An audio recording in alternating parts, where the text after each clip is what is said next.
Box 13, with the star of Paramount Pictures, Alan Ladd, as Dan Holliday.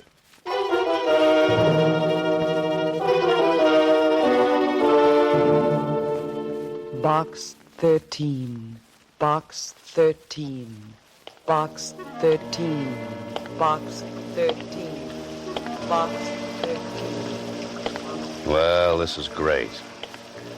Rain, rain, rain. I'll bet even the ducks wouldn't come out in weather like this. But me, I'm an idiot. I gotta go and take up a profession like being a writer. I couldn't take up something easy. Oh, no, not me. I gotta be a writer so I can be out on nice, cold, wet nights, beating my brains out, looking for an idea. Idea. Deadline. Oh, sure. Mustn't forget that ever-loving deadline. What a way to make a living. I could have stayed a reporter at the Star-Times and had nice assignments, like listening to political speeches or covering the opening of a new manhole. Oh, no, but not me. I have to write fiction. Do it the hard way. Well, I might as well take the usual hand, open the usual door to the usual place, and hear the usual comments. Hiya, Mr. Holliday. Hiya. Copy, boy. Hiya, Dan. What do you say, Ed? Smith, editor wants you. How goes it, Holliday? Oh, pretty good. Where's the makeup on page 4? Hiya, Mr. Holliday. How are you? Hiya, Mr. Holliday. Hello, Susie. Anything in box 13? Box 13, starring Alan Ladd as Dan Holliday.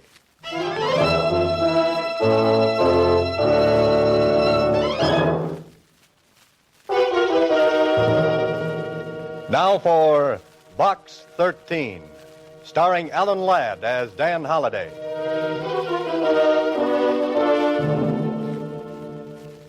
What a character I am. Standing here in front of the want-ad counter in a newspaper office while the rain runs down off my coat collar into my shoes. Mr. Holliday. I gotta ruin my last pair of... Huh? What's that, Susie? I said there's a message in box 13 for you. Here. Oh. Thanks, Susie. Don't mention it. Say, aren't you going to open it? Sorry. Not here, Susie. You know, you got all of us down here at the Star-Times awful curious, Mr. Holliday, running that ad. Have I? You've been running it for months. Why don't you change it? Well, I haven't read it for so long I've forgotten the words. How's it go? Don't you remember? Adventure wanted. We'll go any place, do anything. How about that? I still like it. You'd do a lot better with adventure if you ran your picture with the ad. No, thanks. Just keep on running it the way it is. But, gee, aren't you ever going to tell us what you do for a living? Why you keep running that ad? Susie, same old question, same old answer. No.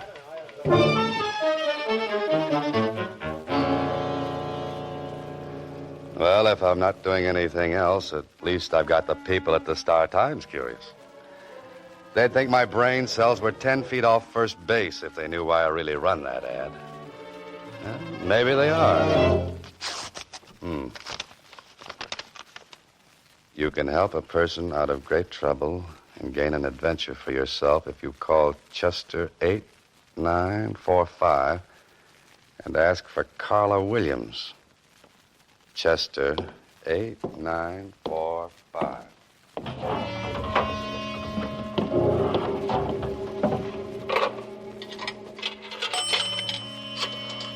Carla Williams. Sounds like an interesting name. Well, I hope she's home. Hello? Oh, this is the man from Box 13. Oh. Tell me, are you serious, or was that ad just a joke? No joke, Miss Williams. Are you willing to try anything? Well, that depends. What's on your mind? I can't discuss it over the phone. Will you meet me? Of course. There's a little French restaurant down on Ledge Street. Meet me there in the cocktail lounge. What time? Make it 10 o'clock tonight. Tell the bartender you want to speak to Carla Williams. French restaurant on Ledge, 10 o'clock. Oh, what block number? The 600 block. You won't fail me. You'll be there. Lady, if it were winter, I'd come with bells on.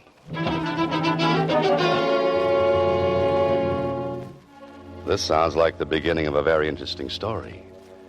Beautiful woman in distress calls on struggling writer for help. Only she doesn't know I'm a writer, and I don't know she's beautiful.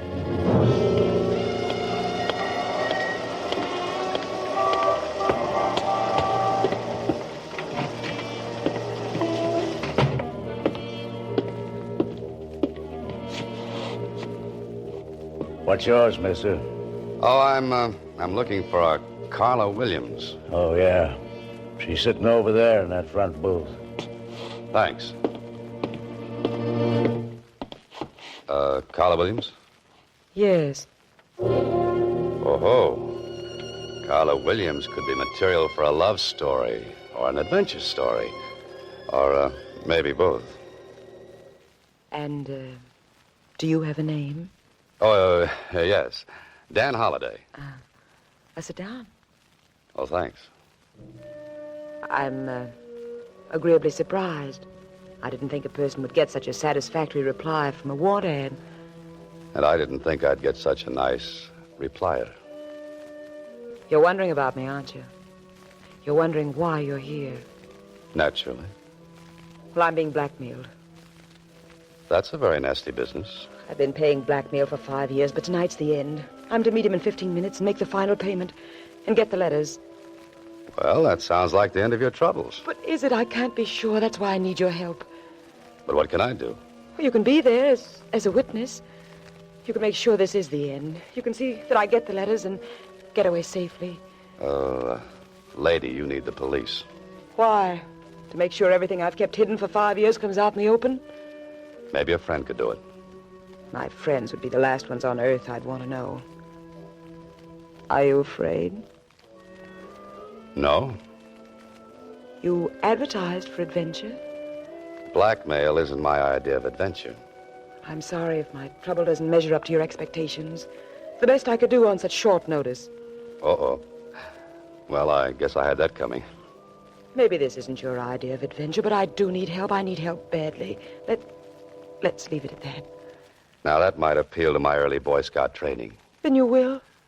I always help ladies across blackmail raps. What happens if your friend makes trouble? We can't make any trouble.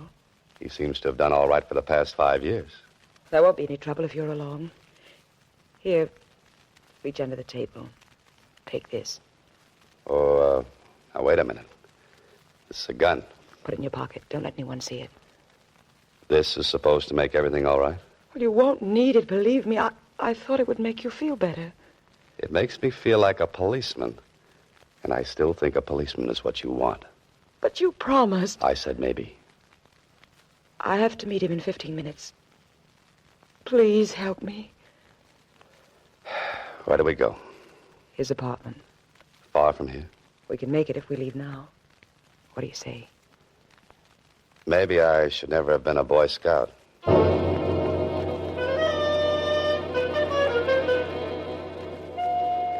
I watch Carla Williams closely as we ride over to the apartment where she's to meet this man she's been talking about. She's perfectly groomed with a certain niceness about her, except for those twin furrows of worry between her eyes and a cold look of anxiety. I don't think I would like to have her angry at me, though.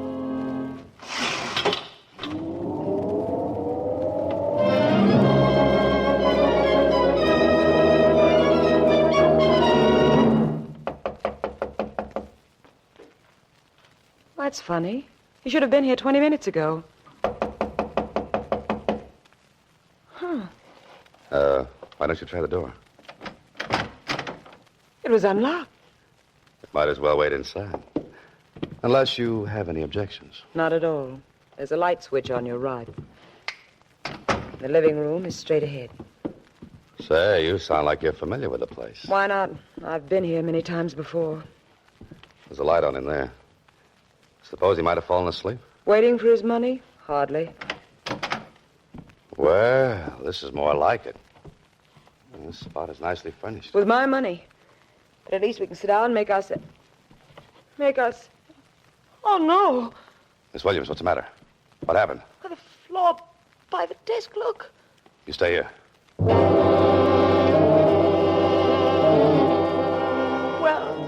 Well... You'd better call the police. He's dead. Dead. Yeah, he's been shot. Once. Through the heart. I'm glad.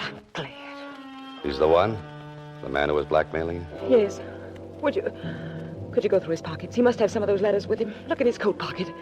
Just a minute, Miss Williams. You don't understand. This man has been murdered. We've got to call the police. Murdered? What makes you so sure? There's no gun around any place. Just the same, before the police come, his pockets. Please, I've got to have those letters. Okay. But it isn't right. Are these what you wanted? Let me see. Yeah. They're all here. Now, where's the telephone? We've got to get the police up here and fast. There is no phone. No? How do you know without looking unless... I told you I've been here before. Oh, yes, I forgot. We'll go downstairs. There's a payphone in the lobby. Tell the police to come up here right away. Then come back and we'll wait for them. You're not planning to leave while I'm downstairs, are you? No. Here's a nickel. Just dial O and tell the operator you want the police. Hurry. But you'll be here. Call, I said.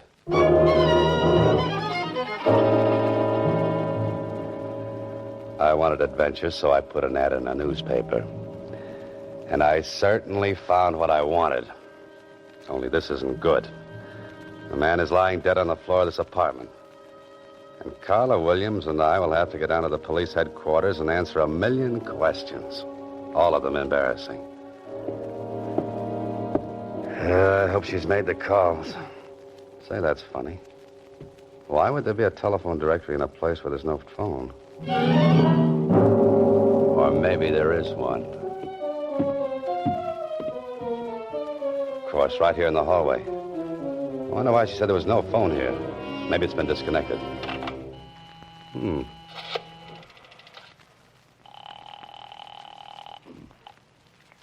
Operator. This is the operator. Oh, fine. I've written a dozen stories like this. And whenever I've reached this point, the hero always finds that he's been framed. Framed? The gun. Yeah, I gotta look at that gun. Gotta find out if it's been fired. One shot has been fired. And the police surgeon will probably find a bullet from this gun in that dead man's body. The police.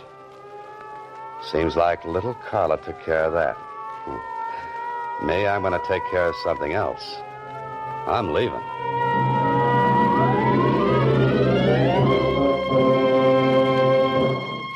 You are listening to Box 13, starring Alan Ladd as Dan Holliday.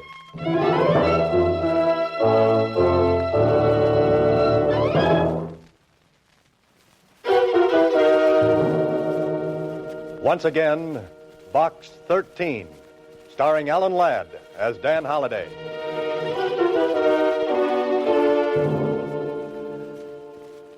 Well, right now I'm wishing I were half as smart as the heroes of some of my stories. I've got a murder, a strange woman, a strange apartment, and a strange feeling that this might not work out to a happy ending. What I need is a cab, a quick trip home, a short drink, and a long, long think.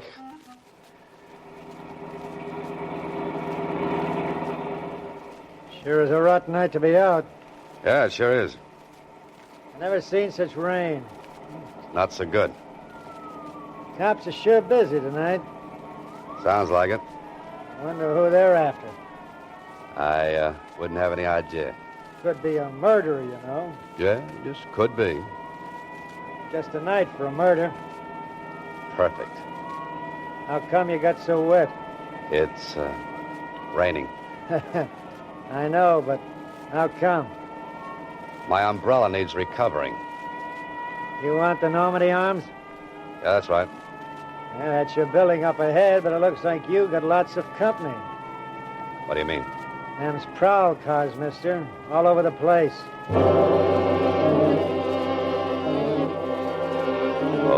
is very nice. Carla Williams called the police and must have mentioned my name in passing. I'm the type of interesting young fellow that any cop would like to meet, especially with a murder weapon in my pocket. Tonight, Mr. Holliday, I think you will sleep elsewhere.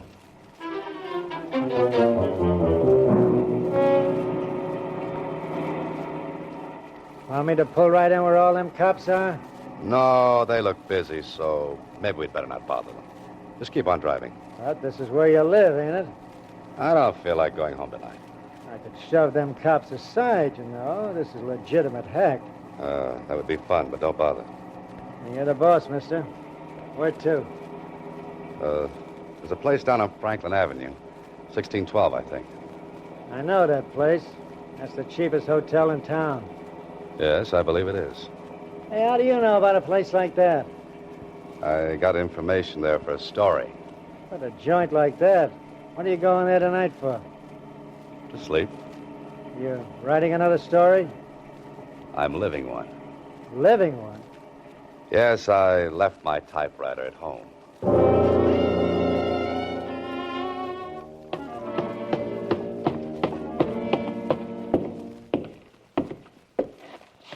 Well, Mr. Holliday, to what do we owe this great pleasure? Maybe you're just lucky. More research on the seamier side of life? No, not tonight. I'm looking for a room. A room. Might I remind you, Mr. Holliday, this ain't the Roney Plaza. Have you got a room? Any particular exposure you might like? The less, the better. I'm sure we can fix you up. That is, if you're willing to pay in advance. Buck and a half, how much? $25, Mr. Holliday. $25.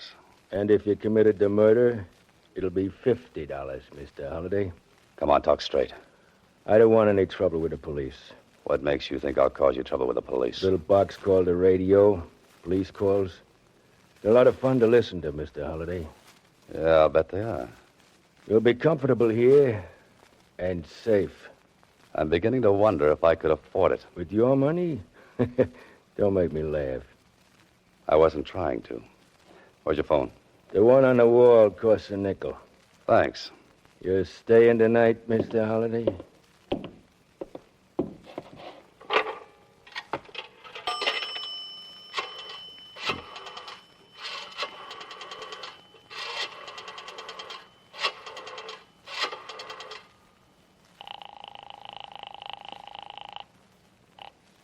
Hello? You got back there in a hurry. You. Where are you? Still in town. What about the police? They with you? What do you think? Thanks for putting in a good word for me. I had to. They made me. Look, I want to talk to you. I know that feeling. I want to talk to you, too. I can explain everything. Like a gun with one bullet fired? Yes. A missing telephone that wasn't? That, too. Oh. Then you're just a little girl I want to have words with. Can you come over here right away? Are the police there? Oh, that's right. Name a place, I'll meet you. The corner of 6th and Victor, 10 minutes. Right. Follow me, Mr. Holliday. Oh, where to? Your room. This ain't the Roney Plaza, but the service is just the same. I've changed my mind. You're not staying? Your rates are too high. I'll drop in again after I've made a fortune. Now I know how the fox feels when the hounds are closing in. Someday I'll have to write a story about a fox. Put that guy Burgess and his Peter Rabbit out of business. Hey, cab!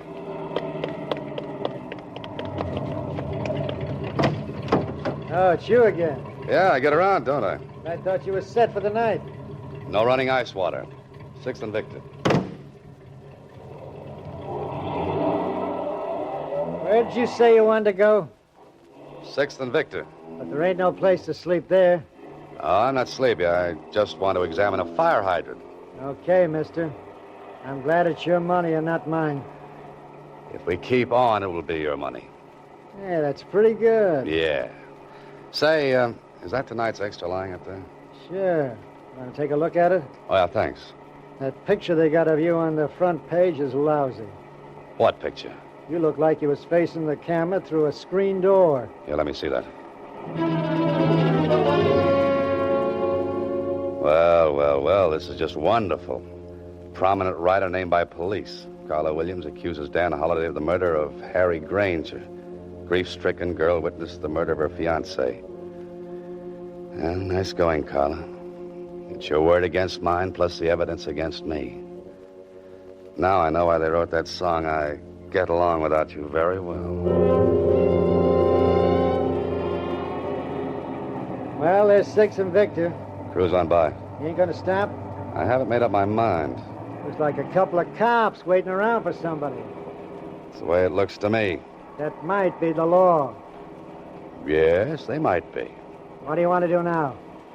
Get away from here and find a city directory. A chap by the name of Harry Granger should have a home, and he should have stayed in it.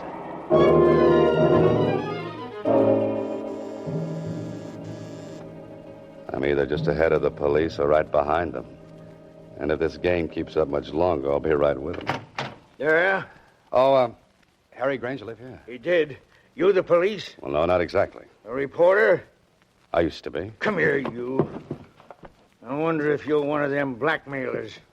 Just a minute, friend. My coat rips easy. No, I guess not.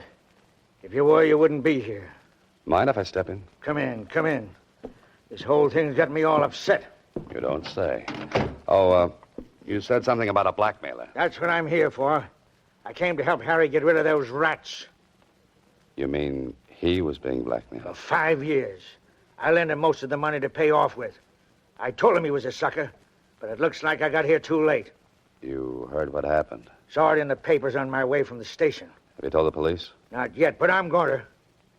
Who did you say you were? I didn't say. You know something about this? I think I do now. I began to see the light when the city directory listed this place as Granger's apartment. Can I help? You might get into trouble. Well, how? Breaking into a woman's apartment.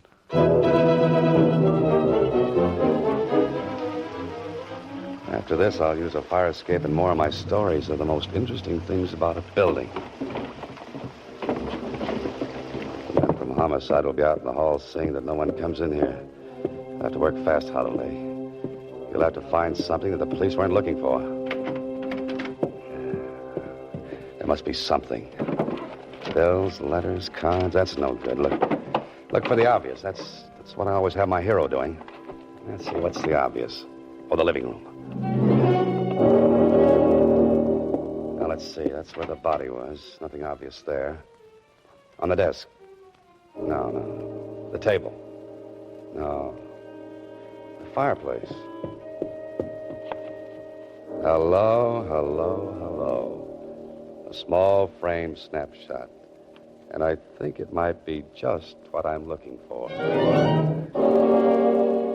My old friend, the bartender, and Carla Williams. And with your arms around each other. You know, you two make a nice couple, a wonderful couple. I wonder if they'll let you have your arms around each other in the electric chair.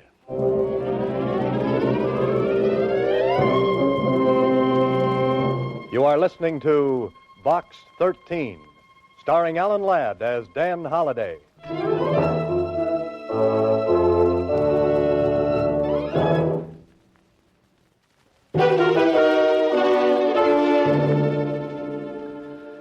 Well, I finally made it. I'm down at police headquarters in the office of a tall, gangly character named Lieutenant Kling.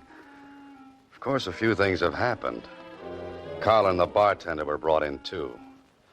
So much cooler than I am.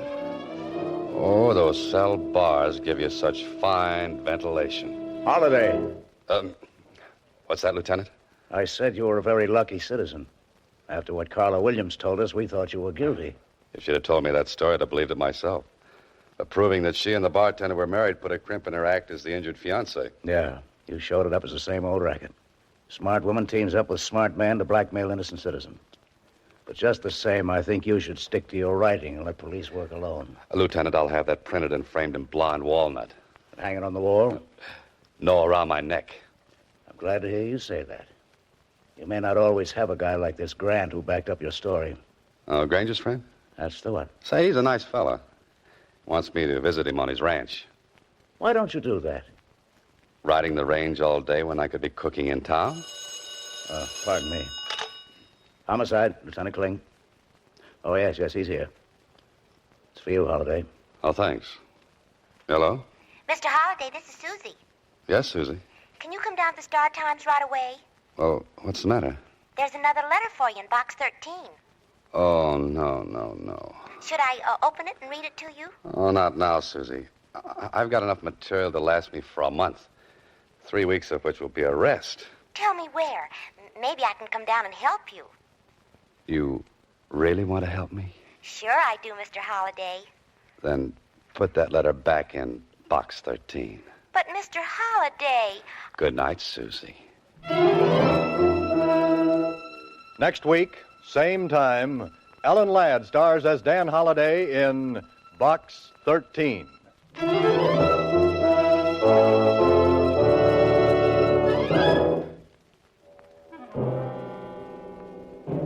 Alan Ladd appears through the courtesy of Paramount Pictures and may currently be seen in Wild Harvest. Box 13 is written and directed by Ted Hediger. Original music composed and conducted by Rudy Schrager. This is a Mayfair production.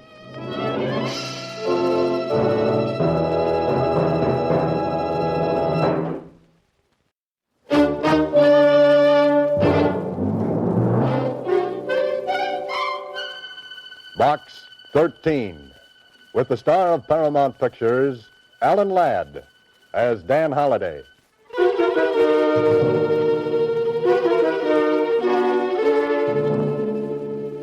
Box 13. Box 13. Box 13. Box 13. Well, this is great. I come to the park to get a hot idea, but the day turns out hot, and my idea turns out cold. Idea. Well, I thought I'd find something different in a public park, and I did. A small boy mashing his ice cream cone against my brand new trousers. And all to meet a deadline. Deadline. Story idea. Why didn't I do what I should have done in the first place? Copy, boy. Hi, Mr. Holliday. Hiya. Hey, Smith, where's the lead on that fire? Hiya, Mr. Holliday. What do you say, Bill? Jones, where's that interview? Hiya, Dan. How are you, Joe? Where's the makeup on page 4? Hi, Holliday. What's a good word, boy? Hiya, Mr. Holliday. Hiya, Susie. Anything in box 13? Box 13, starring Alan Ladd as Dan Holliday.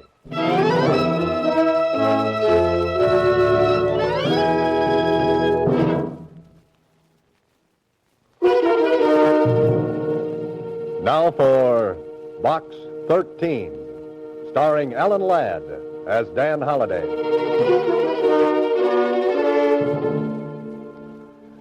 Go to the park and get a story idea about romance. Sure, why not? What do I come back with? Gravel in my socks, sand in my shoes, and a June bug in my hat band. Holliday, why didn't you pick a different profession like driving a coal truck? Mr. Holliday, What's that, Susie? I said there's a message in box 13 for you. Oh, thank you, Susie. Thanks so much. Don't mention it. Say, you got a faraway look in your eyes today. Yes, but only as far as the dry cleaners. Dry cleaners? Have you ever had a small boy wipe his ice cream cone off on your trousers? Oh, girls don't call them trousers. In our set, it's slacks. So it is, Susie. So it is. Well, see you later. Okay, if you say so. But I still don't like that look in your eyes. You look like you might get into trouble. You know what I think after spending the day in the park? What? Trouble will be a welcome relief.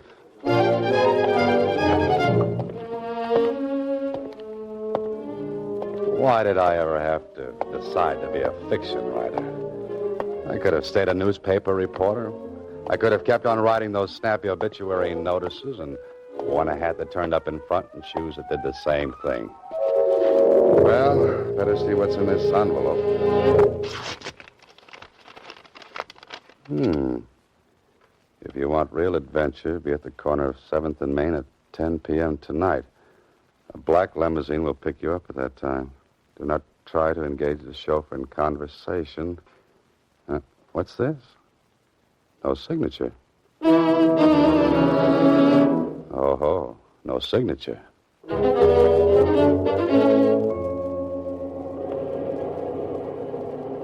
Black limousines, chauffeurs who won't talk. Meetings on street corners at 10 o'clock at night. Well, this should be interesting. Oh, there it is, a black limousine. And look at that chauffeur. This way, Mr. Holliday. Oh, thanks.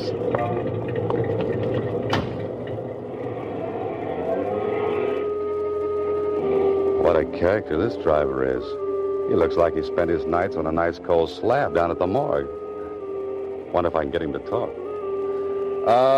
Driver. I said driver. Oh, chauffeur. Oh, you. Oh, pardon me.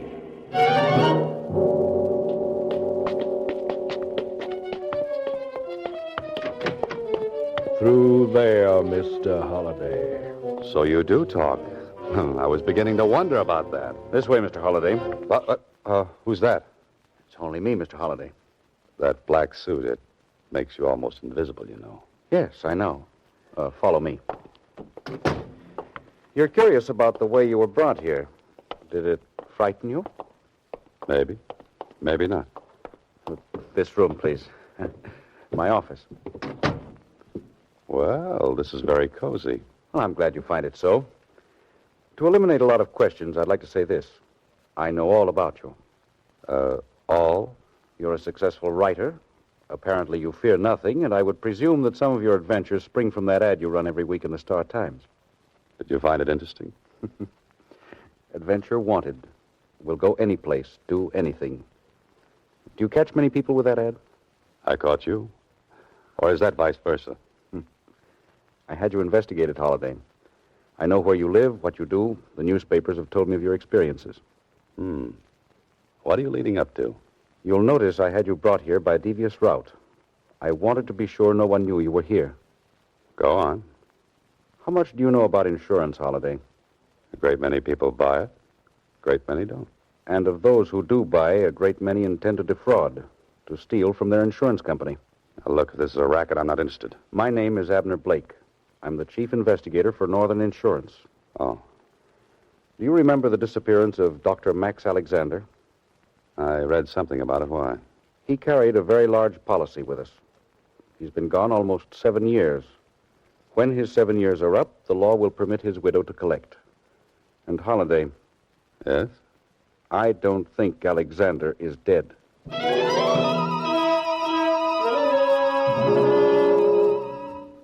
This man has the coldest, frostiest eyes of any professional man-trailer I've ever seen.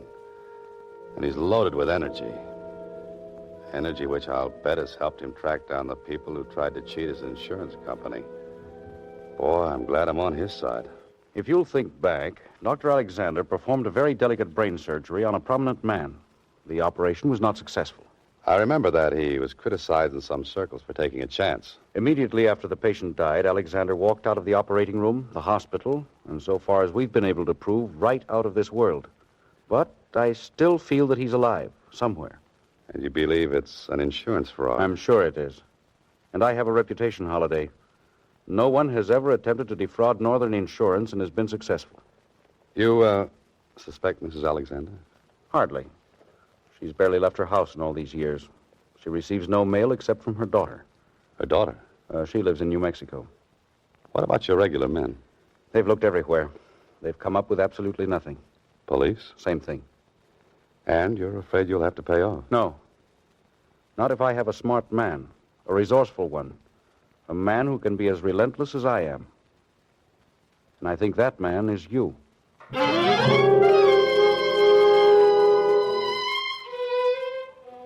If Shakespeare were alive, he would cast Abner Blake in the role of Macbeth and throw him an extra part as one of the witches. But that's no affair of yours, Mr. Holliday. You've got to find a man who's been gone for almost 7 years. And if you were the hero of this story, you'd go to the files of a newspaper and look into the past. Well, if it isn't Dan Holliday, what are you doing down the morgue of the Star-Times? What would anybody be doing down in the morgue, Mac? Well, some of them just lay there. You know me, Dad. I just got to have my little joke once in a while. Now, what was it you're looking for? Oh, the clips on a citizen named Dr. Max Alexander. What have you got on him? The works, Dan. The whole works.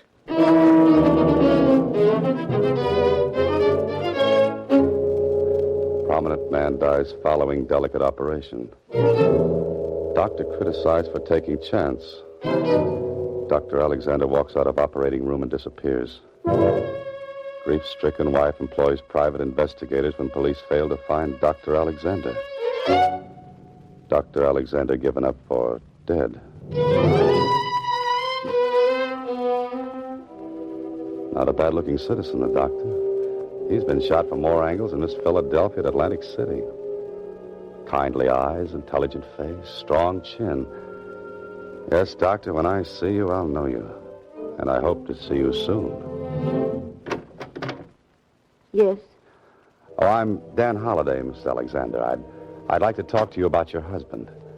My husband is dead. Well, some people think he isn't.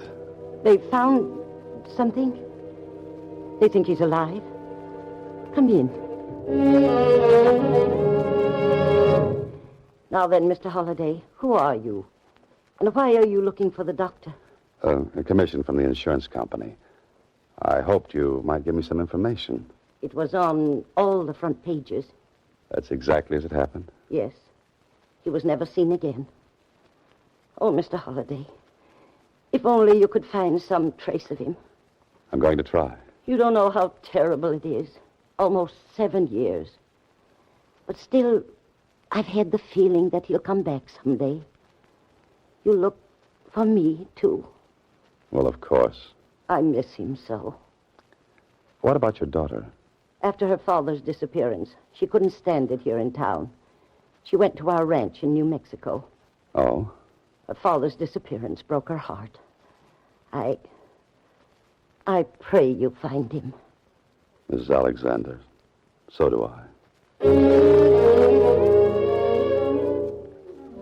Mrs. Alexander is a grief-stricken old lady.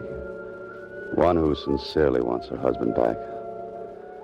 So, where to look first? This is the build-up to the main story, Holliday, and if you're smart, you'll bring in all the characters. Where to, mister? I want a drawing room to Albuquerque, New Mexico. Well, Holliday, you've got a railroad ticket and an hour to make the train. Better get back to your apartment, a quick shower, pack your bag, and get on your way. We've been waiting for you, Mr. Holliday. Well, gentlemen, is this a pleasant intrusion? And I hope you are gentlemen. We were positive you wouldn't mind.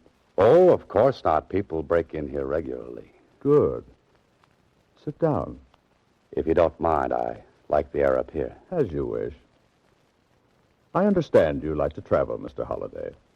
Travel? A wonderful pastime, travel. Ever think of South America? Often. You see, I'm a Carmen Miranda fan. How would you like to go to South America? For me. All expenses paid. For as long as you want to stay. What would I have to do? Just forget a few things. Like New Mexico? Particularly New Mexico. Give me about 2 weeks and I'm your man. You don't seem to understand. You're leaving. Tonight. Well, that's what I mean. But I'm going west. No. South. You and I would make a nice compass together. Now, suppose you point north and walk right out of this apartment. Oh, and don't forget your gorilla. You mean Spencer? If that's his name, I mean Spencer. You'll hurt his feelings talking that way. Well, that makes us even. Just looking at him hurts mine. Is it, South America? In a way. At least I'm showing you the open-door policy. Now, get out, you and your gorilla. Spencer. I wouldn't recommend that. So? I said get out. Have you ever stopped to consider something, Mr. Holliday? What? You may never get to New Mexico.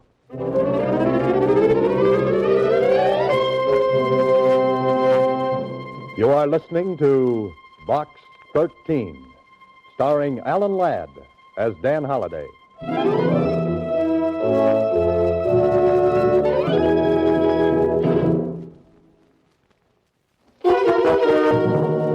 And now, back to Box 13, starring Alan Ladd as Dan Holliday.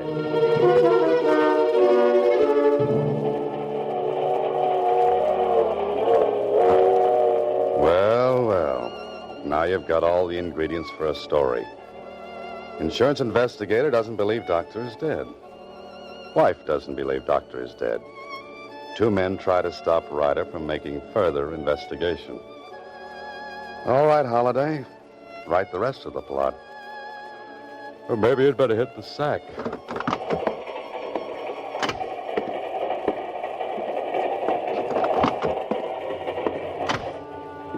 This is very pleasant. I've got a comfortable drawing room, and I'll bet it's got 1,000 springs to ease my worries. Uh-oh. The man with the urge to send me to South America. Well, I've got something for him.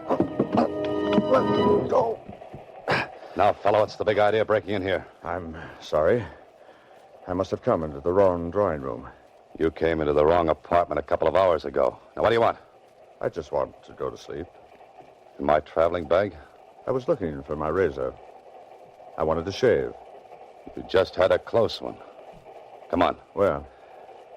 To find out if you got space in this train. If you haven't, we'll make some for you. Under guard in the baggage car.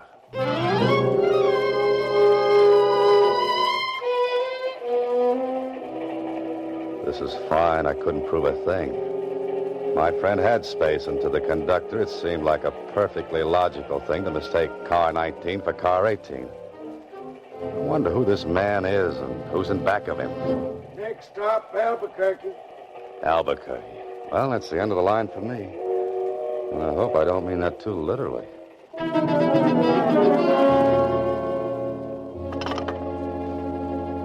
Long distance? I want to speak to Catherine Alexander at the Bar Cross Bar Ranch just outside of Valmont. Yes.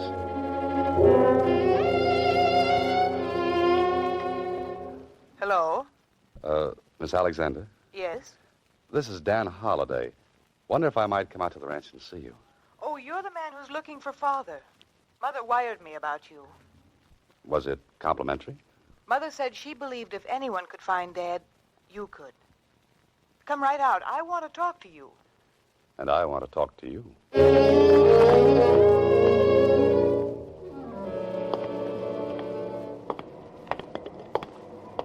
Cab, mister? Yeah, ever hear of Valmont? Sure did. Know where it is? Sure do. Very far? Sure is. Can you take me there? Sure can. You got enough money to pay for the trip? Sure have. Let's go, then. Sure thing.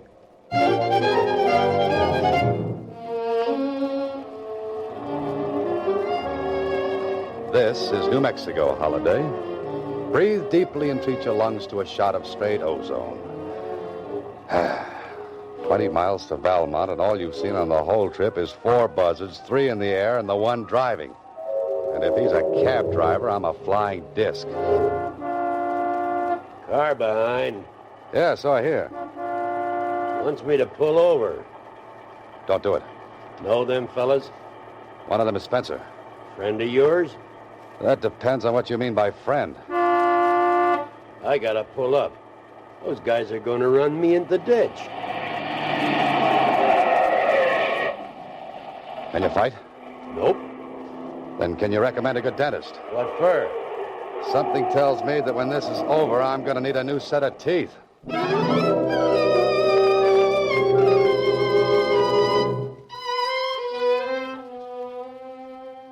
You feel better, young man? Yeah, thanks. What happened after those 2 fellas jumped me? Who are you? My name is Moran. I'm the caretaker up at the Bar Cross Bar Ranch. I was coming down this way when you were forced off the road. Oh, what happened to the driver? Last I saw of him, he was just a cloud of dust. I remember now. I got out of the car. He drove away. Those two fellows started to beat you up good. When they saw me coming, they ran off, too. Hmm. You had a mighty close call, young man. I had 3 of them. After this, my luck runs out. Somebody after you? And vice versa. Say, how far is the ranch? Half a mile up the road. Better take it easy. Come on, I've got to get to the ranch. Feel you can make it? My friend, I've got to make it.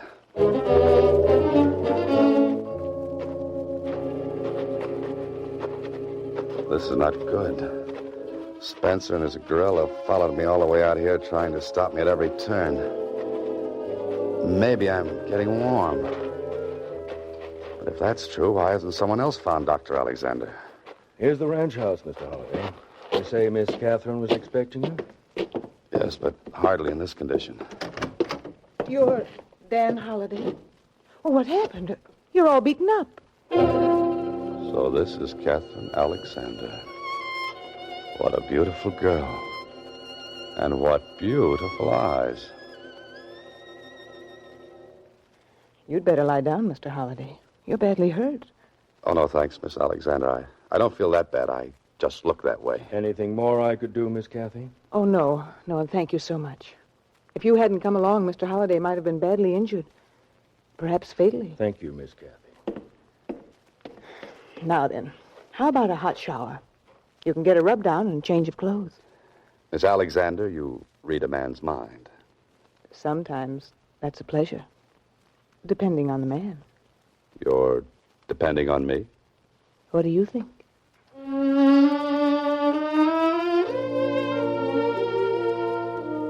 Well, this is more like it. Hot shower, brisk rub down, little iodine on a few... Ouch, ouch, that stings. And Catherine was kind enough to loan me some riding clothes.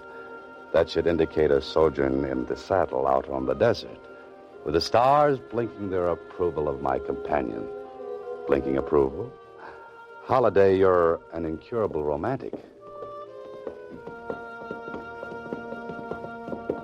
Isn't this beautiful? That gorgeous sky and the stars. You love it, don't you? I always have. Always will. Have you been here long? The Barcross Bar belonged to my dad.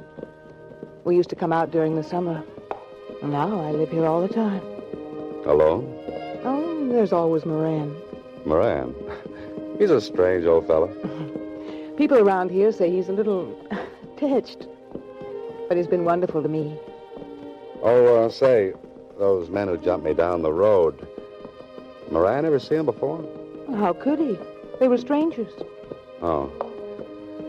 Your mother told me you've been searching for your father a long time. Yes. Mother and I have spent a fortune on private detectives, investigators, following up leads, but nothing ever happened. Yes, I know. Oh, tell me, Miss Alexander. Kathy, please. Kathy, have you any idea where I might begin to look? I thought you might give me a starting point. Not unless he would be back in the city. He just walked out one day. No one ever saw him again. Well, I'd better go back there and start from scratch. You don't have to leave. Right away. I'd enjoy staying a while. Maybe I have been lonesome. Perhaps I've forgotten what companionship can be. Perhaps. You'll stay a while? A while. Good. Say, the time. We'll be much too late for dinner. Come on, I'll race you. You're on. Hurry or I'll beat you. I'm at the corral gate already. Kathy, look out!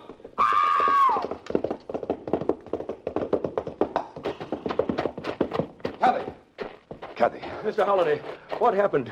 You were racing. The horse stumbled over that lower bar and threw her. Look at that gash in her head. She's unconscious. I hope she isn't seriously hurt. Don't stand there, man. Get into the house. Call a doctor. Yes, a doctor. Doctor. Hurry, will you? Of course. Get into the medicine cabinet in the house. I need some bandages. She may be suffering from multiple contusions.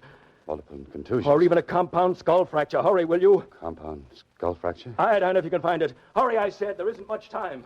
Okay, Dr. Alexander.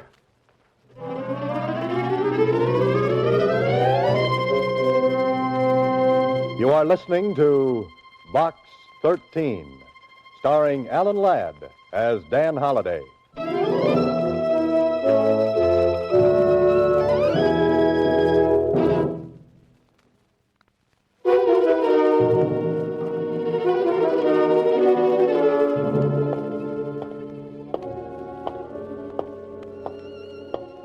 Well, now I'm back in the city again, walking up the street towards that same grim gray house where I first met Abner Blake.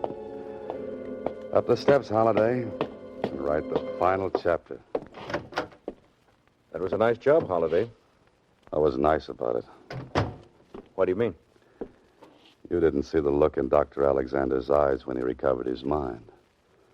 And that lovely, lovely girl being mixed up in a deal like this. If you feel sorry for her, you're making a big mistake. Yes, I know.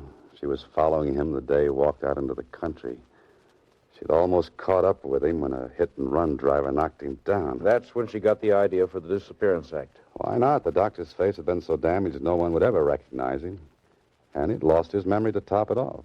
We've got the daughter and the mother in custody. Just think, if she hadn't have fallen off that horse, I might never have been able to prove that Dr. Alexander was alive. I know. Hiding him on his own ranch was the daughter's idea, too. Why not?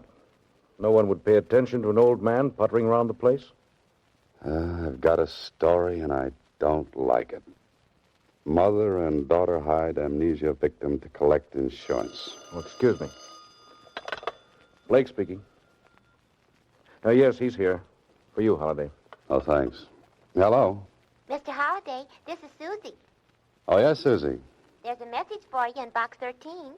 Shall I read it to you? Now, Susie, you know you're not supposed to open my mail. But this is already open. It's a postcard. Oh. Is it interesting? I think it is. All right, come on. Tell me what it says. It says, rental for box 13, $15. Oh, fine. Goodbye, Susie. Next week, same time, Alan Ladd stars as Dan Holliday in Box 13.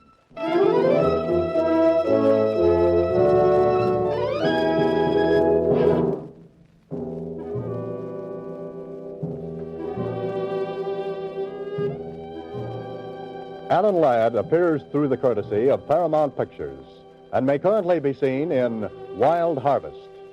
Box 13 is written and directed by Ted Hediger. Original music was composed and conducted by Rudy Schrager. This is a Mayfair production.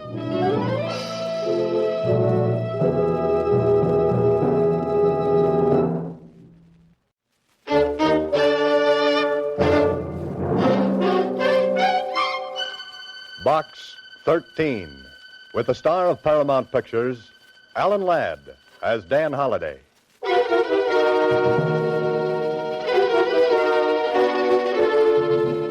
Box 13. Box 13. Box 13. Box 13. Box 13.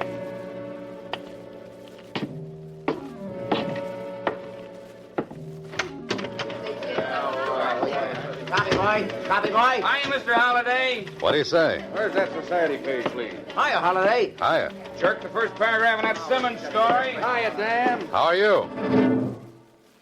Hiya, Susie. Hiya, Mr. Holliday. What's in box 13? You are listening to Box 13, starring Alan Ladd as Dan Holliday.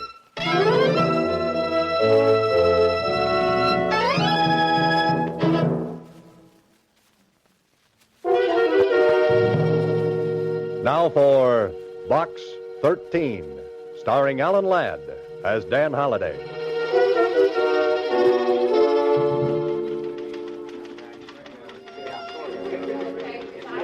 Well, here I am again, standing at the want-ad counter of the Star Times, looking for what? An idea for a story. I could have stayed here as a reporter. I could have been searching for facts. Instead, I'm fumbling for fiction. Instead of a blonde, I'm meeting a deadline. Instead of Chanel number 5, I'm heading for a snip of printer's ink. Holiday, you're a dope. Mr. Holliday. What's that, Susie? I said there's a letter in box 13 for you. It's special. Special? Special delivery. It was mailed only a couple of hours ago. Something like that could be important. Could be. Could be adventure. Could be. Could be a girl. Could be. By the way, Susie, how come you're working so late this evening? Oh, my boss asked me to. He's paying me overtime. Time and 3/4. Time and 3/4? Mm-hmm. I held out for double time when he offered me time and a half. Well, what happened? Oh, we effected a compromise. Goodbye, Susie.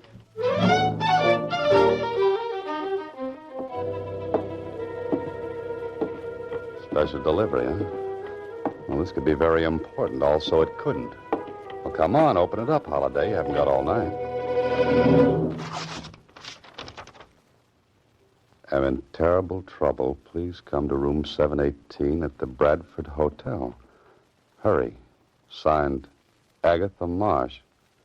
That sounds urgent.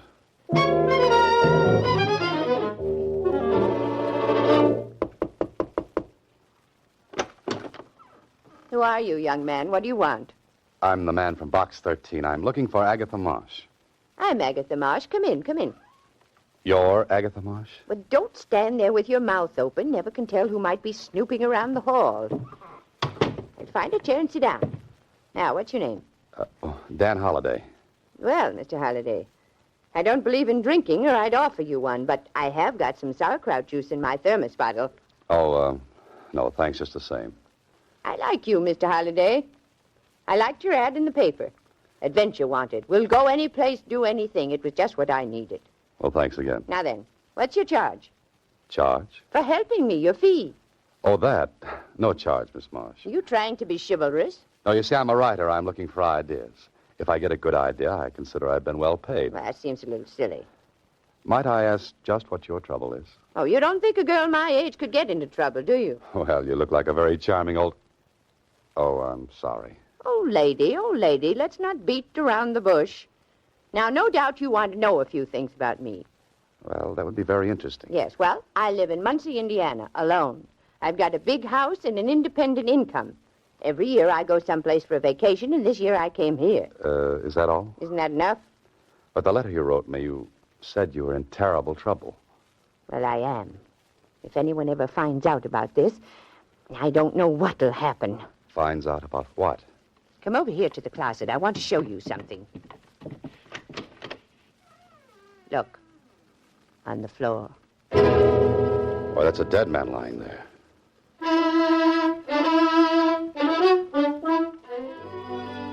Well, this would make a good opening chapter for a story. Young man goes to help charming old lady who is in terrible trouble.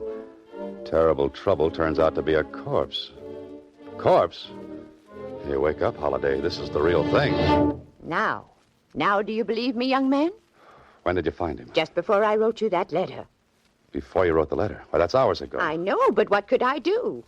What could you do?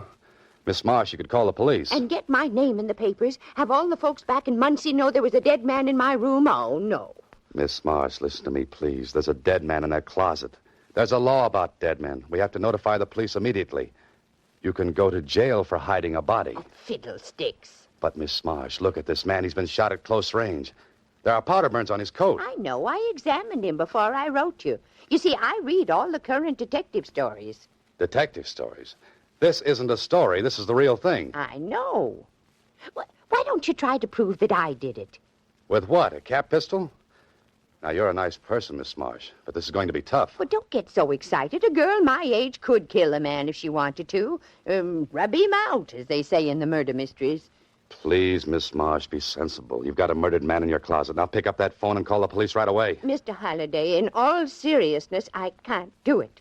Think of what my lifelong friends would say. Yes, I know it doesn't look good. I can see the headlines now. Prominent Muncie pioneer woman found with dead body in hotel. Oh, please, Mr. Holliday, help me. Well, I don't know. This is a little out of my department. Just this once, Mr. Holliday. I've never asked for help before. I'm an old woman. Well, all right. What do you want me to do? I want you to help me get rid of the body. Get rid of the body? Now, look, Miss Marsh, you're not serious. You didn't mean that. Oh, you don't know me. I fully intend to get rid of that body. Okay, go right ahead. It's your course. And you're going to help me. No, I'm sorry. Try a bellhop. And have him snitch to the desk clerk. Besides, you advertised for adventure. But this isn't adventure. It's a nightmare. Come on, Miss Marsh. Let me notify the police. Now, there's a broom closet down the hall. That's very interesting. I just remember I'm meeting someone in the lobby. I'd take the body there myself, but I'm not strong enough. Goodbye, Miss Marsh. I'll scream. Go right ahead. The hotel detective will show up. Just a man I'd love to see. And I'll tell him you killed that man. Oh. Now, would you help me? Suppose we get caught. Then you'll help me. Now, wait a minute. You said we. Now, I'll open the door and watch the hole. Case the joint, as they say in the mysteries. And then you whisk the body into the closet. You're strong. You can do it. Oh, sure. I'm strong, all right. But not in the head.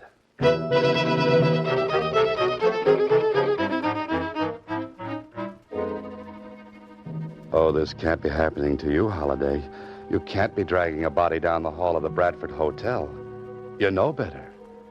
And as soon as you can get away from this charming but cracked old gal, you're going to talk to the police. Hurry. Now, I'll open the closet door. Put him in right there. Stick him in good. There we are. I must be crazy. Oh, good. Now back into my room before anybody sees us. There. Wasn't that easy? Easy, she says. Well, I must say you carried out your part very well. What's next in this little scheme of yours, Miss Marsh? Why, don't you know? We have to find out who killed that Michael O'Brien. You know who he is? Well, I do now. I went through his pockets. Frisked him, as they say in the stories. Well, that cuts it. You stay here. I'm going downstairs and... Who's that? Just keep cool. I'll handle everything. Oh, I can't believe this. It just can't happen. My name is Kling, Lieutenant, Homicide Bureau. Oh, come in, won't you? I intend to. Holiday, what are you doing here? Hello, Lieutenant. Oh, do you two know each other? Never mind the social chatter. I thought this was some kind of a gag. Now I'm sure of it. Holiday, just what are you trying to dream up? If I told you, Kling, you'd never believe me. Sit down, Lieutenant. Can I get you some sauerkraut juice? Well, I don't mind if... some what? Sauerkraut juice. No, thanks. Now, listen, some crackpot phoned in a tip that there was a dead man in this room. Why, Lieutenant, how can you say such things? Lieutenant, now listen. You be quiet. Miss Marsh, mind if I have a look around? Not at all. Here's the closet. Now then, you can see for yourself, Lieutenant. There's nobody there.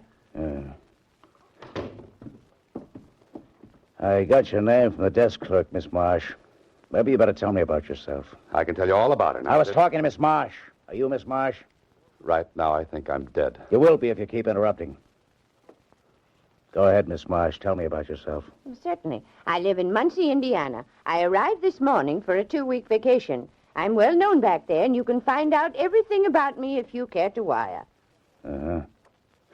How did you happen to meet Mr. Holliday here? Look, Lieutenant, if you'll permit me to tell you... I'm asking the lady. I went to school with his mother. That's what I did. Huh? See. Well, I guess it was the work of some would-be comic. But I had to investigate it just the same. Well, of course you do. Oh, but Kling, listen. Goodbye, Miss Marsh. So long, Holliday. But Kling, wait, I want to go with you. Why don't you two have a fast game of hearts? Mr. Holliday, wasn't that thrilling? Just like in the magazines. Miss Marsh, you're going to stay in this room until I get Kling back here. Oh, no. I want to solve this case myself. I wonder how Kling found out that... Miss Marsh. Yes. I'm not the suspicious type, you understand, but a little bird, a tiny little bird, has intimated that perhaps you might know who tipped off the lieutenant. Of course I know. It was I. What in the world are you doing? I made the call from the corner drugstore a little while ago. I wanted to throw the lieutenant off the trail, like they say. You know what I say? No, what? You're going down to police headquarters and tell the truth. Oh, just a second. Excuse me, please.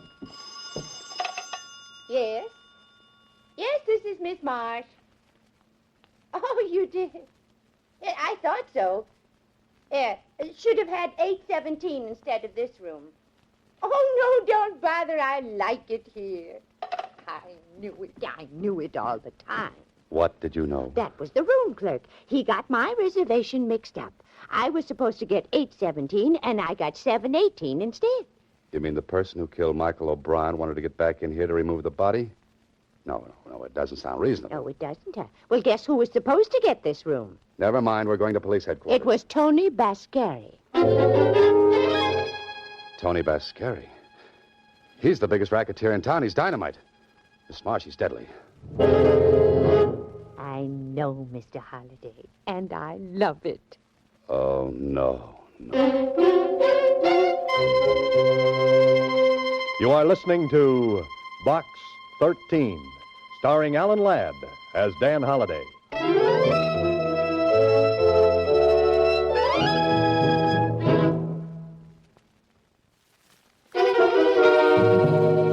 Now back to Box 13, starring Alan Ladd as Dan Holliday.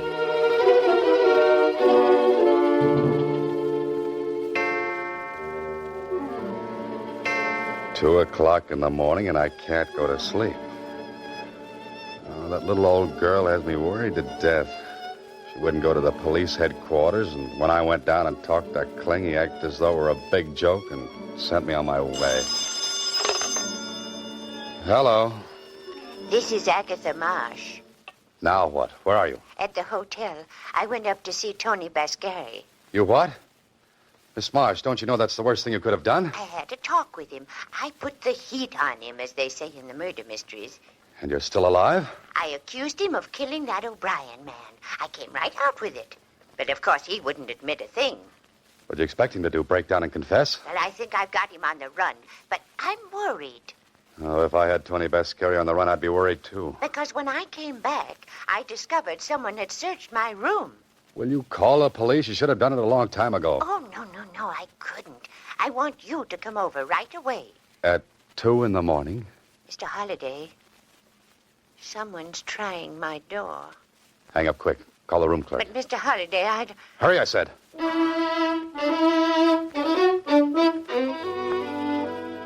That dear little meddlesome old fool. Into your clothes, Holliday, because here we go again. And don't forget your Boy Scout badge. You'll make the Beaver Patrol tonight.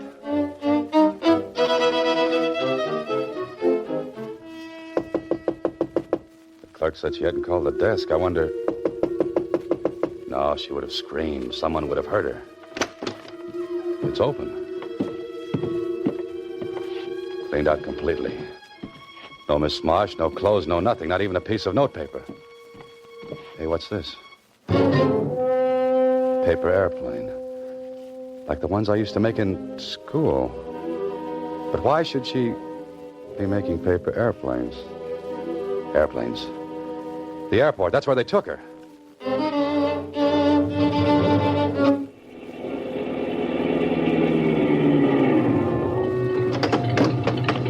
Keep that motor running. I'll be right back. Not many people around this hour of the night. Oh, there she is.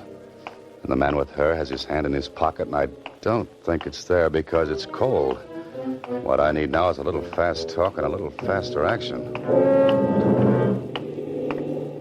Okay, I'll take over from here. Who are you? What are you talking about? The old doll. Bascari wants her back. Bascari told me to put her on a plane. I'm doing it. Yeah? Changed his mind. He wants her back. I don't think so. Besides, I never saw you before. I told you, if you don't turn her over, Bascari might get sore. Why'd he call me? It's only a half hour ago. I was still at the hotel. He could have called.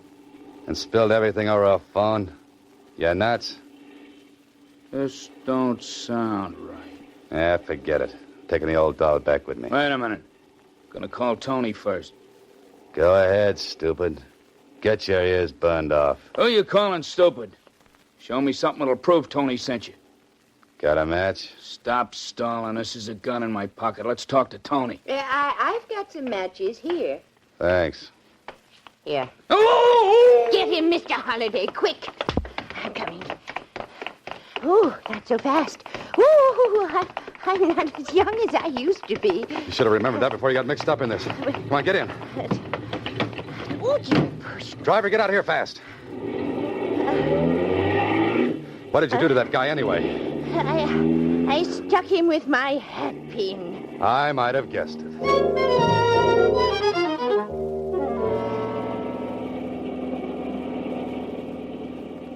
Now, Miss Marsh, what happened at the hotel? Well, I hung up when I heard him trying the door, but I was too late.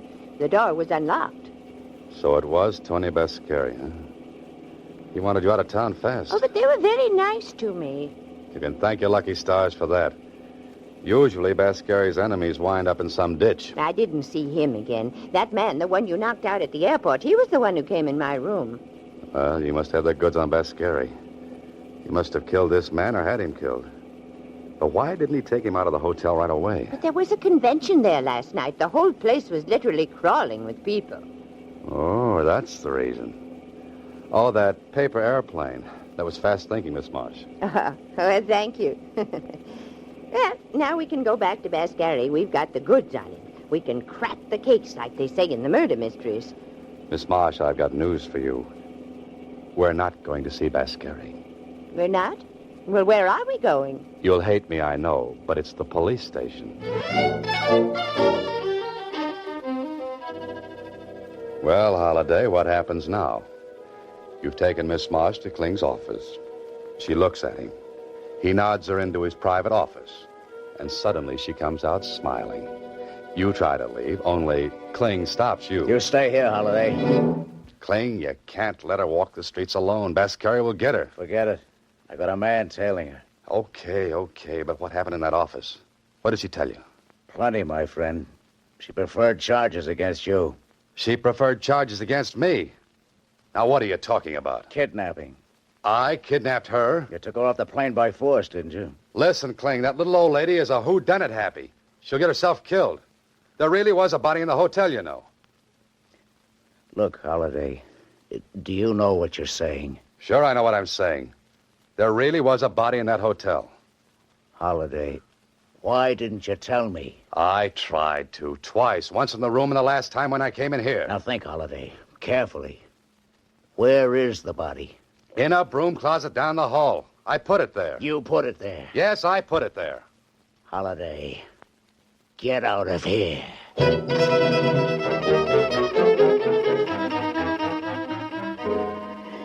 Well, Holliday, now you're fixed. Even Kling looked at you like those things in your belfry weren't bats. They're more like eagles. But you're in it now, so you've got to follow through. And that indicates a fast ride over to the Bradford Hotel. Oh, clerk. Hey, clerk. Yes?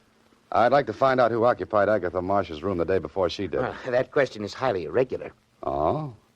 Then here's a $10 bill that's highly regular. Oh, let me think. She has 718. She checked in day before yesterday. Yes? The man who had the room before that was a traveling salesman in lady suits, I believe.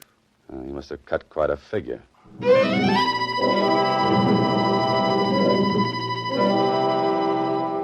She must be in this hotel someplace. Her room's empty, but she must be around. But where? What are you worrying about, Holliday? You couldn't wait to get rid of her. Now you can't wait to get her back. You're a character who belongs back in the Middle Ages with a tin union suit for cold nights. Yeah, she'll probably show up safely with that detective tailing her. The broom closet. Wonder if the dead man is still in there. He must be. Kling hasn't showed up yet. Oh, hello, Mr. Holliday. Miss Marsh, what happened? How'd you get in that closet? Isn't this thrilling? No, it isn't. There was a detective trailing me, but he was knocked unconscious. Sapped, as they say in the murder mysteries. And you were brought up here? By the same man who tried to put me on the plane. He hit the detective, put me in the car, and brought me here. Well, you two, what are we playing now? And where is the man I put on you, Miss Marsh? He was hit over the head, Lieutenant, but I'm sure he's all right now. This the closet where you said the body was? Was is right, Lieutenant. Here, let me take a look. You know what I think, Holliday? What? I think both of you crackpots are making this all up. I don't believe there ever was a body. Kling, you have my word for it. Your word doesn't mean as much as a Chinese dollar. Kling, listen. They brought her back here, locked her up. They took the body away, didn't they, Miss Marsh? Probably going to sink it in cement, as they say in the murder mysteries. Bascari's in his room, I'll bet. Go up and talk to him. Surely, put the heat on him. Just once more, I'll play with you kiddies. Come along. Where? Miss Marsh's room. I'm locking you pixies in till I get to the bottom of this.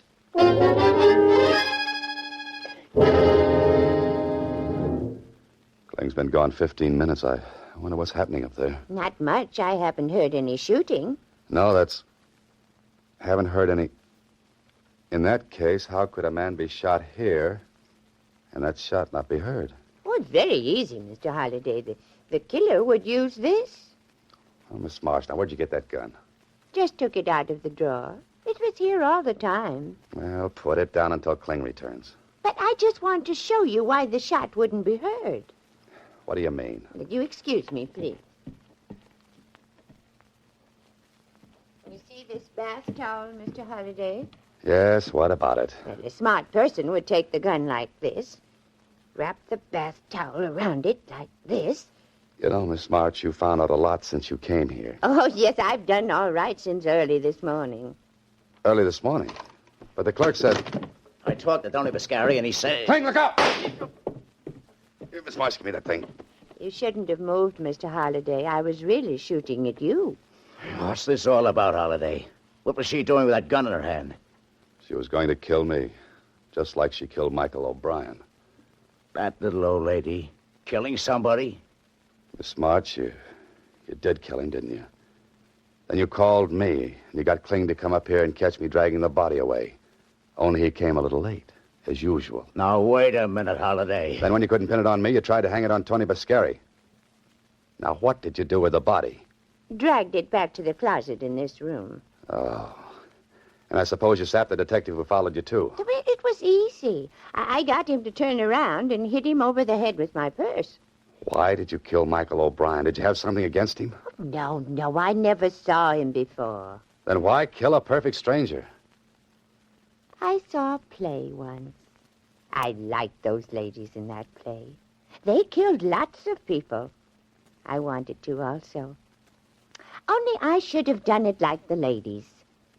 You don't mean arsenic and old lace. Yes, and I should have worn the lace and given you the arsenic.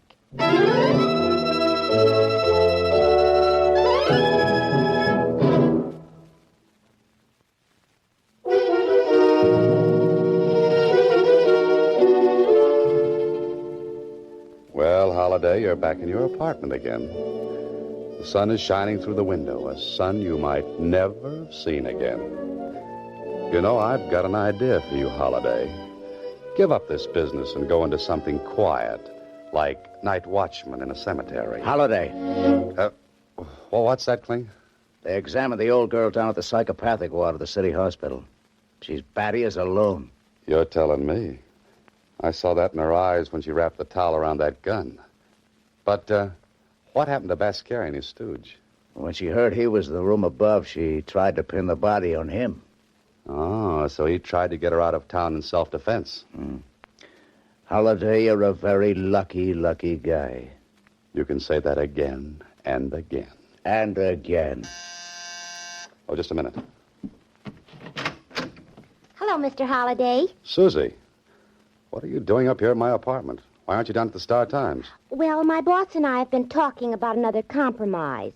Another one? He wants to fire me, and I want to quit. Oh, but Susie, if you left the paper, what would I do for my mail?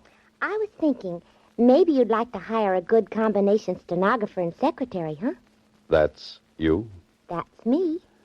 Well, I don't know, Susie, but as they say in murder mysteries, I'll have to think it over. You better think fast. Good help is hard to find. Goodbye, Susie. Next week, same time, Alan Ladd stars as Dan Holliday in Box 13.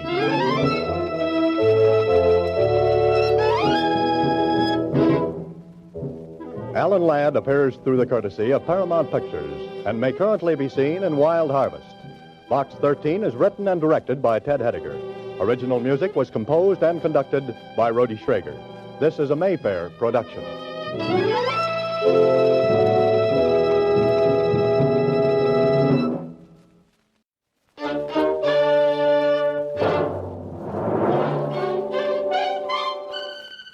Box 13, with the star of Paramount Pictures, Alan Ladd, as Dan Holliday.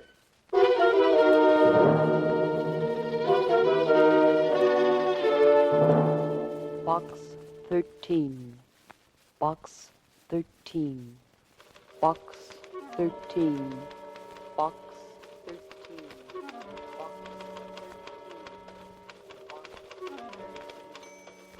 Holliday, why did you ever leave a soft job as a reporter to become a freelance writer? Or why did you ever advertise for adventure? Oh, I know it makes you feel like a kid with a box of Cracker Jack. Now you can't stop. You might run across a juicy peanut, or that grand prize is supposed to come in each and every package.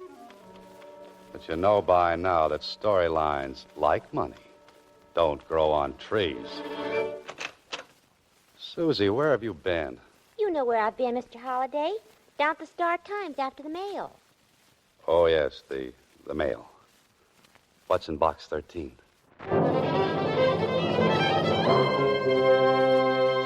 Box 13, starring Alan Ladd as Dan Holliday.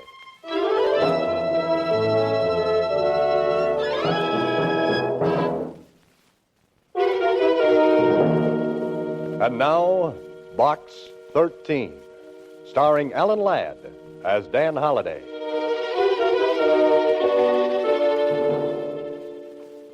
Box 13. I wish I'd never rented the thing. Wish I'd never even thought of it. Mr. Holliday, you're early this morning. Well, I had to see if my new secretary's on the ball. You know, since you rescued me from that nut factory down at the Star-Times, I'd work my fingers off the elbows for you. Uh-oh, now take it easy, Susie. You'll need those elbows to lean on when things get dull around here. Dull? Oh, things don't get dull around you, Mr. Holliday. Hey, what's that you're writing, a love letter? Yeah, it's a love letter to your publisher. Uh-oh. He wants to know where are the chapters you promised for the new book. And what are you telling him, Susie? A lie. A big fat one. Thanks. By the way, where are those chapters, Mr. Holliday? If I had them, my secretary'd have lots of extra work. You don't like extra work, do you, Susie? I don't like your worried look. When you don't have chapters, you have that look. Oh, does it show so much? Like a chinchilla coat in a dime store. It's the hallmark of my profession, Susie. Say, what was in box 13 today? Some goof wants you should fly to Mars with him in his homemade rocket. Oh, brother. Oh, yes. There was a ticket to a radio broadcast. Radio broadcast? Silky Soap presents Time for Drama, starring Jean Blake, 8 p.m. Federal Broadcasting Studios. Now, who would want me to go to a radio show? The advertising agency, maybe? Those guys don't read adventure wanted ads. Too busy dreaming up singing commercials. Someone wants you should go to that broadcast awful bad. Yeah. She wrote please in the back of the little envelope. She? Yeah, she. And I don't like her taste in lipstick. The one she wrote this with is the color of blood.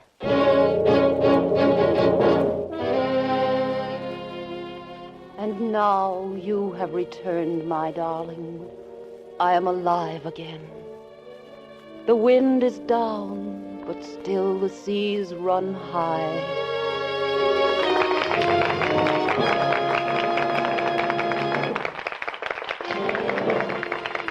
Time for Drama has presented The Wind is Down, starring Jean Blake. In the cast were Robert Baylor as John, Agnes Sloan as grandmother, and Marvin Masterson as the butler. This is FBC, the Federal Broadcasting Company.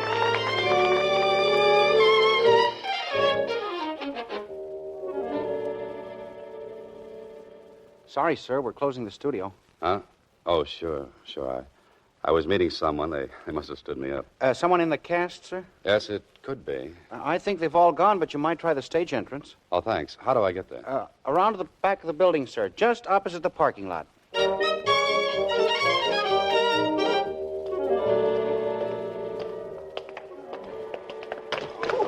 You blithering idiot. Watch where you're going. Sorry, I didn't see you coming around the corner. You autograph hounds always clutter up the entrance.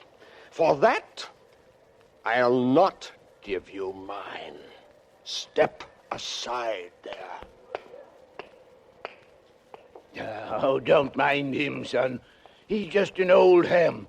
A has-been. Oh, that's a heavy hunk of ham. Who is he, Pop? Name's Marvin Masterson. Not the Marvin Masterson. Yep. He's washed up in pictures. Through on the stage, too. Does bits on the air now. Say, didn't I see him play a butler on Time for Drama tonight? Yep. How the mighty have fallen. Say, Pop, you read that like an actor. Was one once. Oh, nothing like Masterson, of course. And I can appreciate how he must feel. Well, someone else did, too, when he said, "Fame, it is the flower of a day that dies when the next sun rises." Well, you an actor, too, son? No, writer. Name wouldn't be Dan Holliday, would it? Yes, why? Got a message for you. From whom? Don't know. Found this note on my desk. If Mr. Dan Holliday comes around, ask him to go to the Mayfair restaurant. Hey, what is this? I'm getting passed around like a collection plate. And when you catch up to her, give her a pencil. That lipstick smeared up my call sheet.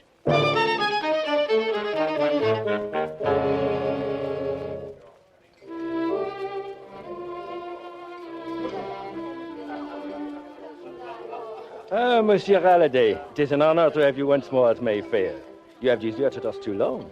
Working hard, Henri? Always. But tonight, you relax. You have fun, eh, Monsieur Halliday? What do you mean? A charming young lady waiting for you at your table. Oh, I'd hoped you'd come, Mr. Holliday. Why, you're Jean Blake. Yes. I must talk with you. We'll order later, Henri. Now, what is this all about? Oh, I suppose I am being rather mysterious. I'm used to mystery. Besides not owning a pencil, what's your problem? Pencil? Yes, that lipstick you write notes with comes off on things. Oh. I'm in danger, Mr. Holliday. Grave danger. But why come to me? I know about you in Box 13. You advertise adventure wanted. Will go any place, do anything. I need help, so... So? Mr. Holliday, I'm going to be killed.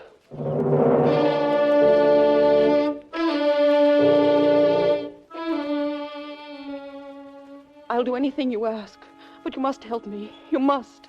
Oh, now, look, Miss Blake, I'm a writer, not a detective. Pardon, Monsieur Holliday. Yes, Henri?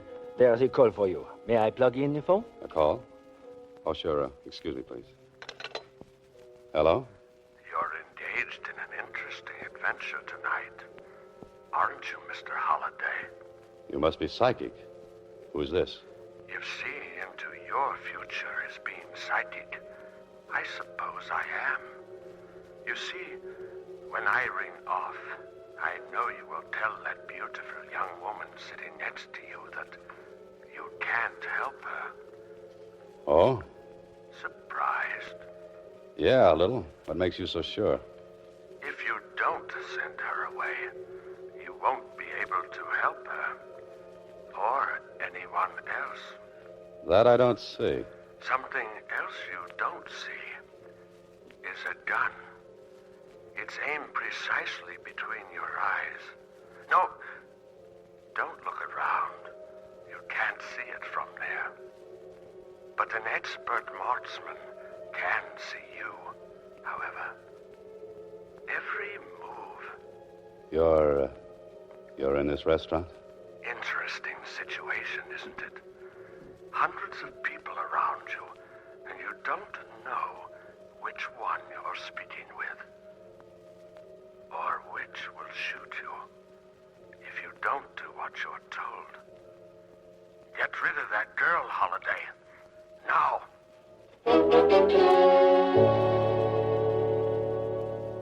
Now, Miss Blake. You will help me. But, Miss Blake, But you must. You simply must. Look, I'll pay you anything.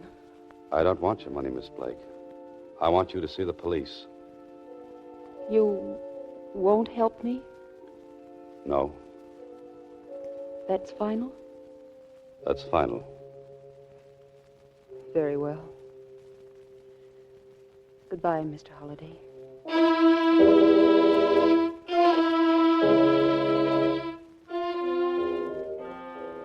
Well, nice going, Holiday. A young woman in distress pleads for help, and what do? Send her out into the night alone. But you had to do it, so that that madman on the phone wouldn't hurt somebody. Now you've got to find her, and fast. Henry! Henry! Oui, Monsieur Holliday? That girl who just left, Jean Blake. Did you see where she went? Oui, monsieur. She walked towards the park.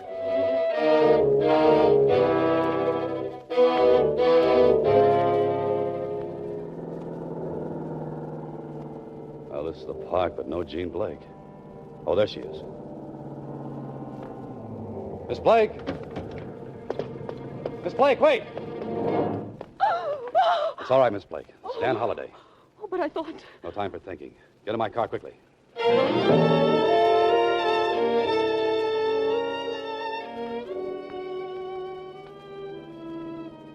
Oh, what can I do? What can I do? Oh, now, easy, Miss Blake. Take it easy. There. You'll be all right now. Come on, try to be calm. Can you tell me who's been threatening you? Well, there's only one thing we can do. What? Go to the police. You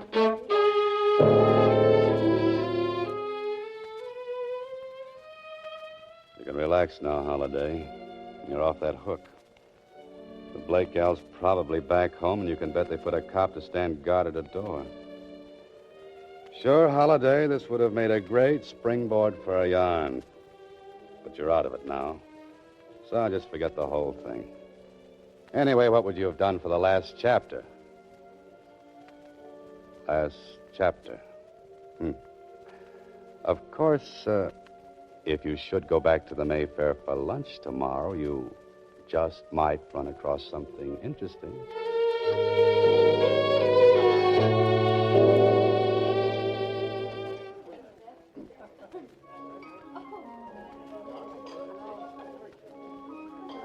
Ah, aren't you Dan Holliday? Yes? The author? I thought as much. I've seen your pictures on dust jackets of your very exciting books. I'm a fan of yours. Well, have a seat, Mr. Masters. You recognize me. Have we bumped into one another before? Well, I'd call it a near miss. But along with a few million others, I'd recognize you anyway. Personally, I detest dining alone. Since no one was with you, I took the liberty. My pleasure, sir. Thank you. Henri, serve my dinner here. Oui, monsieur. Your voice is very distinctive, Mr. Masterson. Seems I've heard it just recently. Of course. It was on the radio. I've been doing a bit of that, you know. Simply for amusement, of course. Oh, yes. Oh, yes, I saw you on Jean Blake's show last evening. You played the butler. Yes. I asked them not to credit me. Yes, just dabbling with radio. A new medium, you see. Well, I'm sure the name Masterson means a great deal, even to the radio audience. The public soon forgets. I call Monsieur Holliday. The phone is connected. Oh, thank you, Henry. Hello? Hello, Mr. Holliday. It's going to happen. What I told you about. I know it is. If only you could come now. No, don't shoot. Hello? Hello? Good Lord. Holliday, what's wrong? Jean Blake. She's just been murdered. You are listening to Box 13, starring Alan Ladd as Dan Holliday.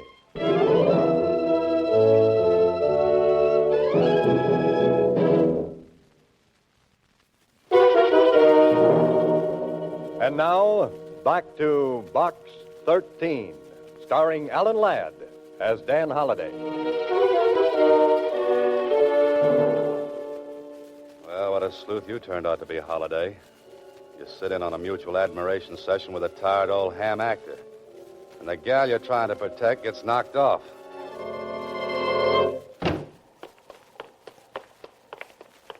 Hold it, Mac. Where do you think you're going?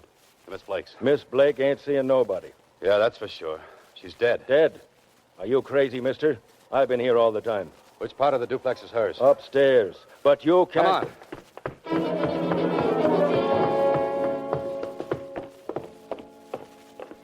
This it? Yes, but I...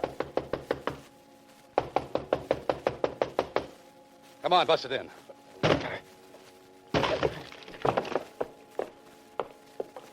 See what I mean?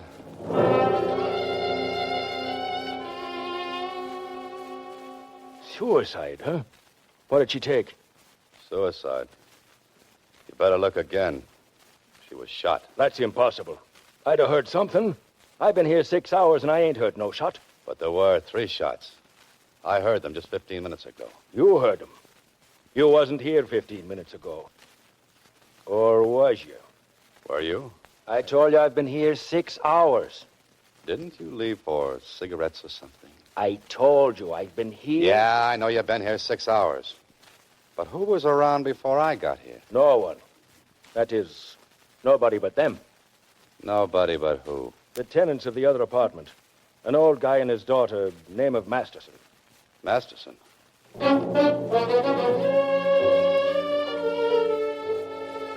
Look, Mac, you know too much about this.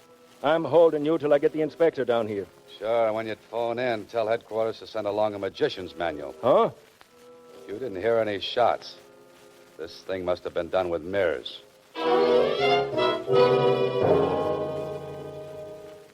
Did you talk to Miss Blake after you left her last night? No, not till she phoned me this noon, Inspector, at the restaurant. She phoned you at the restaurant this noon? Yeah, that's right. I was having lunch with the guy from downstairs, Marvin Masterson. Well, I got news for you, Holliday. If you talked to anybody, it wasn't Miss Blake. What do you mean? She couldn't have telephoned you. She's been dead over 12 hours.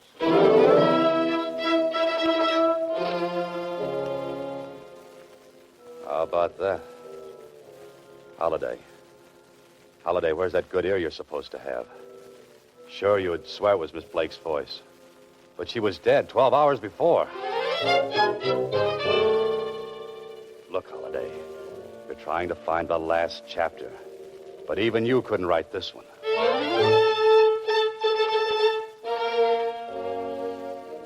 But it was her voice. Come on now, think, Holliday. What did she say over the phone? It's going to happen. What I told you about. I know it is. If only you could come now.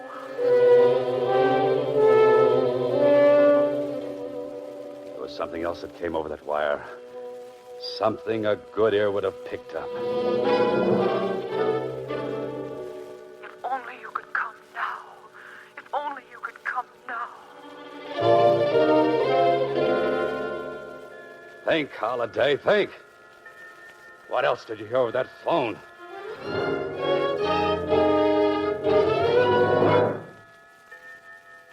A clock. A clock sounding the Westminster Abbey chimes.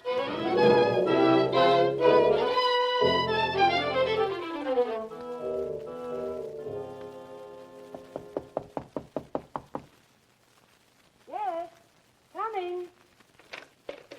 Yes? Miss Masterson? I'm Dan Holliday. Oh, yes. Good evening. Won't you come in? I'm sorry to intrude. Oh, not at all. Father told me he lunched with you this noon. Oh, yes.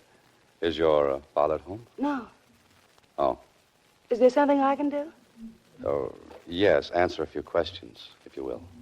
Well, if it's about that poor girl upstairs, the police have already questioned Father and me extensively. Poor Father. He was so upset he went out to our beach cottage for a few days. I'd like very much to know... Can't you get your information from headquarters? No. Why? You see, I know more than the police do. Isn't withholding evidence a crime, Mr. Holliday? Yes. So is aiding and abetting a murder. I'm afraid that's not very clear. Some details are not clear to me. That's why I'm here. Are you insinuating that... No, I'm accusing Accusing whom of what? a father and his daughter of murder and abetting a murder, respectively. That's ridiculous. I don't think so. I get it. This is just a gag cooked up between you and my father. Well, it really isn't very funny. It's no gag. Your father murdered Jean Blake.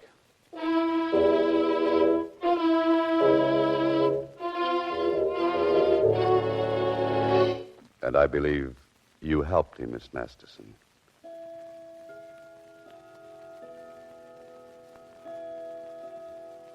And now I'm sure of it. Is my silence that expressive? No, but your clock strikes the Westminster chimes. Chimes? I don't see what they've got to do with it. I see several things. Your fancy record player, for one.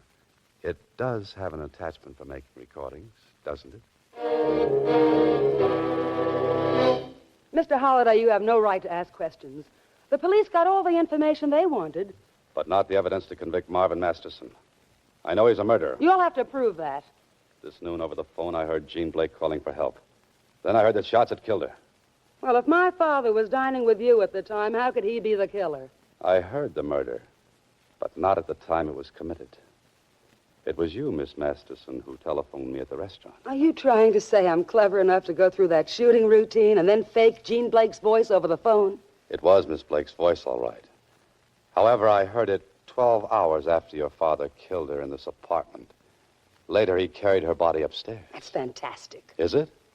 Mind if I go through this collection of records? I should find the one Jean Blake was forced to cut on this machine before she was shot to death. No, don't, please, Oh, you did play that record I heard on the phone. Yes. But I thought it was a joke Father was playing on someone.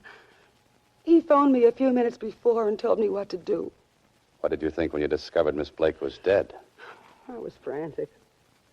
You see, Father warned me to forget all about the record. He refused to answer any of my questions. Mr. Halliday, my father can't be responsible for this tragedy. He's just a broken old man. He was the idol of millions for so long, and now they don't want him anymore. It's breaking his heart. And please, I'm begging you to forget all about this, Mr. Halliday. I thought you might be innocently involved. But I'm afraid you can't protect your father from a murder charge. What will they do with him? I'm sorry, Miss Masterson, but I'll have to take that record. Don't touch that cabinet, Holiday. Oh, you didn't like the beach, Masterson. I didn't go. You're too clever to be out of my sight. Being at this end of your gun might indicate otherwise. But I don't like guns pointing at me. Hey, get out of the way. He was going to shoot you. Oh, you're so right. Fortunately, you got in the way. Are you convinced now that he killed Miss Blake? Yes. I'm afraid I am. How did you know it was done here, not up in Jean's apartment? Jean didn't have a clock, which strikes the Westminster Abbey chimes. This is Box 13, starring Alan Ladd as Dan Holliday.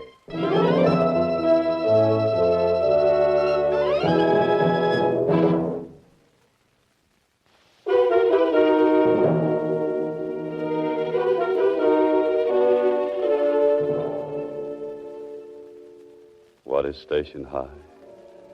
'Tis a proud benefit. It boasts and begs. It begs alms of homage from the throng, and oft the throng denies its charity. Holiday. What's that, Inspector? I said that Masterson was a fool. Imagine his insane jealousy of a young performer leading him into a murder plot. Oh, I know, but after all, look at it from Masterson's viewpoint. He'd been a great star, now he was reduced to playing a bit. Support of a girl he considered an upstart. Yeah. Well, it's too bad. Yes, his thinking went awry on him. He figured if he got rid of her, they might rebuild the show around him. The old boy was nutty as a peck of peanut brittle. Well, Mr. Holliday, Should I go over to Star Times and see what's in box 13? Oh, not this morning, Susie. Today we work. Chapters for our publishers? Chapters for our dear publisher. Good. Oh, say, before we start, there's a letter here for you. A letter? What's it say? It's from the man who owns the apartment building where you live. Yes? It says, your rent is past due. Get it up or get out. Oh, fine.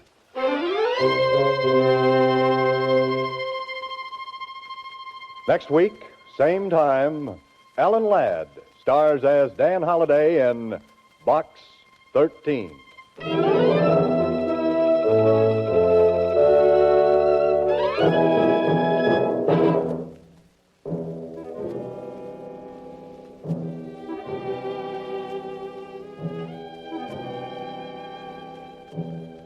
Alan Ladd appears through the courtesy of Paramount Pictures and may currently be seen in Wild Harvest. Box 13 is directed by Ted Hediger with an original story by Frank Hart-Tossig. The part of Susie is played by Sylvia Picker. Original music was composed and conducted by Rudy Schrager. This is a Mayfair production.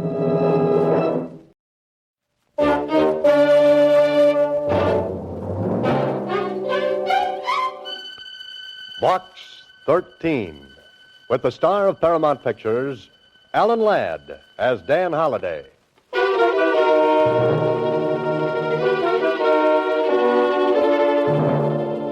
Box 13. Box 13. Box 13. Box 13. Box. He leaned over the shining halo of her blonde hair, reflected in the soft glow of the new moon. Oh, no, not that. Holliday, my boy, why did you ever decide to write fiction for a living?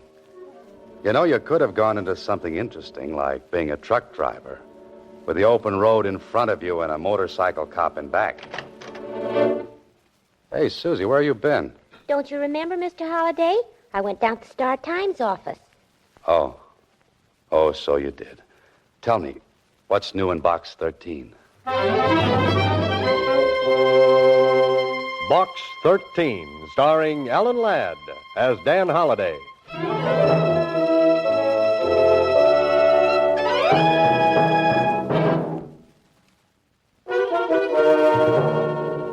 Now for Box 13, starring Alan Ladd as Dan Holliday.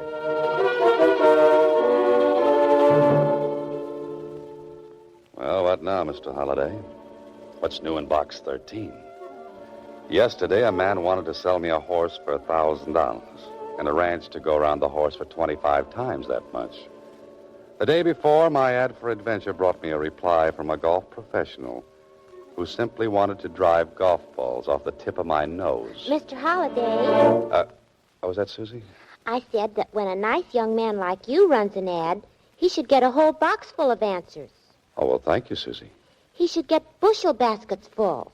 Well, thanks again. The place should be loaded with letters. All right. Now, what did I get? One postcard. And from a kid at that. A kid? You mean a child? Sure, Here, let me see it. A postcard from a youngster. It's probably a gag. Some small girl selling 10-cent packages of flower seeds for 50 cents. Sell 5,000 packages, and she gets absolutely free a St. Bernard dog. Well, let's see what really is on this postcard. I wrote to you, care of Box 13, because I thought you wanted it that way. I gotta see you right away on a very important matter. I am still doing business at the old stand. Signed, Johnny Moran. Johnny Moran?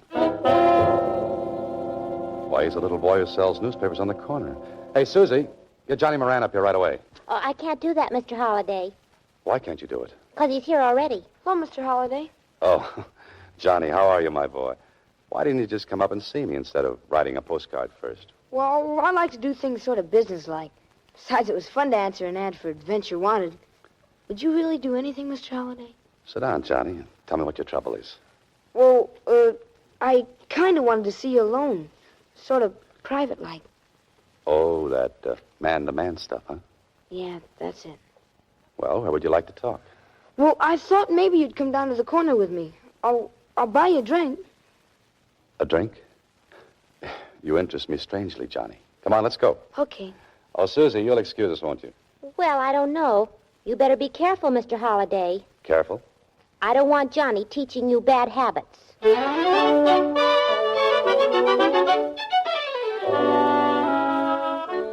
Johnny Moran is a very nice boy. Can't be more than 12, but he certainly seems to know his way around. Yes, Holliday, if you were ordering a small boy, this is just the model you would choose.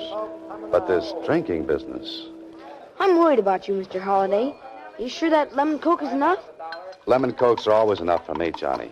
Especially when I spike them with an ice cube. Say, how's your banana split? Well, this one's got a little too much chocolate. I like the last one better. Better finish it, my boy. You want to talk business, remember? Oh, yeah. Well, I thought you might have read about it in the newspapers. Of course, you could have missed it. It was way back on page 5. Oh, it was on page 5. Well, here, I got a clipping of the story. Read it.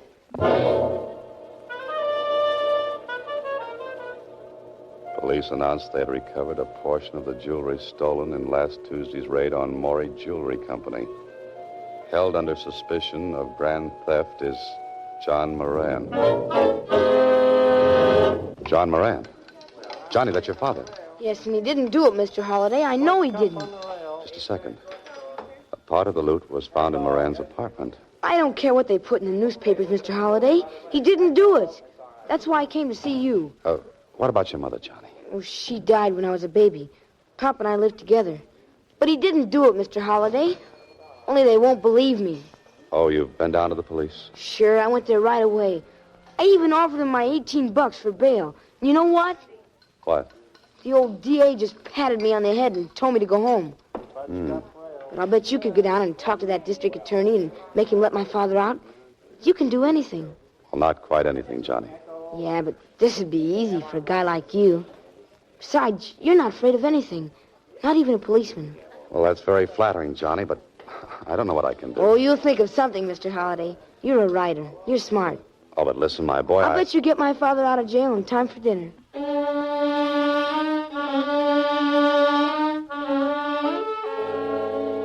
Okay, Holliday.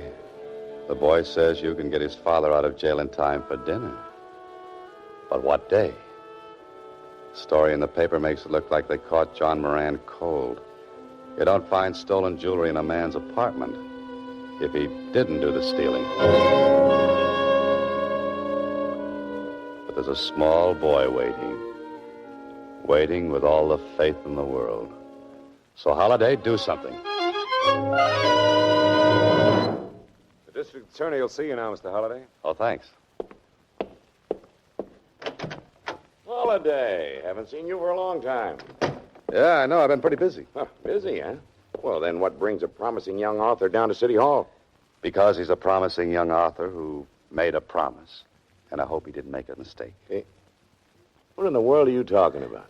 About a man named John Moran. You've got him locked up in your nice new jail. Yes, and from what we've got on him, he's going to stay there for a while. His son thinks Moran is innocent, Clark. Yeah. I feel sorry for that boy. He came down and talked to me, but what could I do for him? You've got the goods on Moran, then? Absolutely. The police found some of the stolen stuff in his apartment. Well, what's Moran's story? A woman who works in the same building with Moran asked him to stop in at the jewelry store and pick up her watch. While he was there, this stick-up artist walked in and held up the place. And that makes Moran guilty? Don't be in a hurry. The stick-up artist used him as a shield when he beat it. Moran claims the man forced him to drive the getaway car out into the country. Well, that still doesn't make him guilty. I think you've got the wrong person. This is where Moran's story went wrong. He walked into police headquarters and told it, but it sounded too good to be true. They detained him while a detective went over and searched his apartment. Oh? The detective found part of the loot. Moran couldn't explain where it came from. Well, to our office, it looks like he pulled a clever gag. We think he's in with the hold-up men. What about the woman, the one who sent Moran after the watch? Grace Willard? Oh, we don't have a thing on her. She's in the clear. I see. So, Holiday, you better forget about playing Don Quixote. Day of fighting windmills is over. Go home. Forget about Johnny Moran. Sure, Holiday, just forget all about John Moran. Write Finita the story and take it out of the typewriter. But how are you going to write the dialogue for a man who has to tell a small boy that his father hasn't got a chance? And describe the look in that boy's eyes. I don't care what that old district attorney said. My father isn't a crook. And your father should have been able to explain the stolen jewelry they found at your place. I'll bet he could, too. They just wouldn't listen to him. Oh, now, Johnny, if your father's innocent, they'll let him go. So you won't help me either. But I'm trying, my boy. What else can I do? Nothing, I guess. See you later, Mr. Holliday. Oh, Johnny, listen to me. I'm kind of busy right now. I gotta earn a lot of dough, I guess. Johnny. Because lawyers come pretty expensive, I heard.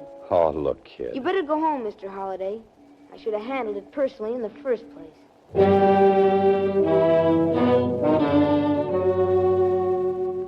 Small boys have that knack, don't they? They can just vanish into thin air when they want to. You're quite a character, Holiday. Go home and write this on your typewriter. Write about the small boy who wanted you to get his father out of jail. And you didn't quite make the grade. Hello? Mr. Holliday, this is Johnny. I'm up at the place where we live. Yeah, Johnny. There's something funny going on. What are you talking about? I'm afraid to go into our place. There's a man in there. You know him? He's going through the place, though, and he's looking for something. Johnny, listen. Run outside, find a policeman. I'll be right over. I gotta get out of here. Johnny, do what I said. He just walked out the door. He saw me. Get over to Moran's place fast, Holiday. You've got no time for fooling.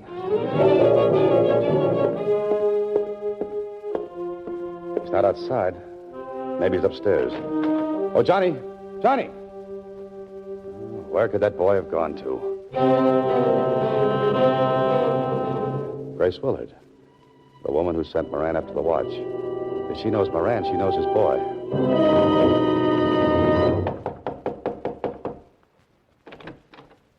Yes? Oh, Miss Willard? Yes. Well, I'm Dan Holliday. Would you know where little Johnny Moran is? Come in. Now, what's this about Johnny? Well, he phoned me a few minutes ago from his place. There was a man going through it. He saw Johnny making the call. Johnny's disappeared. Yes. Will you phone the police? Do you think he's been hurt? Well, the police knew nothing about it. I don't know what happened to the boy. That's why I came over here. I figured that if you knew his father, you knew Johnny, you know. Poor Mr. Moran. I feel so badly about him. You know, if I hadn't asked him to get my watch, this never would have happened. But that doesn't make it your fault, Miss Willard. Oh, I feel terrible about it just the same. And now, Johnny disappearing. He hasn't been here at all? No. Let me think of it. Oh, by the way, I was just having some coffee. Would you care to join me? Grace Willard is a very nice person. Really worried about the boy. Perhaps she'll come back with an idea. Here's your coffee, Mr. Holliday. Now we'll talk. Well, thanks. Did Johnny recognize the man? No, he didn't have time to say. Well, perhaps he found a policeman on the street. He might have gone back to the house. Well, maybe I ought to call back. Johnny's a cute little fellow. Johnny has a father who's in jail. Johnny's quite concerned about his father and would like to set him free. Grace Willard is stalling Holiday. Waiting for something. I don't know if Johnny will get his wish or not. You see, his father looks very guilty to the police. Holiday, you idiot. That coffee was doped. The oldest gag in the world, and you swallowed it. You look sleepy, Mr. Holliday. Are you feeling all right? She looks like a reflection in one of those amusement park mirrors. She's long and skinny. No, she's short and fat. Holiday, get up on your feet. How do you feel, Mr. Holliday? Are you all right? Answer me. Get on your feet, I said. Walk, Holiday. Walk. Walk this thing off before it's too late. You look very tired, Mr. Holliday. Let me get you a pillow. Come on, Holiday. One big How do you effort. feel, Mr. Holliday? I Can't make it. You are listening to Box 13, starring Alan Ladd as Dan Holliday.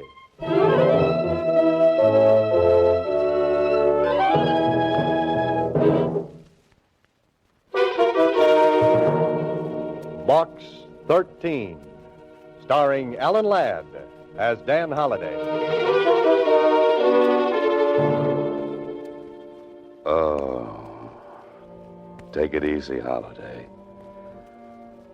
Take it easy.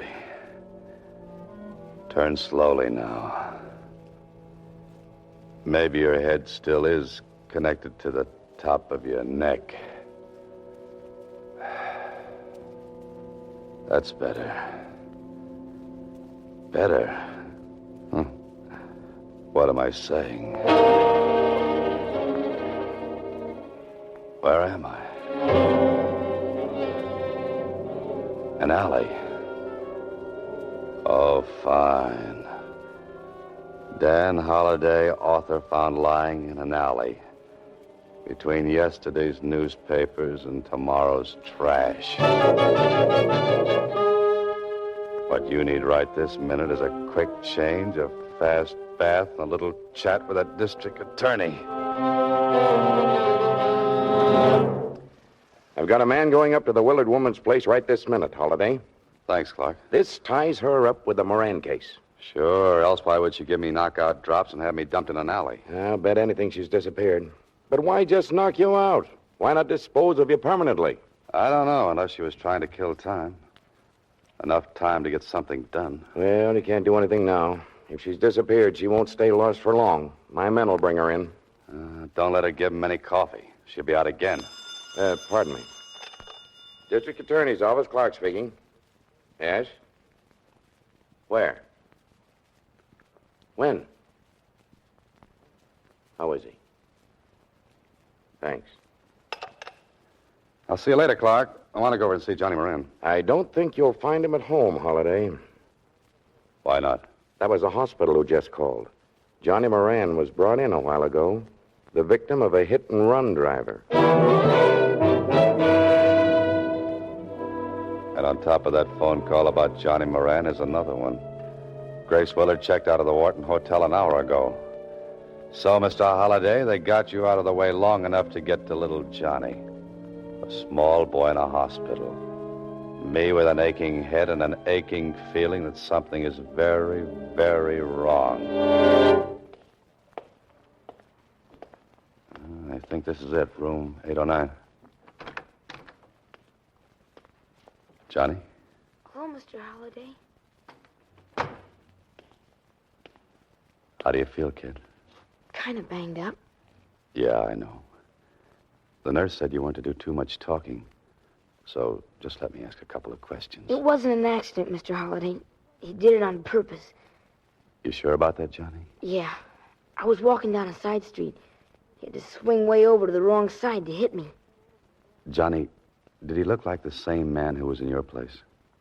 I didn't get a good look at him. He was bent down way behind the wheel. Well, could you give me just a hint? Was he tall, short, thin, fat? All I know is... Yes? Johnny. Johnny.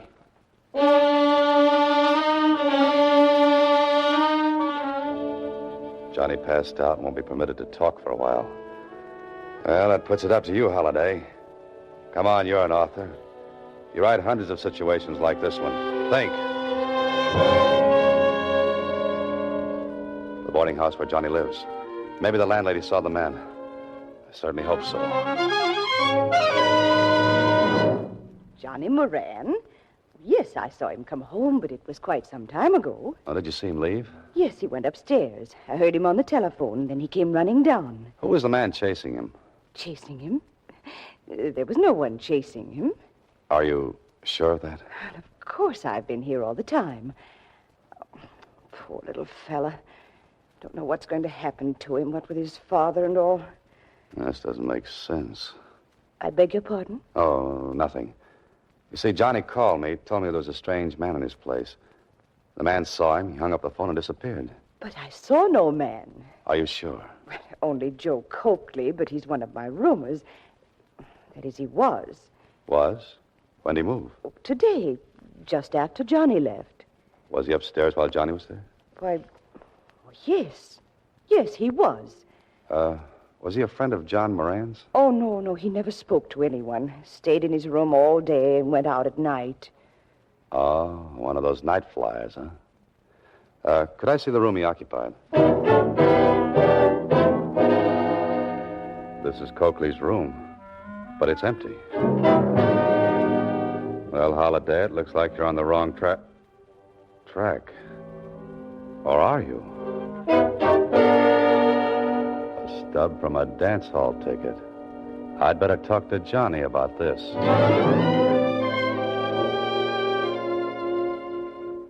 Johnny, the man who came out of your room, was he about my height?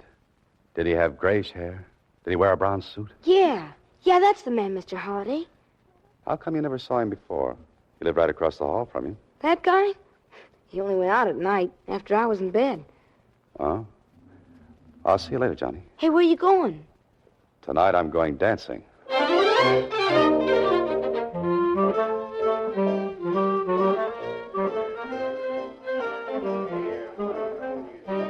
This is a very nice place, Holiday. Admission 60 cents, which includes an evening of dancing. And from the looks of the customers, they're trying to get their money's worth. Like to dance, fella? Who, me? You ain't not twins, are you? No, I'm sorry. I'm afraid I'm a very bad dancer. Oh, you let me be the judge of that. Come on, kid. You look good to me. Oh, wait a second. Say, isn't that Joe Coakley over there? Oh, you know Joe? Yeah, and the girl with him. That's his girlfriend, Grace Willard. Oh, thanks. I'll see you later. Hey, where you going? This is it, Holiday. Only what are you going to do? They're leaving, and if you stop to make a phone call, you'll lose them. And I wouldn't like to lose that man. He's the one who hits small boys with big automobiles. They're going into that apartment house. This begins to look like the final chapter. Now to make a fast telephone call to an old friend, then better to get to the payoff.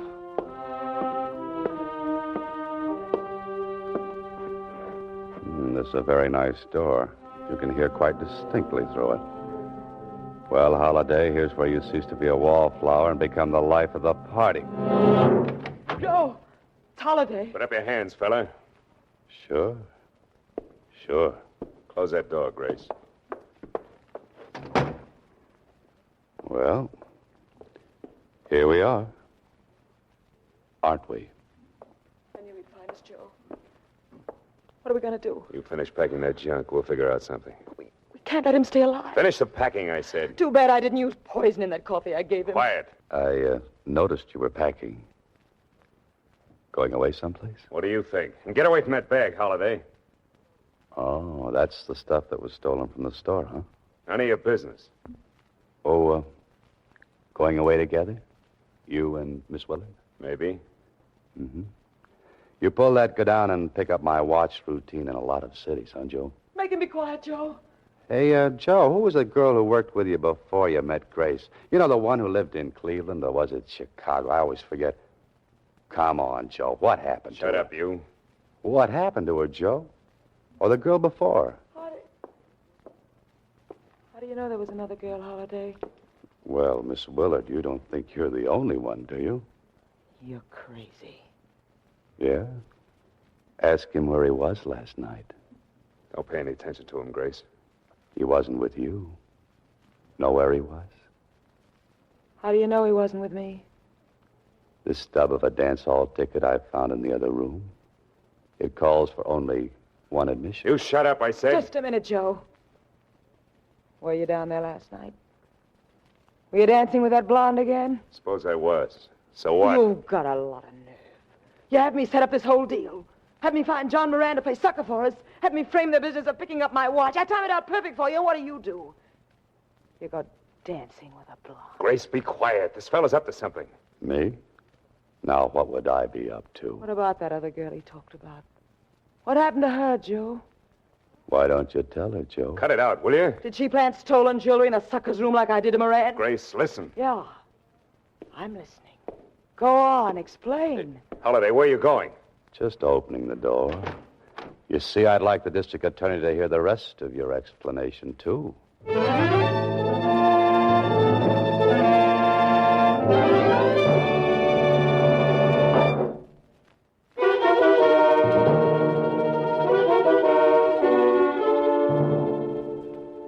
Well, this is the last chapter to a story I was afraid might have an unhappy ending. But Johnny Moran's father is free. The district attorney has Grace Willard, Joe Coakley, and the stolen jewelry. And Johnny? Johnny is out of the hospital. Mr. Holliday, What did you say, Johnny? I said you might have been killed going up to the apartment like that. No, I was safe for the DA just outside the door. Gosh, and you figured it all out by yourself. No, you helped, too, when you telephoned me. And I hate to mention this, kid, but did you bring the $18 with you? Sure I did. I pay off, you know. Here. Oh, thanks, kid. I was just a little worried. I was going to pay before Mr. Holliday, but I didn't think he needed money that bad. I needed it to put with this check. Here. There was a $500 reward for recovering the jewelry, and it's going to a bank account for you. $500? Gee, gosh, I guess I'm rich. Johnny, what are you going to do with all that money? Well, the first thing I'm going to do is take you out and buy you a drink. How about an Idiot's Delight? A what? Idiot's Delight. It's got a pint of ice cream, 3 bananas, some oranges, and 7 flavors. Well, Johnny, I don't know. Mr. Holliday, I just heard that Johnny got out of the house. Oh, there you are, Johnny. How do you feel? I feel swell, Susie. I just invited Mr. Holliday out to have a drink. He can't go out, Johnny. He's got some very important work to do. Well, gee whiz. Thanks a lot, Susie. Thanks? What are you thanking me for? You don't know it, but you just saved me from a horrible fate. Next week, same time, Alan Ladd stars as Dan Holliday in Box 13.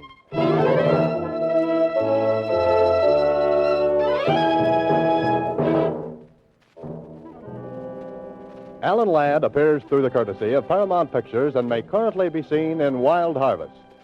Box 13 is written and directed by Ted Hediger. The part of Susie is played by Sylvia Picker. Original music was composed and conducted by Rudy Schrager. This is a Mayfair production.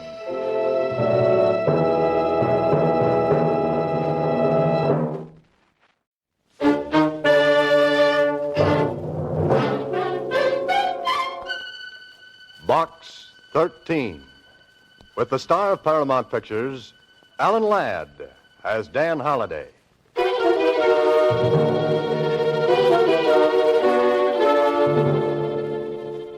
Box 13. Box 13. Box 13. Box. The body lay like a squashed melon at the foot of the cliff. Period. Period is right. Well, what happens now, Holliday? The inspector wonders how. The inspector wonders. Oh, no, it's Holliday who wonders. I wonder how. I wonder why. I wonder what. I wonder where you've been, Susie. But, Mr. Holliday, I've only been gone 10 minutes. Went down to the Star-Times after the mail. Oh, so you did. What's new in Box 13?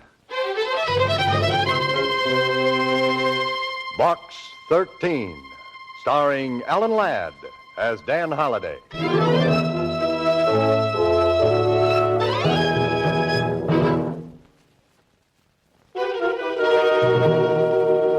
And now, Box 13, starring Alan Ladd as Dan Holliday.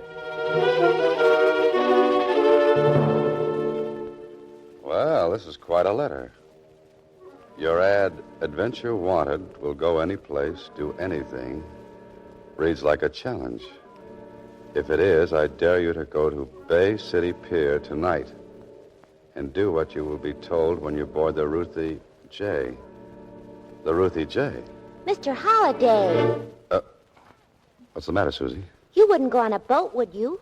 Oh, why not? As a kid, I was a Sea Scout. Haven't been on a boat since, and I love them. But, Mr. Holliday, what if when you got on that boat you were shanghaied? Susie, the word is shanghaied. Oh, shanghaied, shanghaied, what's the diff? Suppose some smuggler hits you over the head with a sloop or something, and... A sloop? Oh, Susie. Yes, a sloop. And then they sail off and dump you on the beach at Timbuktu. They couldn't sail off and dump me on the beach at Timbuktu. Why not? Timbuktu happens to be in the middle of the Sahara Desert. Oh. Yes, oh. And please tie an anchor to that imagination of yours. Okay, Mr. Holliday. But if you wind up on the other side of the world, please don't write me a letter about your voyage. No? No. Just reading about the ocean makes me seasick.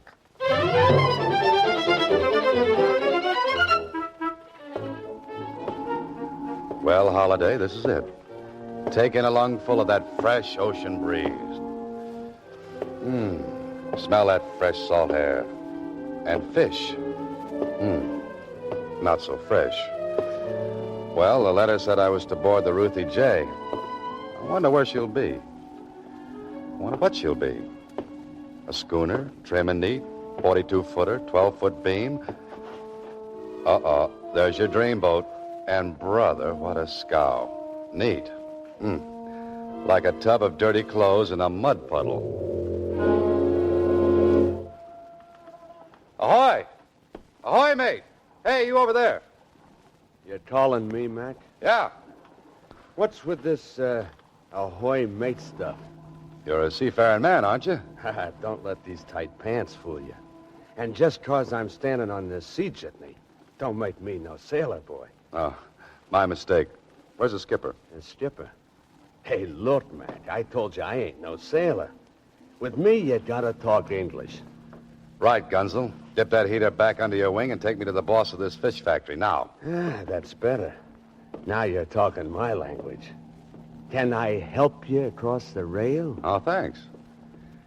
Say, is your name, Holliday? Yeah. Dan Holliday? Now, how'd you guess? Pleased to meet you. Sweet dreams, Holliday. I hope you enjoy the boat ride.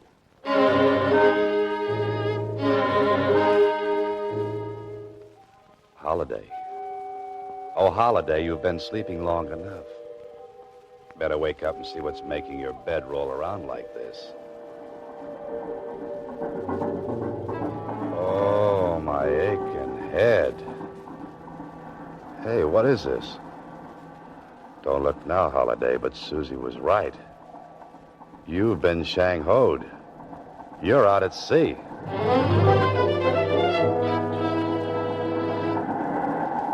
Well, and a pretty girl aboard. Hello, Mr. Holliday.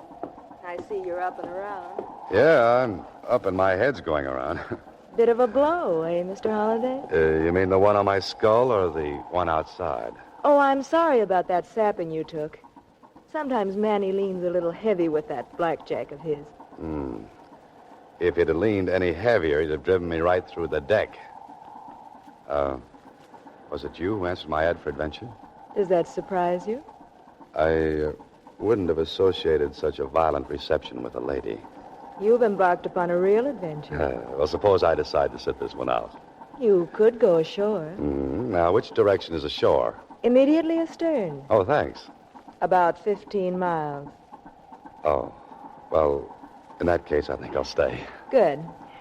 I didn't want you to decline my invitation, which explains Manny and his blackjack as a reception committee. Oh? Well, since you're in back of this, just who are you? My name is Marie Gordon. I felt you might be in need of a vacation, Mr. Holliday. Oh, sort of a holiday for holiday. Is that it? Exactly. Well, great. Now, just where do we go on this vacation? You go fishing with the captain. Oh, I go fishing with the captain. What about you, Miss Gordon? I remain locked in my cabin. I have things to think about. What about Manny and his convincer? He didn't sail. Other business kept him ashore.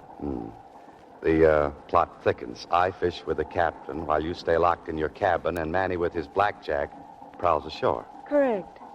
And speaking of plots, Mr. Holliday, I've always admired those in your books. Perhaps you could confirm something for me. I could try. Establish the case of someone having something not his own, wishing to keep it from another person who desires it as well. Where would you put it? Well, in the place you'd least expect to find it, of course. Of course, Mr. Holliday. Good night. Good night, Miss Gordon. Remember, the fish bite early. I know, especially the suckers. There's a strong odor aboard this ship, and it isn't just fish. But there's nothing you can do tonight, Holiday, so you might as well get some sleep. Oh, a sailor's life is the very best life, so it's a sailor's life for me. A sailor's morning. life for... You're the captain? Yep. Morning, sir. Come through last night's squall okay? Yeah, except for this bump on my noggin. Rolled against tension, eh? 'Twere a bit rough. Rough is right. Oh, I understand you and I are going to do some fishing. Aye, sir. These grounds is good for swordfish. Might even catch us a marlin. Just where are we, Captain? Them islands way off there is the Catalinas. Plenty of albacore here, too. Doesn't Miss Gordon like to fish? Don't know, sir. This is the first time she's hired me in the Ruthie J. Then this isn't Miss Gordon's boat. Nope. She's mine.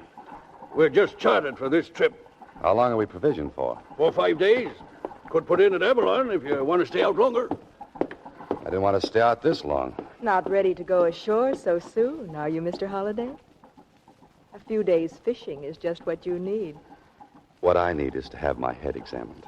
That bump still bothering you? No, but what might be happening back in town is. Relax, Mr. Holliday. Everything will be taken care of. Yeah. But I'm wondering how and what and why. Why is right. Just why would a girl like Marie Gordon maroon you on a fishing boat? What's the gag? And how's it going to be pulled, and on whom? Holiday, as an author, you're not even a good fisherman. You're quite a fisherman, Mr. Holliday. Why, in just 4 days, you handle that heavy gear like a real deep-sea man. Thanks. But don't you think we've got enough fish? You've got another. There goes your line off the outrigging. It's a big one. Let him run, sir. Now, hit him hard. Good. You've got him, sir. Don't look now, but I think he's got me. He's a marlin, I think. Let him play. Let him go play with someone else. I'm tired. Oh, that's too bad, Mr. Holliday. You set your drag too soon. That's why he broke the gear. I wanted to break the gear. I'm sick of fishing. Captain, I want to be put ashore now. Sorry, sir. Miss Gordon will have to give me new orders. Now, look, Captain, I'm going ashore. I'm going to be there before tonight. But Mr. Holliday... Captain, you heard the gentleman. He's going ashore. Aye, ma'am. Do we run for the mainland or the islands? Neither. We stay here. But you said Mr. Holliday was to go ashore. That's correct. Lower the dinghy, Captain. The dinghy? And hand Mr. Holliday the oars. The oars? Ma'am, we're more than 10 miles off Catalina. If Mr. Holliday wishes to be ashore before tonight, he'd better start rowing now.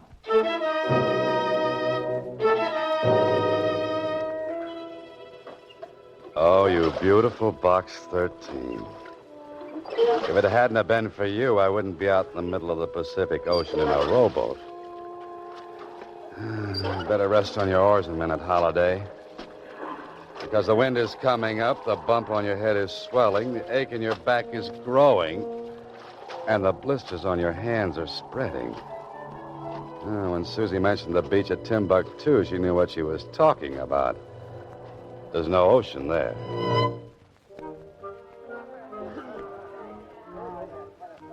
Hey, Spaulding. You looking for me? Oh, there you are, Manny. Yes, I've been looking for you. Now, what does the great Edward B. Spaulding want with Quiet. me? Quiet, will you? You should know better than to mention me by name. Get in that booth. None of your penthouse-type clientele would be in a joint like this. Have a seat, Spaulding. I tell you, that doesn't matter. I just shouldn't be seen even talking. In that case, hit the road. I gotta keep my rep, too. Meaning what? I'm a nice, honest hood. And even though you act and look like the owner of Tiffany's, to me, you're just a fence. Where's your boss? Marie. She's out fishing. Fishing? She couldn't be. Look, pretty boy. If her and this Holiday want to do on a fishing trip, it's their business, see? It's my business to get what I've paid for. The last shipment's overdue. Now, where is it? You're sounding kind of tough for you. With the amount of money this deal involves, I can get tougher. Well, I don't know from nothing. You gotta talk to her. If Marie's trying to pull something... Hey, wait a minute. You mentioned a Holiday. That wouldn't be Dan Holiday. Did I say Holiday? Thought I said Holohan. Or was it Halloween? All right, Manny, be a comedian. But tell your boss if she doesn't produce that merchandise by tomorrow, there'll be trouble. Ha ha. If I told her, she might die of fright. If she doesn't come through, somebody is going to die. And it won't be from fright.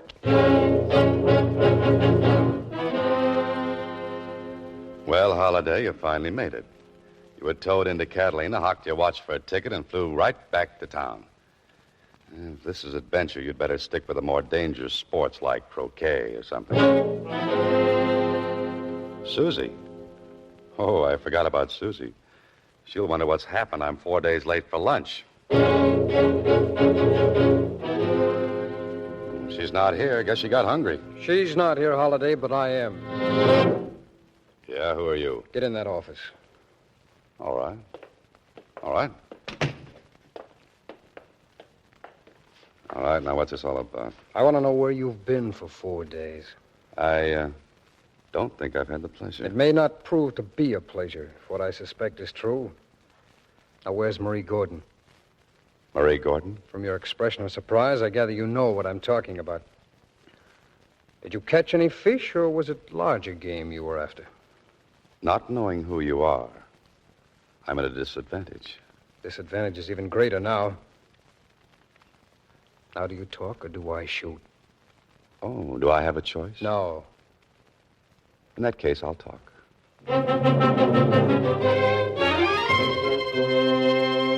You are listening to Box 13, starring Alan Ladd as Dan Holiday.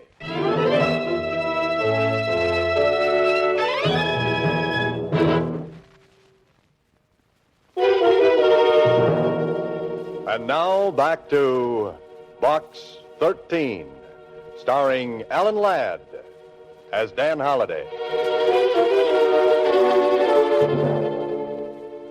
Holiday, you can run into more trouble than a kid playing football with a beehive. You know, I don't think this guy's in the mood to believe you just got bopped on the bean and taken for a boat ride. He thinks you're in on the deal. Yeah, but what's the deal? Come on, Holiday, talk.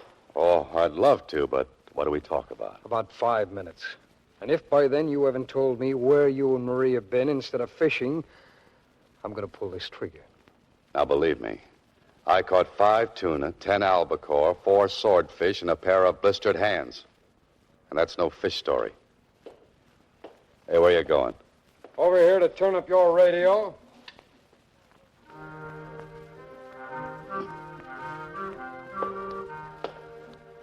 You see, I'm very considerate of others. This is a very big gun, makes a very big noise. I don't want to disturb the neighbors when it goes off. Okay, mister, whatever your name is. I'm going to tell you exactly what happened. And if you don't believe me, you can start shooting. You sound very brave, Holiday. And I act very dumb. Now, I know it was stupid of me to accept a blind invitation to visit a boat named the Ruthie J. Because when I got there, a tough character in tight pants used my head for a dinner gong. Somebody slugged you? Yeah.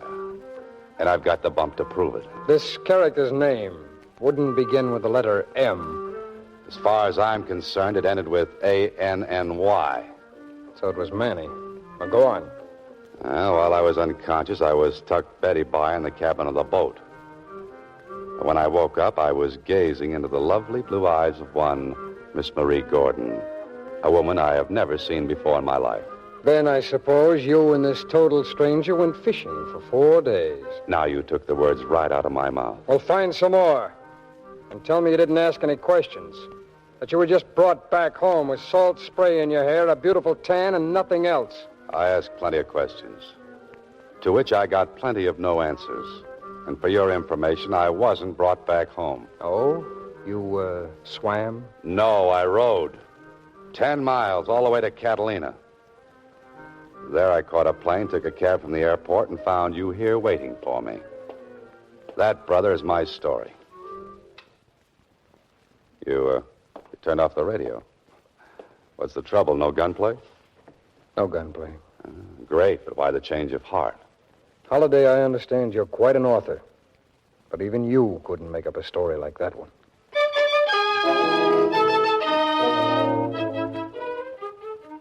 So, Holliday got rid of the mysterious man with a gun. Hey, but what about Susie? She's not here. She's not at home. The Star Times. They'll know what happened to her.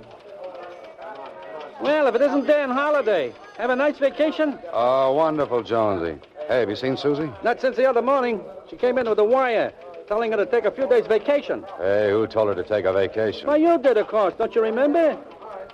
Jonesy, sometimes my left hand just doesn't know what my right hand is writing. Where'd she go? She didn't say. She came in with a man wearing tight pants. She looked for the mail. There wasn't any, and they went away. Man with the tight pants. Manny. I'll see you later. No, now, wait. All this mail came while you've been gone. And a box, too. Here. A box? What could this be? Maybe candy. Oh, nobody loves me that much. Wait. What? You hear something tick in that box right now? Tick. You think it's... I think you better get that thing out of here. Oh, but Jonesy, Take it to police headquarters. Get it out of the building fast. It might blow up any minute. You've ridden in many a taxicab, Holiday, but this is the first one you've taken with a maniac in the driver's seat and a bomb in the back. Inspector Blake.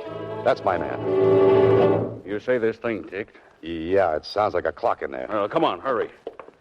Where are we going? We've got a bomb shelter down in the basement. Oh, that's great, but why take the bomb with us? We're going to open that box. That's all I need. Been soaking for 30 minutes. We're safe now. Whew. Thanks, Inspector. Say, do you mind shoving my heart back into place for me? Now, there's nothing to worry about, my boy. We'll open up this beauty and see what we've got.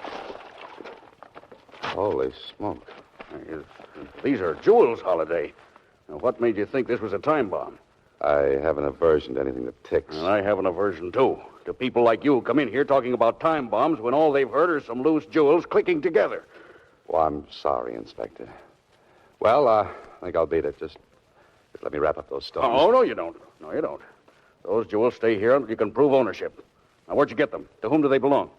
Give me about 30 minutes, Inspector, and I think I'll be able to answer you. So that's what it was, Holiday. A stunt to smuggle jewels. Into box 13, no less. That Marie Gordon, she's a clever, clever girl. No wonder the mysterious character at the office was waving that gun at me. Oh, think of what would have happened if I'd tried to lie to him. Come on, Holiday. You've got places to go and some people to meet. I was sure worried about you rowing all that way, Mr. Holiday. Oh, that's okay, Captain. Hey, what I came here for was to locate Miss Gordon. Do you know where I can find her? She's a popular woman. 2 other men come a-looking for her. 2 men? Yep. One was a smooth-looking sort of fella. The other was a tough. With tight pants?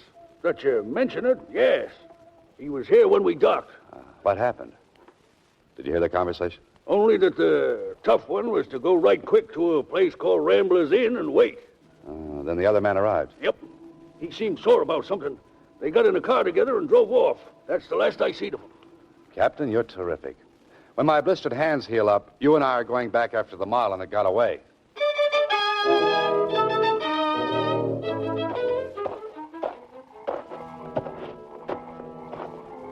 All right, Matt. Where do you think you're going? Well, if it ain't Mr. Holliday again. Only this time, I don't think you were invited. Yeah, that's right. And this time you're the one who's going Betty by. Pleasant dreams, Manny. Here. Just in case you get restless in your sleep, let me tie you in bed with this baling wire. I didn't have time to ask you in which cabin there were, Manny. But those angry voices I hear down the line, I don't think they would be coming from honeymooners. Free for the last time. Where are those jewels? Don't threaten me, Spaulding. Manny's right outside. One call from me and he'd be all over you like a rug. I gave you the money to pay off the smugglers. I want the jewels. At first, the boys didn't want to turn over the stuff. When they finally did, I thought they might try to get it back. So you went off on a fishing trip with a man named Holliday. Why? Certainly. And for a good reason. Holliday has the jewelry. What? How did he get into this? You know about his ad in the Star-Times? What about it? And I thought we might have trouble with the boys. I had to think of a place to put it where they wouldn't expect to find it. So? I sent it to Box 13. Where are you going? Pay another visit to Dan Holliday. Don't bother. What? I'm here. Holliday! Manny! Manny! I'm afraid Manny won't hear you. What? He's taking his nap. And you look sleepy, too. Say, Manny's blackjack works fine. Your friend Spaulding is sleeping like an infant. Now, What? Now, what's this about my having that smuggled jewelry? You, could share in it with me. You're very generous. I can afford to be. Duty-free, and with Spaulding's wealthy clients. Oh. You decided to cut Spaulding in after all. Why should I? What do you mean? I'd rather cut you in, Mr. Holliday. No, thanks. I'm not interested. But that's foolish. Think of all that money. I am, but I'm also thinking of a great tag for the yarn I'm going to write. But what will that get you? Royalties, lady. Royalties. This is Box 13, starring Alan Ladd as Dan Holliday.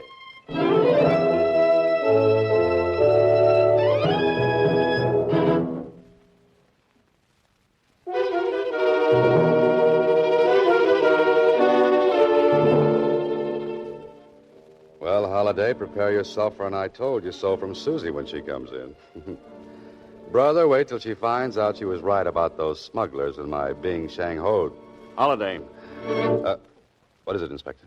We've been after that smuggling gang for a long time. If that Gordon dame hadn't gotten so greedy and tried to chisel on Spaulding, we wouldn't have caught up with him so soon. And, of course, you helped a bit, too. Coming from a police inspector, those are very kind words. Well, Susie, it's about time you showed up. Oh, hello, Mr. Holliday. My, what a beautiful tan. Catch any fish? All kinds. Tell me, Susie, where have you been? Out of town. The wire you sent me said to take a vacation for 5 or 6 days. Oh, the wire I sent, which I didn't send. Well, anyway, you didn't specify which, so, Mr. Holliday, I took 6. I see. And, Mr. Holliday... Yes, Susie. You know the nice man that I went down to Box 13 with? Yes.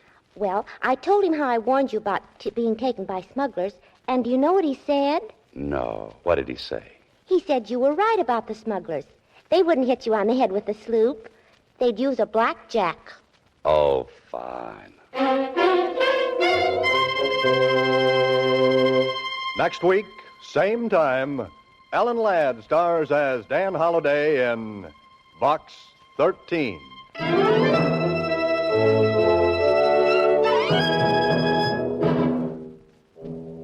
Alan Ladd appears through the courtesy of Paramount Pictures and may currently be seen in Wild Harvest. Box 13 is directed by Ted Hediger with original story by Frank Hart Tausig. The part of Susie is played by Sylvia Picker. Original music was composed and conducted by Rudy Schrager. This is a Mayfair production.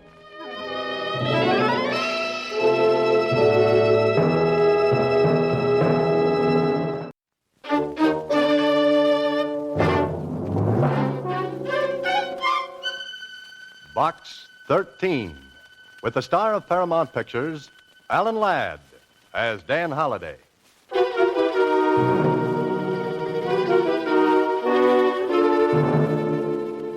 Box 13.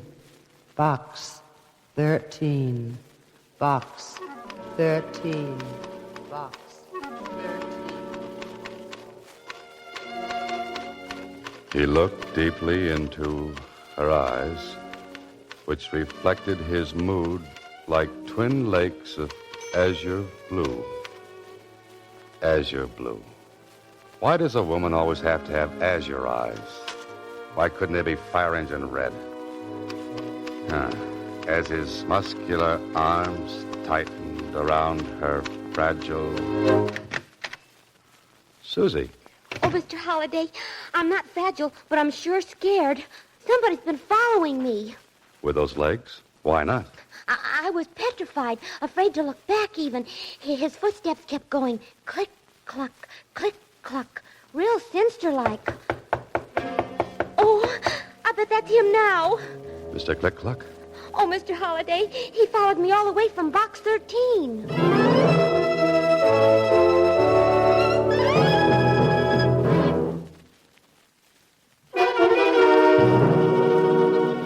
And now, Box 13, starring Alan Ladd as Dan Holliday.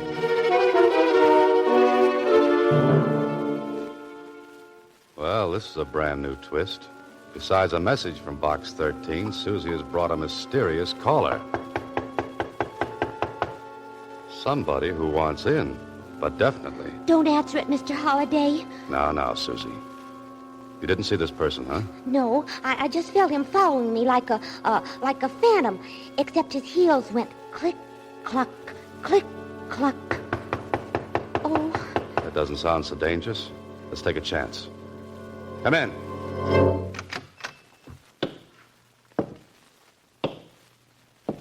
Oh. Silly me. I ought to be ashamed for being such a fraidy cat. Look who it is. Well, Susie, who is it? I don't know. Who are you, mister? My name is George Flit. I'm a detective. And you're Dan Holliday, the writer. It's on the door. A detective, huh? Why, he isn't any bigger than me. But I have nerves of steel and the heart of a lion. Oh, I see. And what brings you here, Mr. Flit? Well... Boo! Nerves of steel, heart of a lion. That was no fair, girlie. You took me by surprise. Susie. Now, Mr. Flit.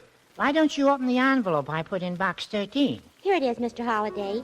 Oh, thanks. Open it. I'm all gooselumps. Okay. Well, what do you know? Why, there's nothing written on the paper. How about that, Flit? See how clever I am? I put that envelope in box 13 as bait. As bait? Yes, I knew it would lead me to the person who put the ad in the Star Times. Adventure wanted. Will go any place and do anything. Very clever, Mr. Flit. Oh, what made your footsteps go click, cluck, click, cluck? Oh, that. I lost the metal cleat off of one of my heels. Oh. Well, now that you've discovered me, Mr. Flit, what? Mr. Holliday, I'd say you're just the man for the job. Job? Something exciting, you hope, huh, Mr. Holliday? I'd handle it myself, only I'm so tiny. Besides, I've done mostly divorce work. Just the right height for keyholes. But about the job? Well, I'm coming to that. Mr. Gilbert Bolton sent me $50 just to attend the party tonight. $50? I should have been the detective. Oh, you can be. I'll split with you if you'll go to the affair in my place as me. We got the money. What's the catch? Oh, there's really no catch. Only thing Mr. Bolton said, what there might be a little, bloodshed.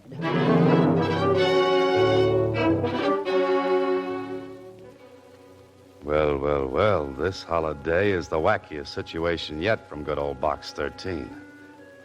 Yes, Holiday, you must be hard up for story ideas. Hard up for brains, too. Otherwise, why are you riding with George Flit, detective, in his hot rod jalopy? Destination bloodshed. And you've never met this Bolton who's having the party? No, but he phoned and explained that the party is going to be at his nephew's place, Kenneth Bolton. Kenneth, huh? What about the bloodshed? Well, as I understand it, Kenneth's father, that is, Gilbert Bolton's brother, committed suicide not so long ago. Oh. Gilbert said the boy is suffering from neurasthenia, I think he said. Psychoneurotic, huh? Yes, on account of the way his father died. Gilbert's afraid the boy may take his own life tonight. Why tonight, especially? Well, it seems that Kenneth drinks a lot at these parties and gets depressed. And my job is... to see that he doesn't commit suicide tonight. I've looked forward to more pleasant evenings. I think that's the place up ahead with all the lights on. Yeah, that's the address you mentioned. We must be about 15 miles from town. 14 7/10 by my speedometer. Well, Flit, I may as well take off. What are you going to do? Oh, I'll sit here in my car and listen to the radio, sort of keep my eye on things from the outside. Good idea. See you later, then.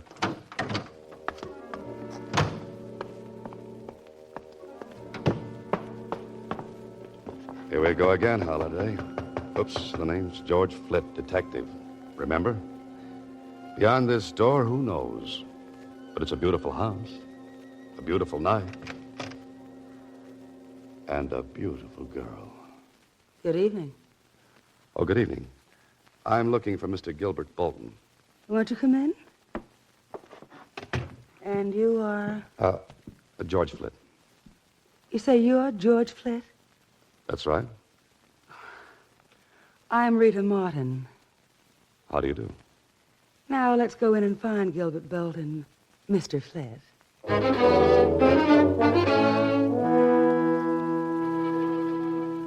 Oh, Holiday, here's a jungle cat. A vampire right of Terry and the Pirates. That jet black hair, those heavy-lidded eyes, that glistening crimson mouth. And something else. Yes, heavy, cloying, sensuous. A perfume such as you've never known before. That's something to remember this Rita Martin by. Mm-hmm. Oh, there you are. Oh, Gilbert. Yes, Rita. Gilbert Bolton. This is George Flit. George, how do you do, Mr. Flit? Mr. Bolton? If you'll excuse me, gentlemen, I'll see you all a bit later. So, you're George Flit, the detective? Yes, that's right. Your voice seemed, well, different over the phone. Well, you know detectives. Many disguises, many voices. Got to keep them confused, you know. Somehow I pictured you differently. Oh? Well, no matter. You know why you're here. Yes, to keep my eye on your nephew, Kenneth Bolton. More than that, to keep him from killing himself.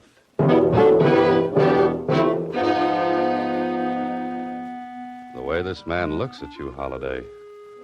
So cool, so calculating. With piercing eyes that thud against the back of your skull. He could be one of two men. A man of distinction or a man of extinction. Okay, Mr. Bolton, I'll keep your nephew alive. That's your job. Well, what makes you think the boy wants to commit suicide? Well, since his father, my brother, took his life, Kenneth has been extremely upset. It's only natural, Mr. Bolton. I know, but I've heard Kenneth threaten suicide, and it's got me worried. Anyone else heard him? Yes, Miss Martin. Anyone else? What do you mean, anyone else? I just wondered if anyone else had heard him make these threats. I really wouldn't know.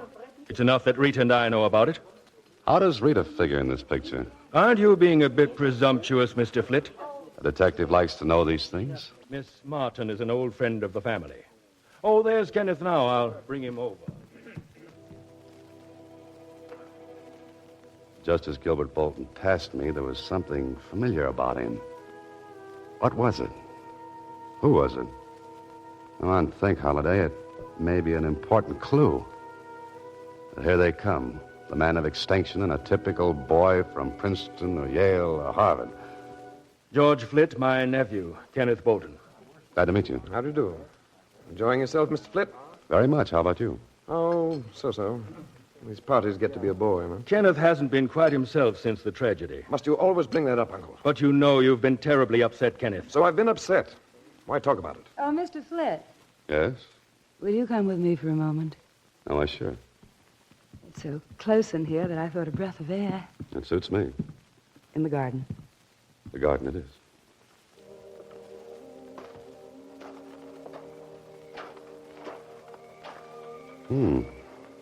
Nice. A moon, too. Mm-hmm. Lovely, lovely night. Ah, the scent of those flowers. Exquisite, isn't it? Uh-huh. But not to compare with your perfume. You noticed it. Yes, it was so unusual. It's called Whispering Gown. Whispering Gown? I like the name. Say, Yes? I know where they got that name. Oh?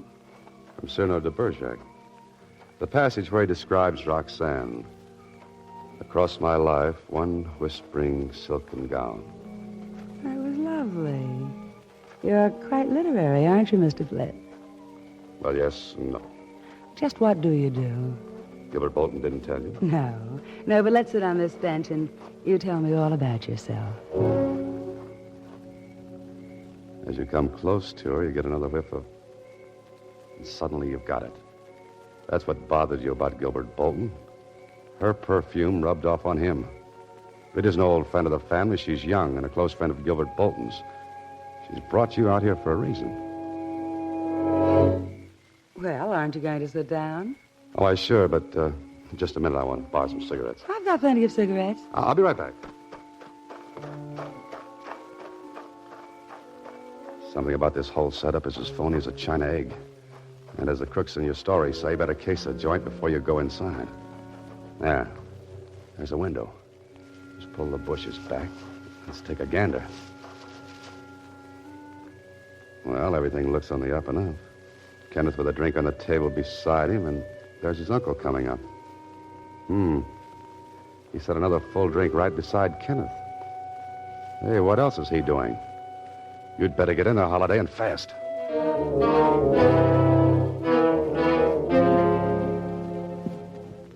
Mind if I join you, gentlemen? Well, not at all, not at all. You appeared quite suddenly. Care for a drink, Mr. Flit? Here, I haven't touched this one. No, let me fix Mr. Flit a fresh drink. I think I'll just have one of these hors d'oeuvres. Hey, what's it? My drink. Oh, I'm sorry. Flit, you awkward idiot. Oh, excuse me. Yes, Uncle. Accidents will happen. I didn't really feel like another drink. It was your idea, remember? Well, Mr. Flit, were you able to borrow some cigarettes? I was ambushed by hors d'oeuvres. Glad you're here, Rita. I have a proposal to make. Yes? What say we all run up to my penthouse for a while? Oh, sounds good. What do you say, Mr. Flit? Fine. I think a change of scenery would be nice. You'll enjoy the view overlooking Green Hill Park from the penthouse, Mr. Flit. Oh, good. What's the address? Tell you what, Mr. Flit. Rita, Kenneth, and myself will go ahead in my car. Then you can follow us in yours. Well, maybe I'd better go with Mr. Flit to keep him company. No, I'd like you with me, Kenneth. There's something I want to discuss with you. Important. Well, perhaps I should have the address in case I lose you. That won't be necessary. Just follow me.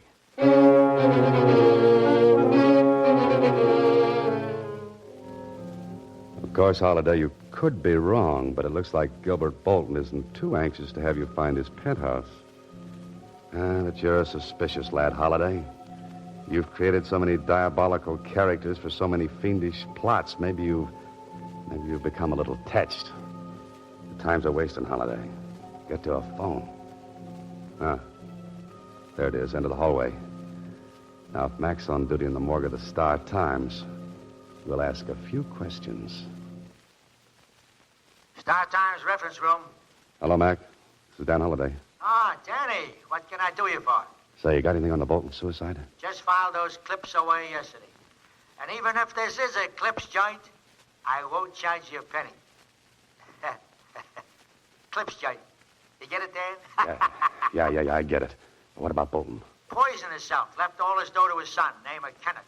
Anything else? Well, there was something about Bolton's brother, Gilbert. He sort of taking over and helping the boy. Kid was pretty broke up.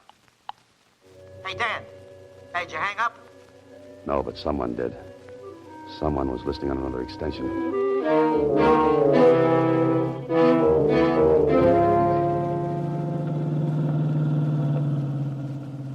Hey, this is the fastest hot rod I've ever driven. We're keeping right up with the Bolton. And he's doing 70. Wait until you shift into high gear. Where are we going? To a penthouse, I hope. Gilbert Bolton's. What happened at the party? Oh, Rita Martin tried to get me into the garden, and I got suspicious. Trying to keep you away from your job, wasn't she? Yeah, so I rushed back into the house, stopping to case the joint through a window. Case the joint. A detective talk. Yeah, then I got into trouble with Bolton. Well, how? By knocking a drink from his nephew's hand. Huh? What did the uncle do? He got insulting. Then all of a sudden he suggested going to his penthouse. Watch it. He's slowing down. Yeah, I wonder what his idea is. Oh, he's just slowing down for that train. But he only slowed down for a second. Look at him go. I know what he's doing. He's trying to beat that train to the crossing. He's trying to lose us. Step on the gas, Mr. Holliday. Okay. Mr. Holliday, are we going to make it? He made it, but I don't know about us.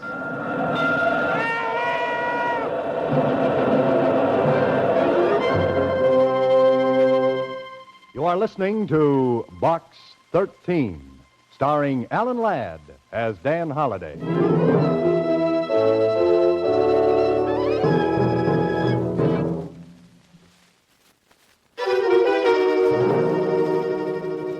And now, back to Box 13, starring Alan Ladd as Dan Holliday.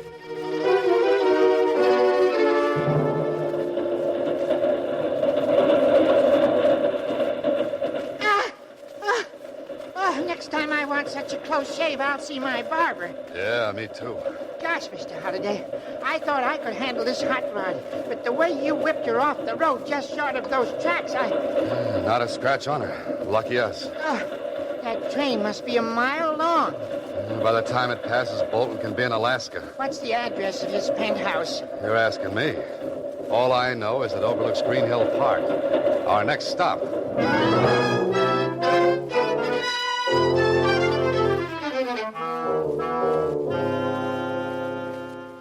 Well, George, Green Hill Park. I bet all these buildings have penthouses. And we'll try them all until we hit the right one. I'll go around this side of the park. Okay, and I'll try the buildings around the other side. Bolton's got to be in one.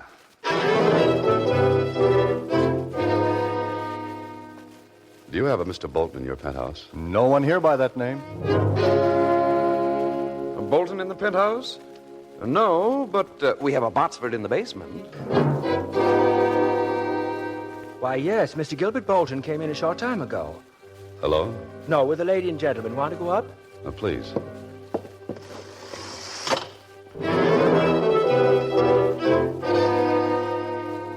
Did Mr. Bolton say anything about expecting more guests? No, sir. Do me a favor. If a little fellow with a squeaky voice shows up asking for Bolton, tell him I'm here, will you? Dan Holliday. Yes, sir. Oh, here you are. Thank you, sir. Your floor, sir. That's the penthouse door over there. Right.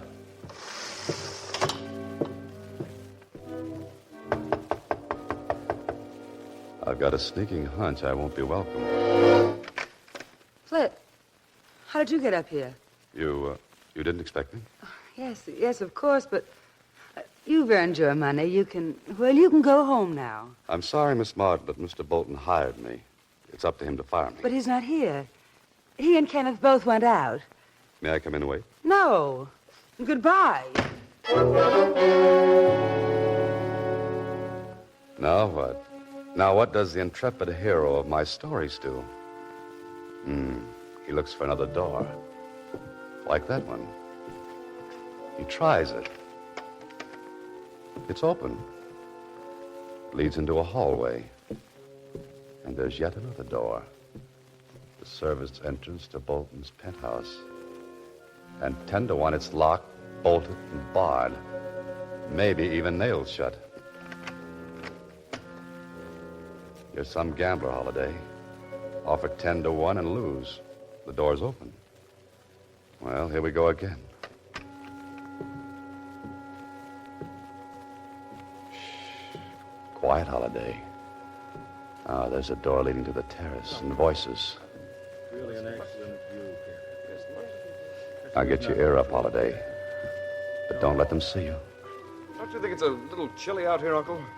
Let's go inside. Chilly, Kenneth? I'm really very comfortable. Here's the view I was telling you about, Kenneth. Better lean over the rail a bit to see around that turret. Oh, don't push against me, Uncle. That's a 10-story drop. Now, look over there, Kenneth. Uncle Gil! Kenneth, let's get away from that rail. Oh, Flit, you don't have to throw me back. Better than having your uncle throw you forward. What's the meaning of this outrage, How Flit? did you get in here anyway? I'm going to call the police. Fine, and save me the trouble. Look, Kenneth, I was hired to keep you from committing suicide. Suicide? Who, me? Yeah, but instead I'm keeping you from being murdered. Feel in your coat pocket. Ignore him, Kenneth. He doesn't know what he's talking about. A bottle. It's marked poison. Yeah, I saw your uncle plant it in your pocket through the garden window. He wanted to make it look like you poisoned that drink I knocked from your hand. Stop right there, Holliday. This isn't a cap pistol. You too, Kenneth. Don't move. Oh, you must be crazy, Uncle Gil. And you knew I was Dan Holliday all along, huh? Of course. I've seen your picture in the book review pages. Then I caught you a telephone conversation with the Star-Times on the extension. You get around. I can't believe this. You, my uncle. What's the play now, Bolton? Well, first I walk over to Kenneth and knock him out with his gun. No. Don't move, Holliday. I've still got you covered. Oh? And now that you've knocked out your nephew, what's your next move? Mr. Holliday, before I heave him over the rail to make it look like suicide, I'm going to shoot you.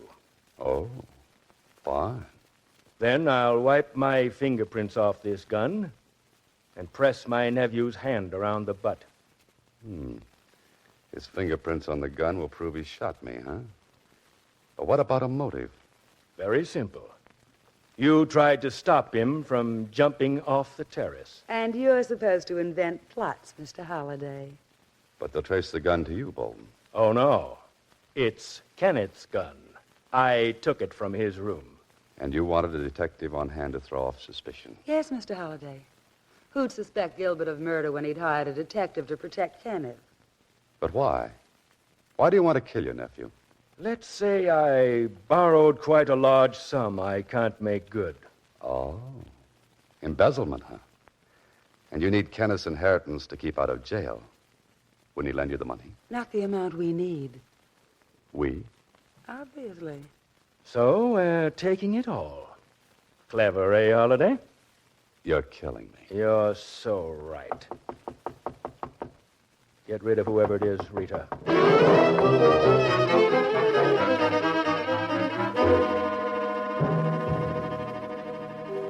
If that isn't help, Holliday, forget about writing the great American novel. No room in a coffin for typing. I tell you, Now listen here, I've got to go in and see. I know. I say you can't come in. I tell you, I've got to get in. I know Dan Holliday's in here and nobody's Never mind, keeping Rita. me. I couldn't stop him. I've got plenty of bullets. Welcome to the party, George. Hello, Mr. Holliday. A gun. Let me out of here. Stop! Stop or I'll shoot! Gilbert, watch out! Thanks for the distraction, Flit. Now, Mr. Gilbert Bolton, you know how your nephew feels. Well, I know how it feels to be on the right end of this Smith & Wesson. You knocked him out. What are you going to do? Do? Well, since the party's getting dull, let's invite a few more boys. Say from headquarters. This is Box 13, starring Alan Ladd as Dan Holliday.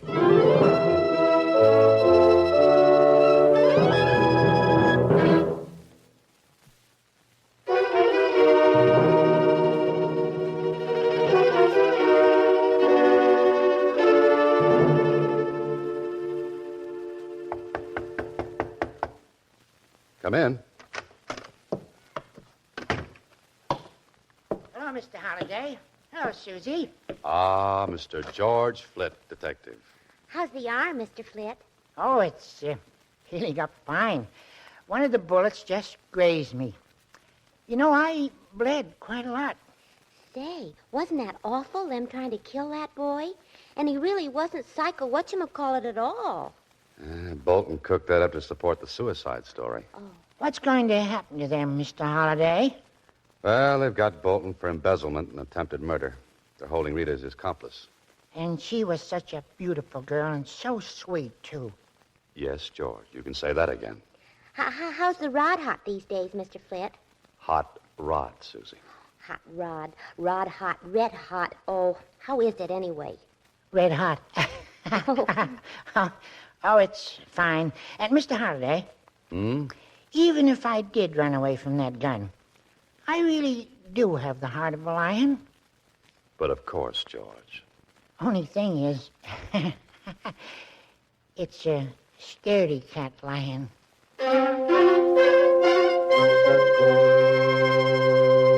Next week, same time, Alan Ladd stars as Dan Holliday in Box 13.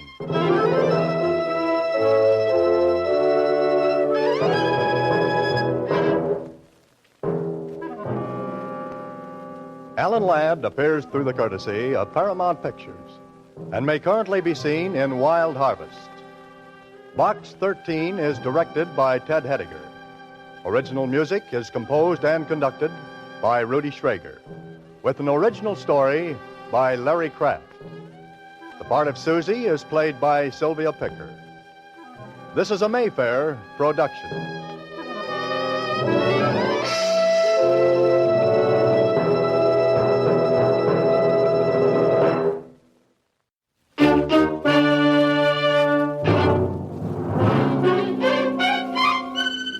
Box 13, with the star of Paramount Pictures, Alan Ladd, as Dan Holliday.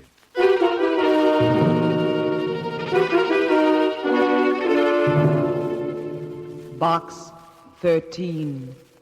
Box 13. Box 13.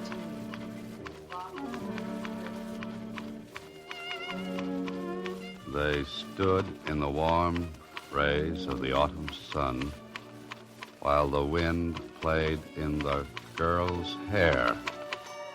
Oh, no, not that. Susie, Hello, Mr. Holliday. Oh, no, not what? I'm referring to the story I'm writing. Better forget the story, Mr. Holliday. I've got mail for you. So, what's new in Box 13? Box 13, starring Alan Ladd as Dan Holliday.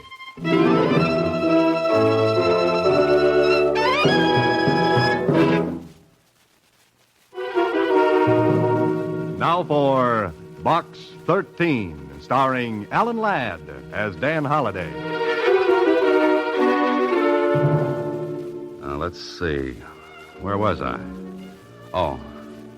But Betty forgot her dignity as she fell and bumped her head against the tree which stood nearby. Oh, brother. Mr. Holliday, What's that, Susie? I said that maybe the mail from Box 13 might give you an idea. Today there were 2 letters. 2? Yes, One of them is a big, fat envelope. Now, who in the world would send me a big, fat envelope? The police department. It's a block of tickets for their annual ball. What's the other one? This one smells all romantic-like. It has the odor of Christmas night. Or, maybe it's Easter morn. Or maybe it's Tuesday afternoon. Here, let's have it.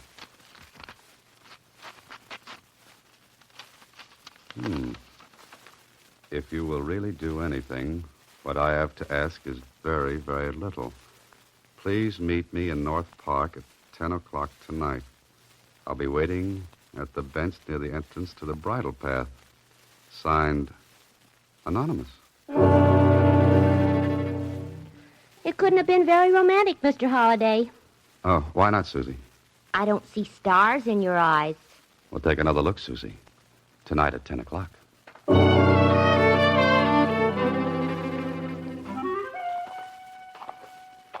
An anonymous note. A rendezvous in the park at night. Well, I must admit it's better than the yarn I was writing. At least it's got a good start. The question is, what's the ending? Well, this is the park, and the clock says 10. There's the bench at the end of the bridle path. And that's all there is. Hey, wait a minute. Is that? No, it couldn't be.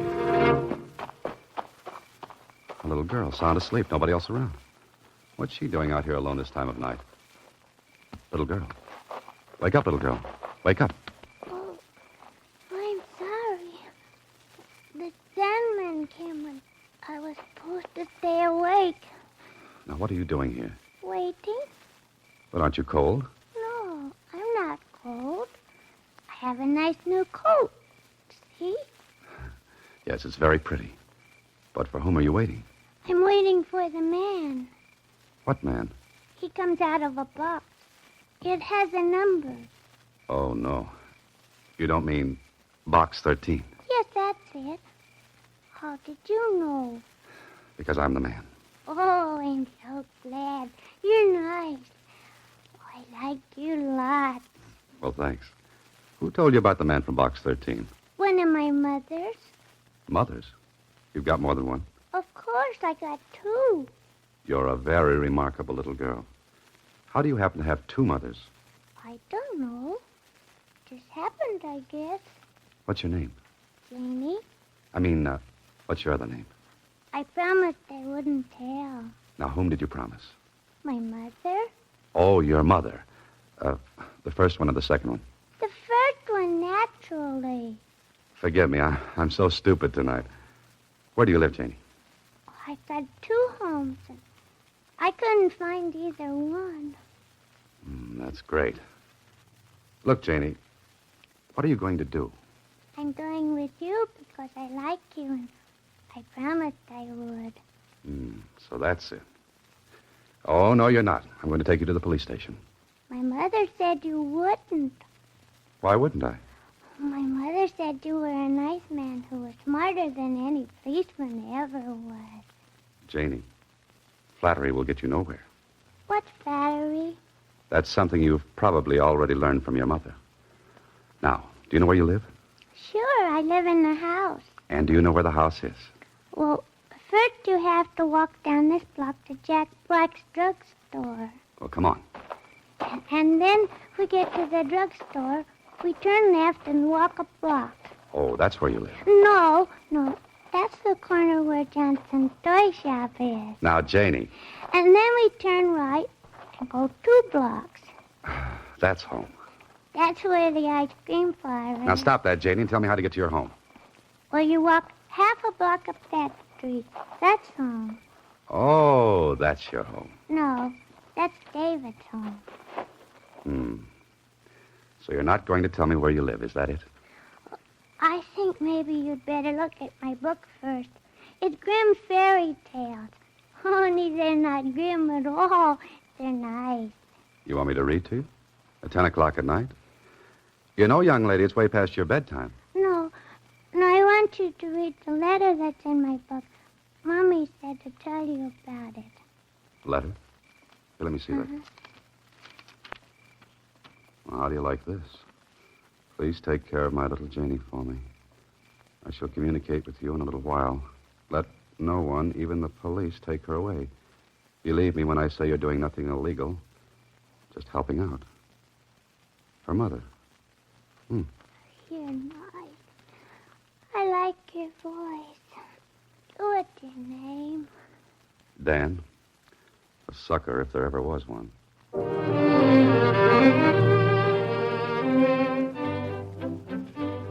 this is not good. A small girl left in your care with no more authority than a letter. Suppose the woman who wrote this letter isn't Janie's real mother. Then, Holiday, you're in trouble. But suppose she is the real mother. Why should she leave her child with a perfect stranger?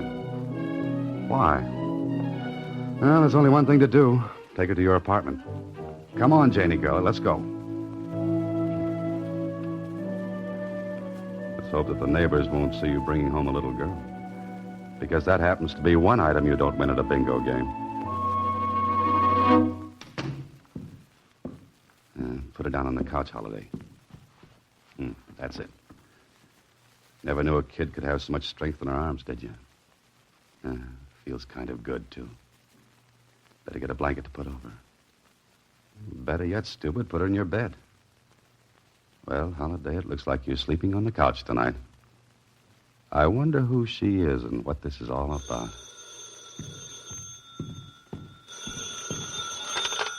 Hello? Dan Holliday? Yes? The man from Box 13? Yes? How's my little girl? Did you get home all right? How did you get my phone number? That's not important. How do you know who I am? Please, how is my little girl? She's asleep. Oh, thank heavens. I heard the bell ringing. She just woke up. Is she all right? She's fine, but... I want a fairy tale. Just a minute, honey. How long will it take you to get over here? I can't come over there now. I'm afraid to. Lady, which mother are you? I don't understand you. She says she's got two. I'm her real mother. Well, then get over here and take her. I can't explain now, but please, Mr. Holliday, keep her just for a few days. A few days. And don't give her up to anyone, not even the police. Now, how do I know this is on the level? You don't. You'll just have to trust me. I promise you you'll never regret it. I don't like any part of this, except Janie. You'll understand soon, Mr. Holliday. And remember, be very careful. Both Janie and you are in danger.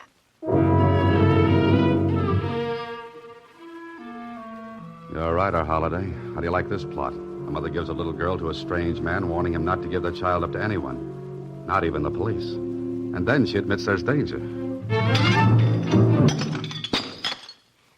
Janie. I broke the lamp. Oh, that's all right, baby. Are you hurt? I didn't mean to. I wanted my fairy tale book. No, don't cry, honey. That was a nasty old lamp anyway. All it did was throw off a lot of light. Nightmare. Are you my daddy? No, Janie. My daddy went away when I was a baby. Why can't you be my daddy? It's getting late, honey. Aren't you sleepy? Not anymore. Read me a fairy tale, Daddy. In the morning, Janie. Now, you'd better get to bed. Have you got a doll? No, I'm sorry. No doll. Teddy bear? No teddy bear. You must be awful lonesome. Maybe you've got something there, little lady. Daddy, tell me a fairy story. All right, honey. Let's see now. Once upon a time, there were 3 bears. The papa bear, the mama bear, and the baby bear.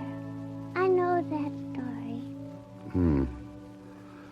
Okay, now let's see. Once upon a time, there was a little girl named Red Riding Hood, and the wolf ate up her grandmother. I know that one, too. Janie, maybe you should tell me the stories. Oh, let's see. Once upon a time, there was a boy named Jack who planted a bean seed, and it grew up into a mighty tall vine, and he climbed into the sky and killed a bad giant. I know that one, too. Saved by the bell. Hello, Holiday. Oh, Lieutenant Kling. Holiday, you're in a jam. Lieutenant Kling of the police department doesn't drop in on people unless there's trouble. Watch your step, boy. Well, aren't you going to ask me in? Oh, sure. Come in, Lieutenant. That's better. Anything wrong? Well, that's what I dropped in to find out. When you stay out of the department's hair for more than 2 weeks, I begin to worry. Haven't been doing a thing, Lieutenant. Not a thing. Besides, I want to know if you got those tickets to the ball. Hello. Well, what's this? A little girl. Oh, thanks, Holiday. What's your name, young lady? Vicky. Vicky Preston. Oh, no, it isn't. It isn't? Holiday. Great little kid. Her dandy sense of humor likes to pretend she's somebody else. All children do. Who is he, Daddy? Daddy? Holiday, my boy. See what I mean? Who is he, Daddy? He's a cop. A policeman, honey. Lieutenant Kling. Oh, I like policemen. And I like little girls. Got 2 of them myself. Is the writing business slow these days, Holiday? How do you mean? Thought you might be picking up a few bucks babysitting. Oh, yes, just helping out a friend. I could use you sometime. My wife and I like to get out every now and then. What's your price to sit with my kids? That depends. Are your children anything like you? Now, Holiday. Oh, I'm just asking. Glad to accommodate any time. Well, see you around, Holiday. Yeah, I'll see you. Your hand is shaking. Never mind, Janie. It's time you went to sleep.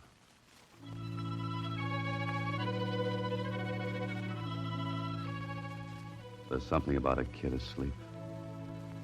Maybe I'm glad this happened.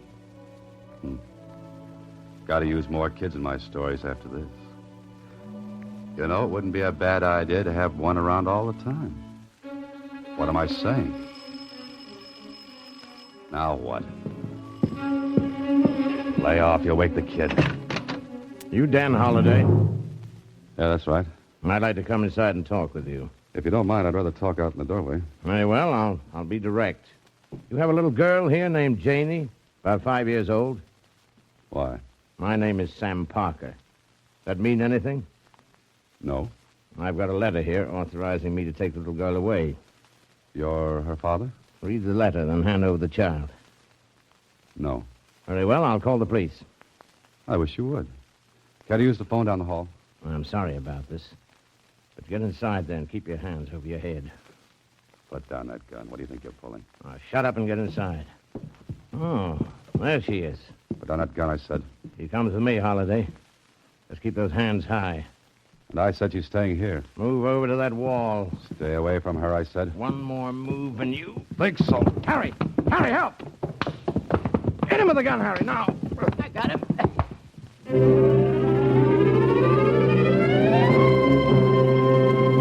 You are listening to Box 13, starring Alan Ladd as Dan Holliday.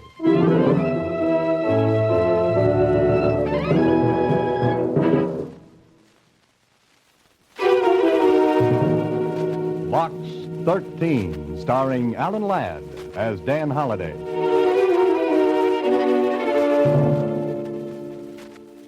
Nice going, Holiday. Very nice. You advertise in the newspaper for adventure, and you get a little girl. Then you lose her to a man with a gun. You don't even know the mother's name or where she is. Now what? Mr. Holliday, I'm Wanda Parker, Janie's mother. Is she all right? You're the woman who called me on the phone? Yes. My baby, where is she? You're a fine one to be asking that after you leave her alone on the park bench. I was there hiding. I saw you take... Where is she? You shouldn't have let her go in the first place. Mr. Holliday, where is she? She's not here. Not here. What have you done with my daughter? You're her real mother? Of course I am. Where is she? What's happened? A man came in. And you let him take the child? I'm sorry, there was nothing I could do. He had a friend and a gun. They knocked me out. When I came to, Janie was gone. This man, did he have black hair and very thick eyebrows? Yes, he said his name was Parker. Oh, no, it couldn't be. Mr. Holliday, we've got to get her back right away. Before I do anything, you're going to tell me a few things. Then we'll decide. Who's that? I don't know. Right now, I wouldn't even care to guess. Is there a back door? Can I get out without being seen? Yeah, through the kitchen. There's a door leads out into the hall. What are you afraid of?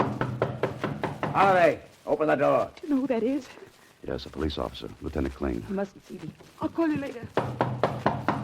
All right, I'm coming. What took you so long to open the door? Can't a man get some sleep? With your shoes on? My feet are cold. Get inside. All right, Miss Hatton. Are you sure this is the man, Lieutenant? Do you think he could have taken Janie away? I'm not sure of anything, but what you told me, he's just the type that could dream up a little nightmare like this. Lieutenant, mind telling me what this is all about? I'm Mrs. Hatton, and I'm Janie's mother. I want her right this minute. Janie's mother? You're Janie's mother? Lieutenant Kling, if this man has my little Janie, make him give her up right this minute. Come on, Holliday, where is she? Or who? You know what I want, that little girl you had here half an hour ago. Janie Parker. Me? I had a little girl? Up here? Holliday. Yes, Lieutenant. I came up here to see you. I was worried about you. I didn't know how right I was. And I appreciated your interest. Shut up. When I came up here, there was a little girl around. Now, where is she? Kling, you have my word. I don't know. Maybe you could remember down at headquarters. I can't remember something I didn't know in the first place. He doesn't look like the type who would have taken Janie. Oh, thank you. Now, Mrs. Hatton, if you'd tell me what this is all about, maybe I could help you. My little girl disappeared tonight. I was frantic.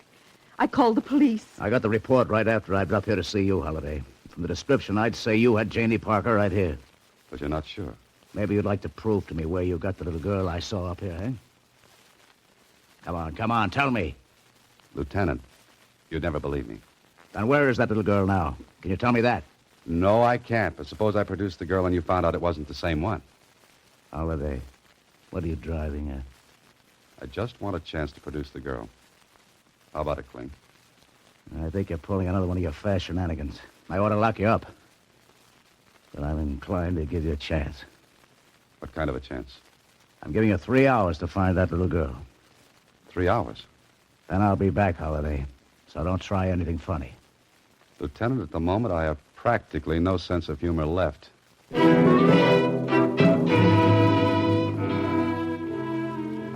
least you're not in jail, Holiday. The good lieutenant walked out with Mrs. Hatton. You're as free as a bird on the wing for 3 hours. If you were as smart as that bird, you'd wing out of town until this blows over. Mr. Holliday. You. They've gone? You been listening? Yes, at the kitchen door. Now, look, if you're Janie's mother and Mrs. Hatton is Janie's Mr. mother... Holliday, there's no time to explain. Wait a minute. Then who is Sam Parker? He's not Sam Parker. He's Sam Clark. Oh, I see. Because Janie has two mothers, Sam Parker turns out to be Sam Clark. What are you giving me? I can clear up the whole thing, but we've got to get Janie away from Sam Clark first. Otherwise, I may never see her again. How do you go about finding a man named Sam Clark in a city this size? He doesn't live here, but I heard he drove his car down. That means he's probably staying at Brown's Motel. Uh-huh. I think I'll drop out and pay him a visit. I'll go with you. No, I don't think that's wise. I'm going alone. Mr. Holliday... He carries a gun. You stay here. You'll get her. You'll bring Janie back. I'll try my best. I'll be waiting. After that, I'll spend a quiet weekend with a psychiatrist.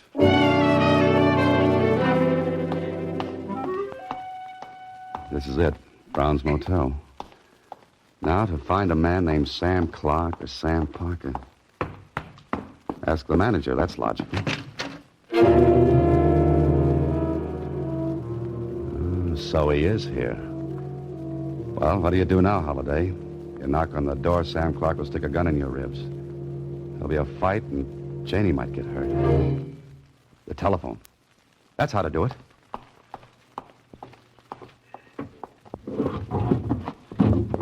Remember to thank the man who invented outdoor phone booths. There it is. Brown's Motel. This is one time you'd better be right, Holiday. Because if you're wrong, you're dead. And that's so permanent. Brown's Motel? I want to speak to Mr. Clark. I don't know. He said he didn't want to be disturbed. It's a matter of life and death. Get into the phone. Who is this? Hurry, man. I've only got a couple of minutes. Okay, I'll see. Now, quick, Holiday. Out of the booth and around the corner towards the back. Wait. Now. Take it easy. Here he comes. Now, Holiday, just slip around to the side of the booth where you won't be seen. Hello? Hello? Hello? What kind of gag is this? No gag at all, Mr. Clark. Oh. That'll take care of him long enough for me to straighten this all out.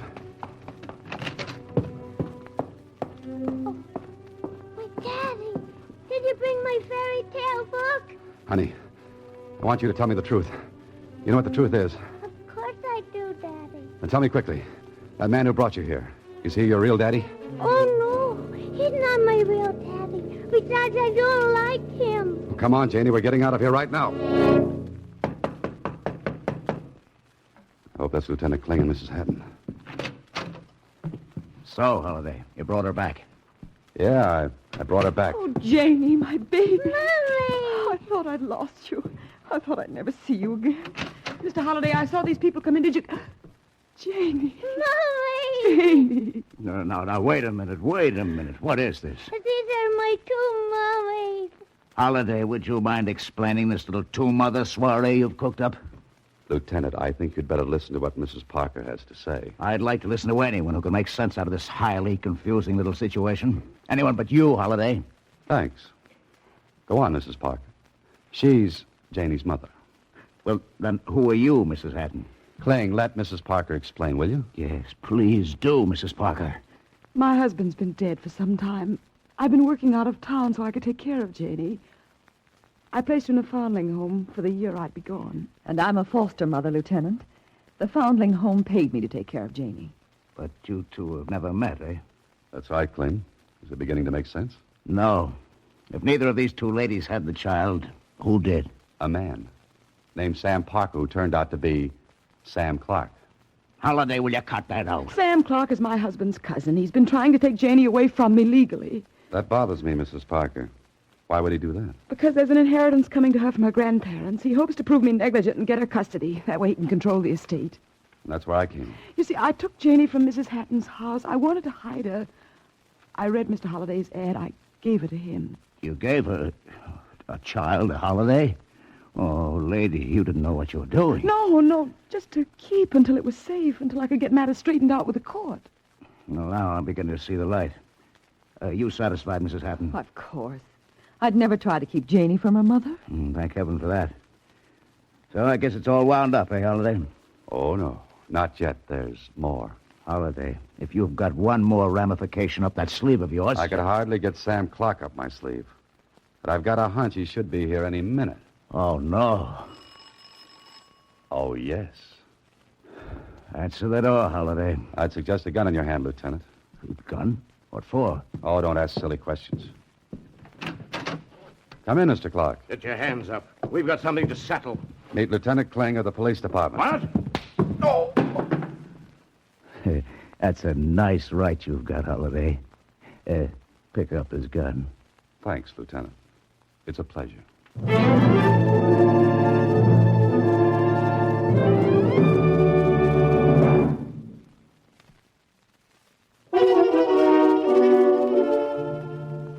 Mr. Holliday, how can I ever thank you? Very easily. Just bring little Janie up to see me occasionally. I certainly shall. Oh, by the way, I have a suggestion for you two ladies. I think I know how you can both keep Janie. But how? What do you mean, Mr. Holliday? Suppose you, Mrs. Parker, continue with your work. Janie could stay at Mrs. Hatton's, and so could you. Oh, Mrs. Parker, if you only would. I think that's simply wonderful. Mommy. Yes? He fixed it so I can keep my two mummies, didn't he? Yes, he did, darling. And would you be my real daddy? Well, now, Janie, you see, it's like this. Let's see you get out of that, Holiday. And would you tell me a fairy story? Oh, no, you don't catch me on that one. I'll write you one. Mr. Holliday, I think you ought to know that... Oh, what a cute little girl. Who are you, little girl? I'm Janie, and this is my daddy. Why, Mr. Holliday, you never told me. Now, look, Susie, Janie means I'm her daddy. Well, just sort of imaginary. What's imaginary about being a father? Sit down, Susie. I'll tell you all about it. I'm going to tell you a story. Boy, oh boy, I'll bet this is going to be good. Next week, same time, Alan Ladd stars as Dan Holliday in Box 13.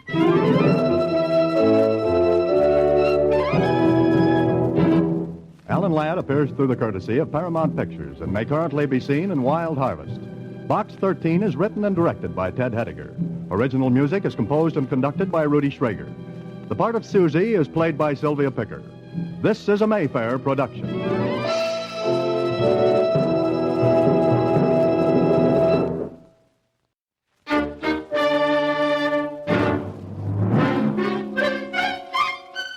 Box 13, with the star of Paramount Pictures, Alan Ladd, as Dan Holliday.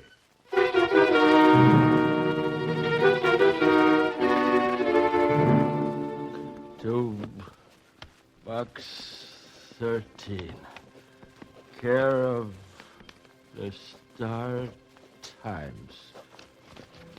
Carl! Carl, what are you doing? Nothing. I ain't doing nothing. It's just a book holiday.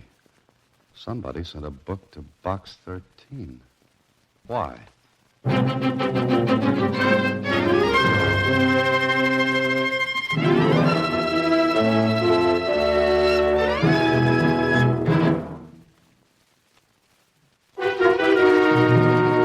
And now, Box 13, starring Alan Ladd as Dan Holliday.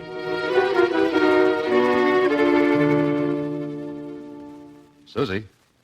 Susie, come here a minute, will you? Did you call me Mr. Holliday? How did you guess? I heard you. All right. Now that we've cleared that up, how about this book? That one? This one. It came in the mail for Box 13. You sure? Sure, I'm sure, Mr. Holliday. The wrapping paper's right in the wastebasket there. I'll get it and show you. Here. Address printed. Block letters. Shaky hand. Susie, did any letter come with this? Just the book. Ex Libris. Robert and Chase. All right, Susie, we've got a problem. Somebody sends me a book from the library of Robert and Chase. Why? Maybe it's a bestseller. Yeah, in its day it was. Still is. The poems of Sir Walter Scott. Do you like poetry, Mr. Holliday? Love it, Susie. Just love it. Listen. If thou wouldst view fair Melrose aright, go visit it by the pale moonlight. The gay beams of lightsome day gild, but to flout the ruins gray. Pretty, huh? What's it mean, Mr. Holliday? Susie, you're asking the jackpot question. The book's broken to fall open at this poem. Why? We're in a rut. But there's one way to get out of it. If anyone calls for me, I'll be in the morgue. Start time.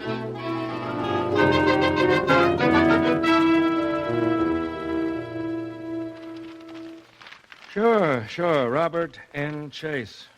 We've got plenty about him, Holliday. Well, let me have it. You ought to remember him. Vaguely, I do. All right, Mac, what do we got? Headlines. Lots of them. Headlines, huh? What's he been doing? Same thing he's been doing for the past 10 years. He's in a rut, too. 6 foot deep. Dead? Here. You read all about it, Dan. Socialites dead in tragic blaze. Oh, sure, I remember now. But 10 years ago, I was cutting my reporter's teeth on a police beat. Yeah, that's right. A cop wouldn't get a juicy story like this to cover. Son near death. Daughter at school escapes tragedy.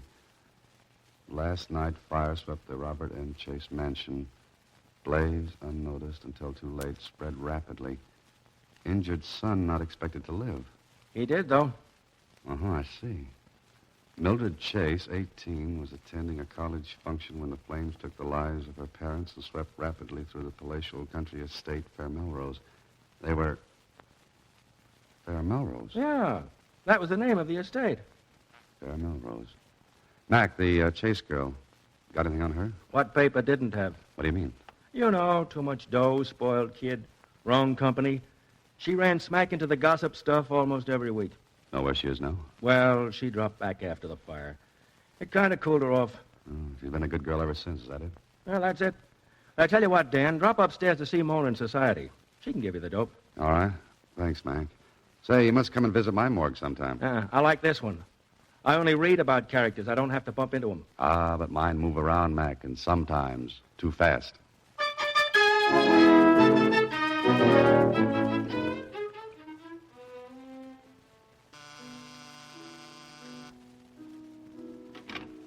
Oui, monsieur? Ah, free French are engaged. You wish to see someone, monsieur? Yes, Miss Chase. Miss Mildred Chase. You have an appointment? Is that an offer or a business question? Monsieur, if you will tell me... Paulette, what is it? There is someone here, mademoiselle. I don't wish to be disturbed. I'm sorry, monsieur. But Mademoiselle Chase, she is not home. Oh, I see. Then you've got a talking piano. Oh, please, monsieur. I cannot let you in. You are mademoiselle. Yes, I did. But if you will go in and tell Mademoiselle that Sir Walter Scott is waiting to see her, I'm sure she'll listen. What do you say? Where? Vive la France. All right. You wait here. But I cannot promise. Yes? What is it? What do you want? Oh, I'm sorry, Miss Chase. I have to see you. Well, I don't know you. I've never seen you before. Well, lots of people haven't. But my name's Dan Holliday. The name means nothing to me. It means everything to my mother. What do you want? I'm sorry, Miss Chase, bursting in like this. But I've come to see you about Fair Melrose. Who are you? Oh, I told you. Dan Holliday. Occupation, fiction writer. And are you writing now, Mr. Holliday? Maybe. Oh, is this yours? Mine? That book? Here, take it. Where did you get this? You don't know. No. Where did you get it? But you do recognize it. Yes. It was part of my father's collection. I asked you, how did you get it? Through the mail. It was addressed to Box 13, care of the Star-Times. Or doesn't that mean anything? No. Nothing at all.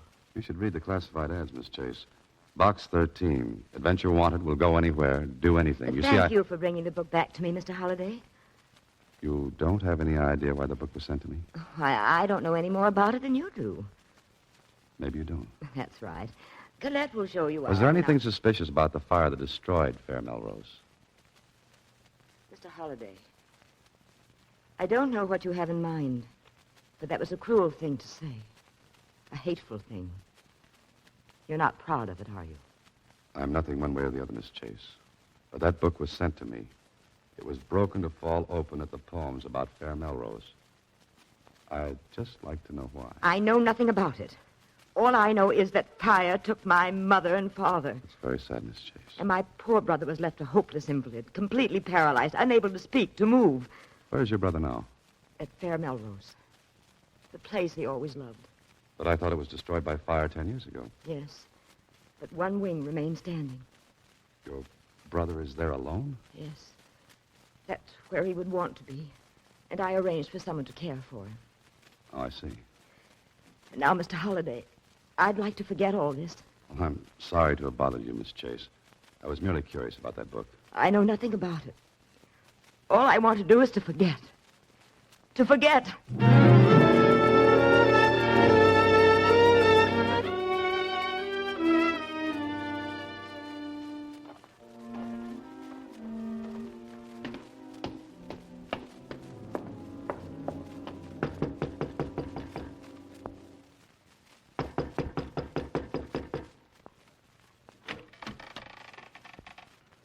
What you want this hour of the night? I'm looking for Fair Melrose. Eh? What for? Will you tell me how I can get there? I'm lost. Stay lost, then. Just a minute, please. Get your foot out of the door. Get. Don't be afraid. I'm not going to harm you. I just want to know the way to Fair Melrose. What for? I've got business there. You're lying. Nobody's got no business there. Nobody. All right, I'm nobody. Is your house on the ground? Well, it should be. Been here for 30 years. Oh. Nice little cottage you've got here.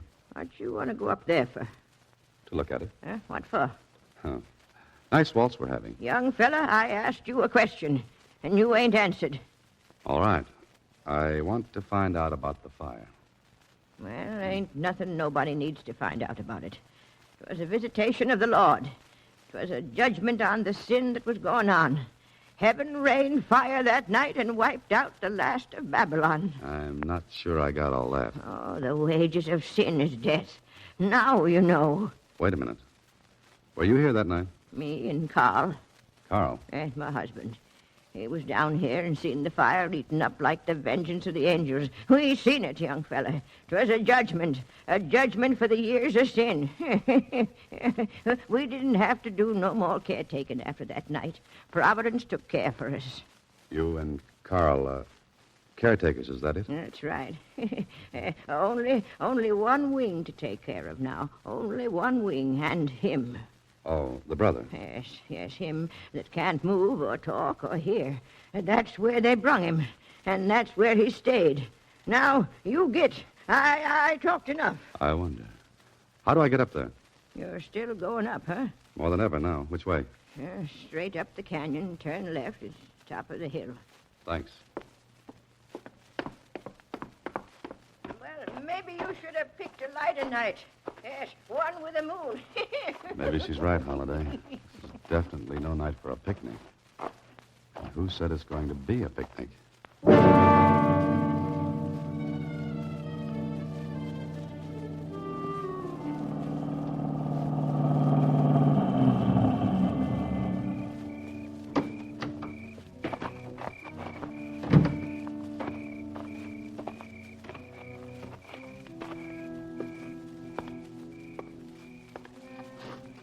Hello? Anybody here? Hello? And the same to you with feathers on.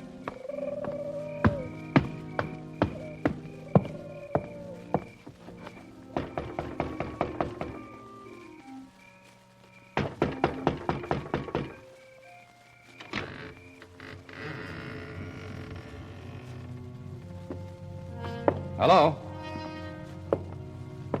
Oh. Light a match, Holiday. Don't be so stupid. Is anyone here?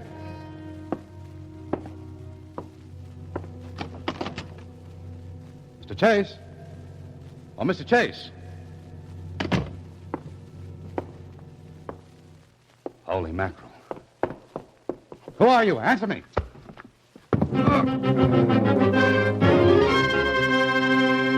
You are listening to Box 13, starring Alan Ladd as Dan Holliday.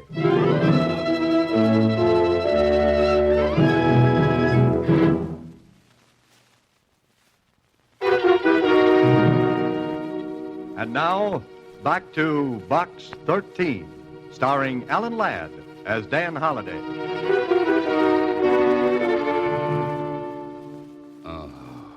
Nice baritone voice you got there, Holliday. Kling. Inspector Kling. Where am I? Hospital. What for? For your head. There's a little dent in it about 2 inches deep. Oh, I remember. Where is he? He? Who? The body. Oh, the body. What body? Wait a minute. Wait a minute. How did you get in? Who found me?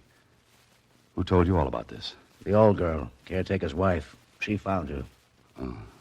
Kling, I saw a body in Fair Melrose. Holliday, I don't know what merry-go-round you're on, but keep up this way and you'll get the brass ring through your nose. How do I get out of this place? Walk out. Thanks. What are you going to do now? Why? I want to know where to pick up the body. Keep in touch, Kling. What have you got in mind? A date. A date with a beautiful young lady. Slightly hysterical and more than a little mysterious. But interesting.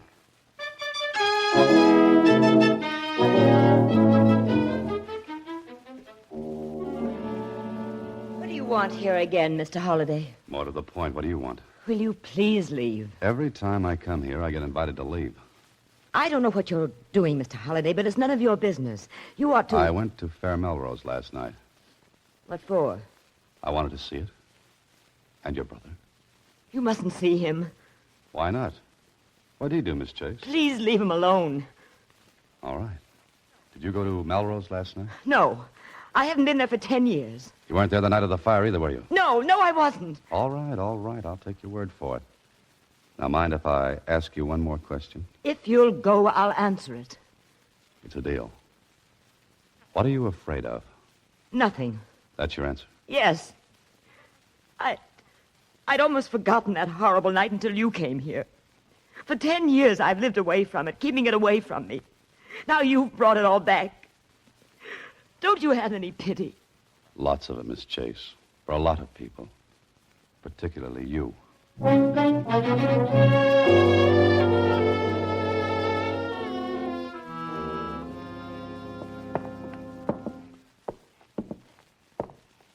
What do you want to see him for?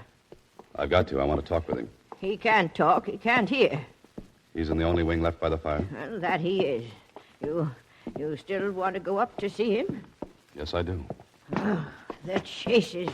Devil's brood, all of them. Devil's brood. The young'un with her temper, screaming at her mother and father. And him that's upstairs now, always fighting with his sister. The fire was a visitation and a judgment of Providence. There he is. Oh, no. Well, that's him. You stay here.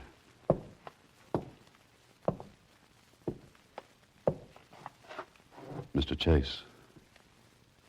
Mr. Chase. Can't hear you, can't hear you, can't. Shut up.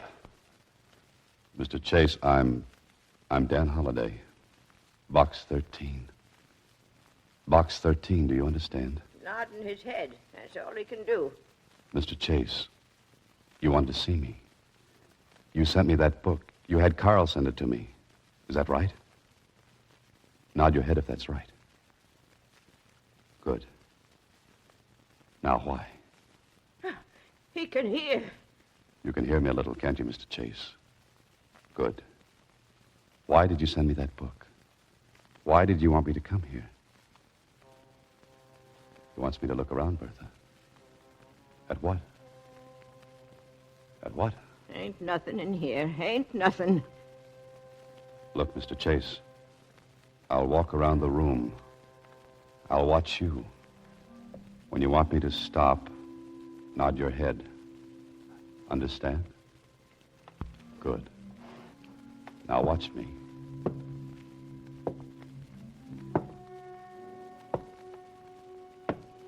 Here, this trophy case. Is this it? What about it? What do you want me to see in this?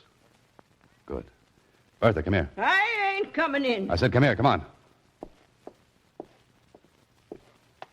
Take a good look at this trophy case, Bertha. A good look. I don't see nothing. There's a plaque missing from its place.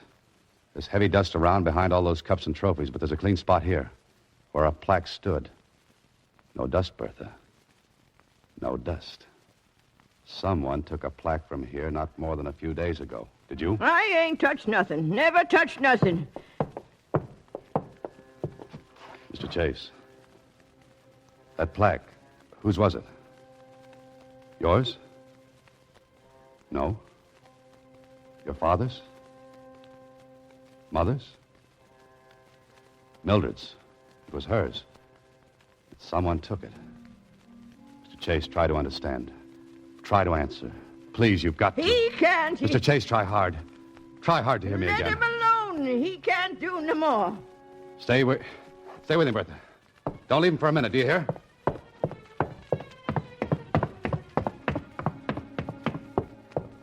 Oh, hello there. Hello, Holiday. Inspector, I'm in a hurry. No, it looks like it. But you can spare a poor cop a couple of minutes to explain something, can't you? What? That body. We found it. In a ravine about a mile down the road. All right, you found the body. Now I'm in a hurry. I gotta go. Not so fast, Holiday. There are a couple of questions I'd like to ask you. Later, Kling, later. You know where to reach me. Holiday. Come back, Holiday. I say come back here. Ride me care of box 13.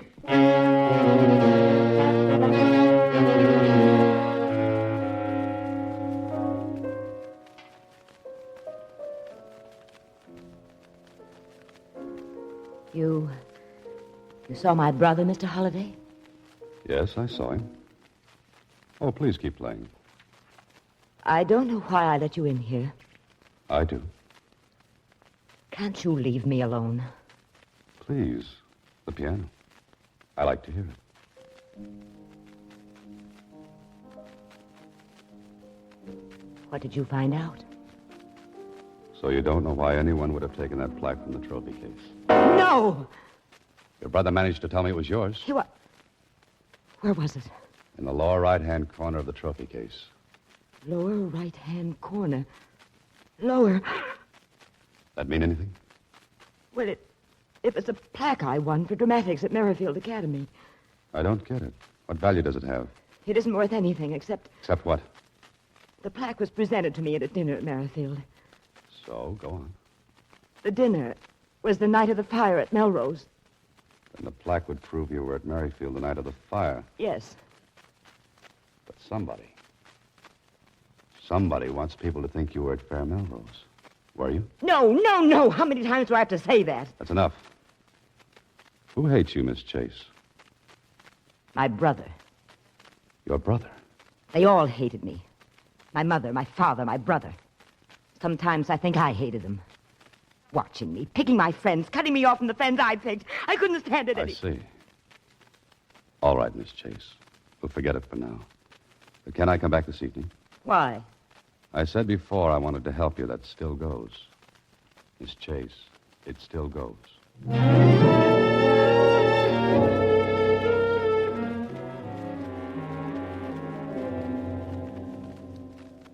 Please sit down, Mr. Holliday. Thanks, Miss Chase. Do you have anything to tell me? A few things, yes. But first, is there anything you want to tell me? Tell you? Why, no. You sure? Positive. What could I tell you? A story. I don't know what you mean. All right, I'll explain.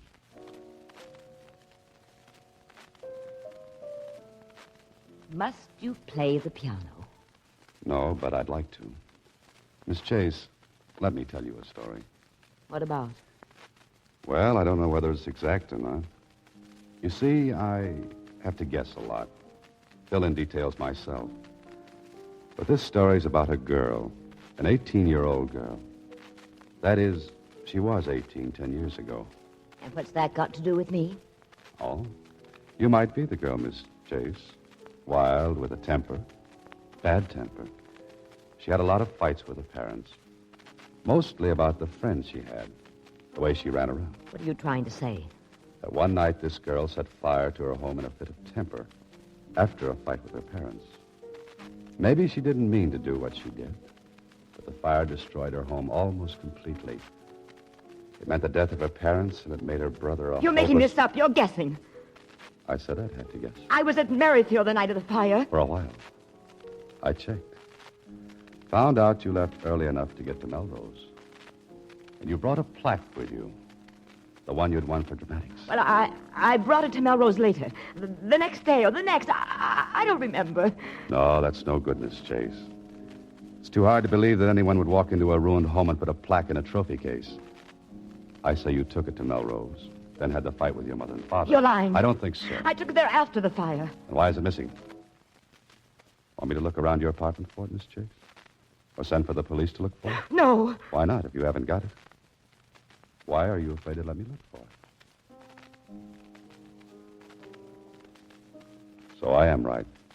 Now let's get on with the story. For 10 years you held the secret. There's nothing to connect you with the fire at Melrose except that plaque. For years, that fire's on your mind. Day after day, you have to live with the secret, wondering if there's anything that will connect you with that night. But there's nothing. There's nothing. Then you remember that plaque. It will prove that you were at Melrose, because the date engraved on it is the same as the date of the fire. No. I tell you it's not true. So there's only one thing to do. Get that plaque out of Melrose. But you didn't count on one thing. Your brother. Day after day, he saw that trophy case. Day after day, it was the same. Never changing. Like the four walls he had to stare at. But suddenly it's different. There's something missing. He racks his brains and he remembers. He remembers the plaque that was there. When he was able to read, he must have read about the fire. How you escaped the tragedy by being at school that night. How lucky everyone said you were. He read how you were presented with a plaque for dramatics. And his tortured mind puts two and two together.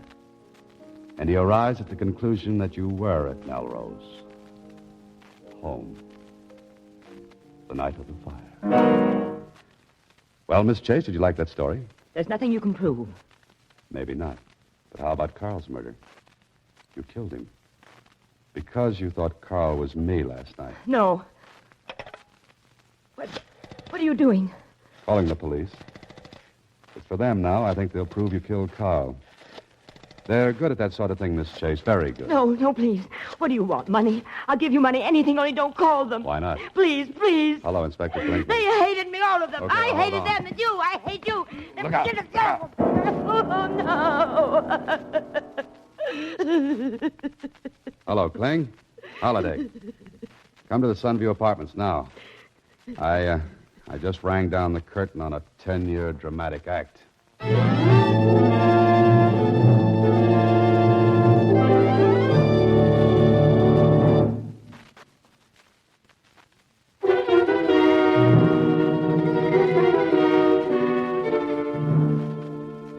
Gee, it must have been awful thrilling, Mr. Holliday.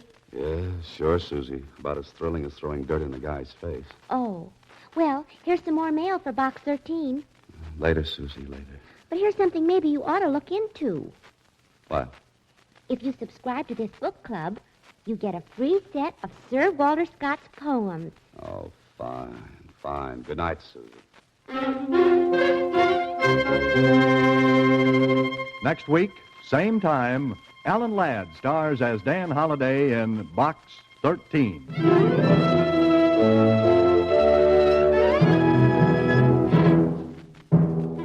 Alan Ladd appears through the courtesy of Paramount Pictures and may currently be seen in Wild Harvest.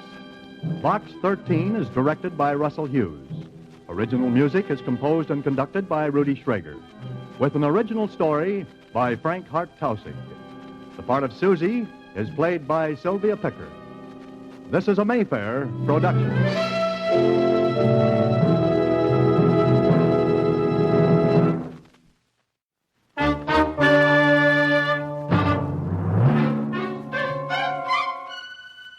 Box 13, with the star of Paramount Pictures, Alan Ladd, as Dan Holliday.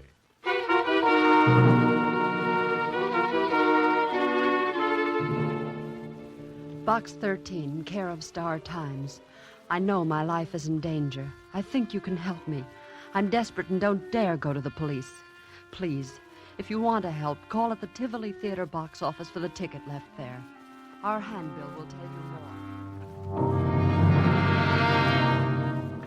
Our handbill will tell you more. Yeah, that's the way it started.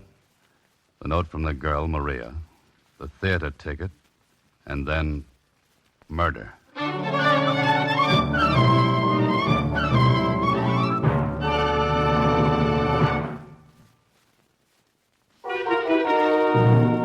And now, back to Box 13. It was Thursday when I received a letter from Maria through Box 13. Some of the letters I get are from cranks. Some from people who are just curious about a reporter turned fiction writer who advertises adventure wanted, will go any place, do anything. But with this one, it was just like Susie said. Gee, Mr. Holliday, it doesn't look like one of those crank letters or somebody that's just curious, thinks you're crazy or something. How can you tell, Susie? Oh, I don't know. Maybe it's just female ignition. There's a dictionary over there, Susie. Look up ignition. Don't you know what it means, Mr. Holliday? It's when a woman... Skip it, Susie, skip it. Oh, okay. I'm supposed to pick up a ticket for tonight's show at the Tivoli. Take a look at this handbill. Torino. The great Torino. Like his look, Susie? Well, I don't know. That's what I thought. Okay, Susie, close up shop for the day. You're going to follow it up, huh? That's the general idea, yes. I want to see what Maria has on her mind and why she's afraid.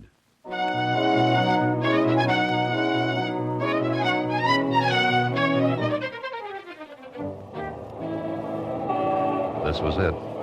I picked up the ticket at the Tivoli. A big poster told me this was a charity affair with the acts doing a two-night stand.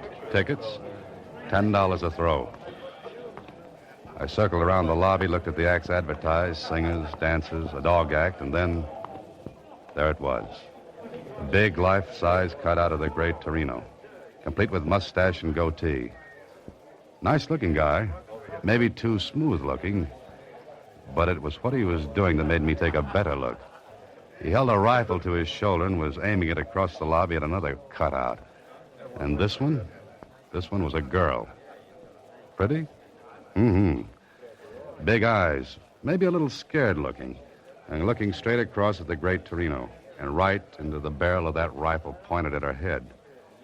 Well, if this was Maria, she had a right to have something on her mind. Anybody who stands up and lets a rifle be fired at her is earning a living the hard way. I was thinking about it when the call buzzer zizzed in my ear. I drifted in with the crowd during the overture and took my seat. First row, right on the aisle, easy to get at. An usherette shoved a program in my hands. The great Torino was scheduled next to closing. Okay, that meant I'd have to sit through the rest of the acts.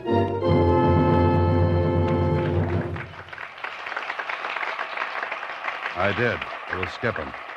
But the great Torino was something different. He had two assistants, a girl and a good-looking young guy. It was a magic act with class, and Torino was clever with his hands. He did a trunk effect that was really great, and the girl who helped was the same girl whose cutout was in the lobby. Torino tied her with a rope, slipped a big canvas bag over her, and locked her in a trunk. He fired a shot, and bang, the girl came running down the aisle. And the trunk she was put in, well, empty. All done in a split second, too. The great Torino took his bow, but I noticed something. When he reached out to take the girl's hand and bow with her, she managed to be busy at something else. Okay. She didn't like him. He gave her a funny look, then walked to a rack and picked up a nice nickel-plated rifle. I sat up in my seat because the girl threw a quick look at me and a tiny nod. No one would have noticed it but me. I I looked back at Torino. He was speaking. Ladies and gentlemen, I wish to call your attention to my final effect. A most dangerous one. So dangerous that few illusionists will attempt it.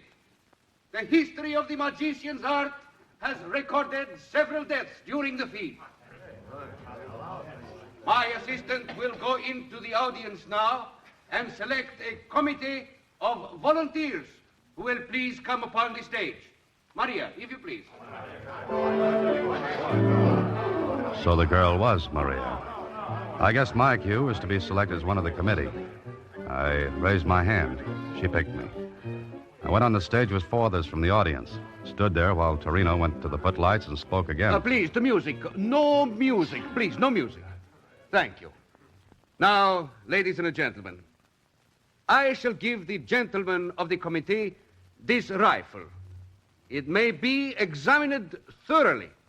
Also, 3 bullets, which they may mark later for identification. Gentlemen, the rifle. And here, the bullets. Please mark the lead in any way you choose, unmistakably. We took the rifle and the bullets. And the great Torino, well, he had the audience sitting on the edges of their seats. No one knew exactly what was going to happen, and Torino wasn't going to tell them until the right time came. Then one of the other men on the committee spoke to me and... bullets look okay to you? As good as any bullets can look. 22s, huh? Yeah. How do we mark them? Initials? Yeah, good idea. The 3 of us cut our initials in the lead. That all right with you, mister? Good. How about the rest of you? Suits me. I've got a knife here. Yeah, let me see the rifle. Yeah, sure, here. Rifle look okay? No gimmicks? Well, not that I can see. All right, my initials are cut in the bullet. You want to cut yours? Oh, yes. I cut my initials, DH, in one of the bullets. So we had 3 bullets with initials cut in the lead. No chance for substitution. Then Torino took the rifle and the bullets. Thank you, gentlemen. Grazie tanto. You are satisfied? Sure, I am. Yes. Good. Now, if you will all watch closely, I shall load the bullets in the rifle. So, and what is your name, sir? Holiday. Good. Then, Mr. Holiday, if you will please hold the loaded rifle until I am ready for it. Oh, sure. In this way, there can be no trickery. Ladies and gentlemen, you saw me load the marked bullets, yes? So, and you have the loaded rifle. Good. Now, ladies and gentlemen, may I introduce once more Maria. Maria? The young lady is as courageous as she is lovely. Maria, you will take your place, please. Mr. Holiday, would you care to shoot at Maria? Oh, no. No, thank you. Then that leaves it up to me. No. The rifle, please. Oh, here you are. Thank you. Ladies and gentlemen, I shall ask for complete quiet. Thank you. Maria, you are ready? Yes, I'm ready. The great Torino walked to the other side of the stage. He raised the rifle to his shoulder, pointed it at Maria. She was pale as death. Her arms were tense, tight. Perspiration stood out on her forehead, and on mine, and on everyone in the audience. Then, so help me, this is what happened. A bullet appeared between Maria's teeth. She let it drop to a plate she held in her hands, then... And 2 more bullets popped between her teeth and fell to the plate. No one in the audience moved. No applause, just that tense feeling. Torino walked over, took the plate. His hands never touched the bullets. I'll swear to it.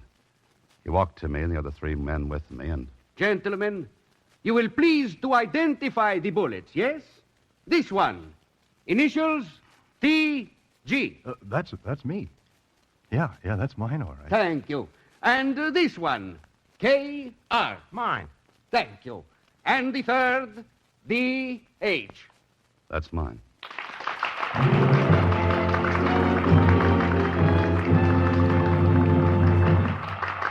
How did he do it? I don't know. All I know is that when I walked off the stage, Maria managed to get a note into my hands. When I read it later, it asked me to meet her at a little coffee shop about 3 blocks from the theater. All right, that's what I did. We sat in a booth, back out of the way, and Maria talked. Thank you for coming, Mr. Holliday. That's all right, Maria. I saw a great act, but what am I doing in it? You can help me. Please help me. How? Doing what? You can keep Torino from killing me. More coffee? Didn't you hear me? Oh, sure. Sure, but I don't get it. You saw the act. The rifle trick. Yeah, it was great. Then you must see how easy it would be for Torino to kill me while doing it. Slow up a little, Maria. Let's start from the beginning. All right. You saw the other assistant. You mean the good-looking kid? That's Billy. I love him and he loves me. Then what's your problem? Torino. He hates Billy. And he hates me for loving Billy. Jealous? Insanely. Well, quit then. I will. After tomorrow night's performance. But why wait if you're afraid? I won't be afraid if you're there. What could I do? Be on the committee again. If I think anything's wrong, I'll signal you. And then? Do anything. Drop the rifle, but don't give it back to Torino. Now, wait a minute. How could he kill you? He'd claim it was an accident. 3 magicians or their assistants have been killed accidentally doing the trick. The mechanism of the gun goes wrong. Giving away secrets, Maria? I have to. There's a mechanism in the breech of the gun. It drops the real bullets down into Torino's hand when he closes the breech. Oh, then I get an unloaded gun. There are blanks in it. The mechanism substitutes them for the real bullets. That's good. And he slips the real bullets to you. Yes, when he takes my hand to introduce me, And you slip them into your mouth. while the audience is watching Torino and the rifle. I see. Maria, Yes, why don't you go to the police? Torino would know. He'd know. How? He watches me. Then aren't you afraid he's watching now? No, not tonight. I slipped away. I don't think I could manage it again. Don't you see, Mr. Holliday, you're my only chance. I saw your ad in the paper, box 13. You mean the police would ask him questions, and he'd lay low until he got the chance to... Yes. Will you be there tomorrow night, Mr. Holliday? Look, I have a ticket for you here. The same seat. Please. Please. All right, Maria. I'll be there. Thank you. Thank you. And we'll try to keep the trick from being trumped by the great Torino.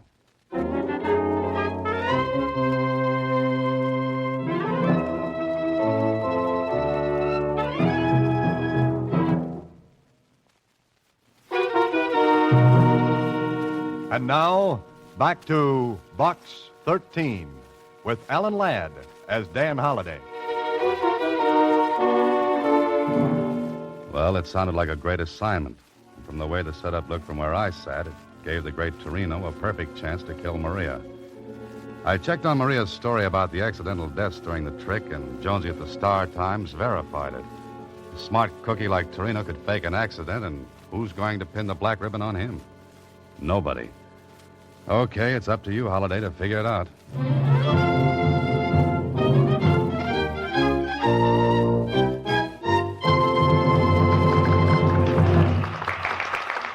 The next night, I sat in the same seat and watched Torino go through his act. The trunk thing, still great, knocked the audience off their seats. Me, too. Couldn't figure it. But the big stuff was still to come, the rifle trick. I went on the stage, kept my eyes on Maria. I marked one of the bullets again. Oddly enough, Torino didn't seem to recognize me. That was all right with me. And now, ladies and Torino went through his same spiel, word for word. I kept my eyes on Maria. But it was though she'd never seen me before in her life. She looked, well, it sounds silly, but she looked hypnotized. Then I heard Torino saying to me, Mr. Holliday, would you care to shoot at Maria? "No, thank you." Torino looked at me hard. My name and my face together might have tipped him. There was a funny look in his eyes. I stared at Maria. Not a sign from her. Maria, you are ready? Yes, I'm ready. I relaxed a little. She hadn't given me a sign. Everything was all right, and then Maria! Maria! she dropped. Maria dropped. And right between her eyes was a little round hole.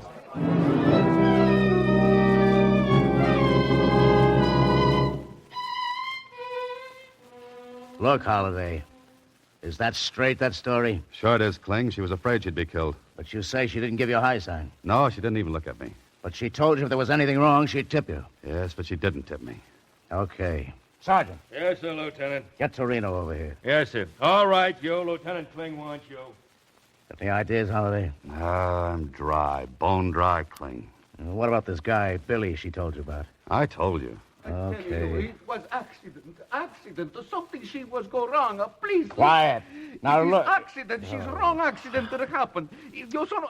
I am an artist. You tell me I do something wrong. No. It is a wrong Holy accident. mackerel. I've said it Sergeant. a million times. Sergeant. I have done Yes, this sir. trick Put this guy in his dressing Europe, room and every keep him place there I until he go, it blows never off that anything head of she's steam. wrong, you know. But Now, watch his please door. listen to me. And I the do window not from go outside. Yes, sir. Come on, Houdini. Come on. Get going. It's funny, Kling.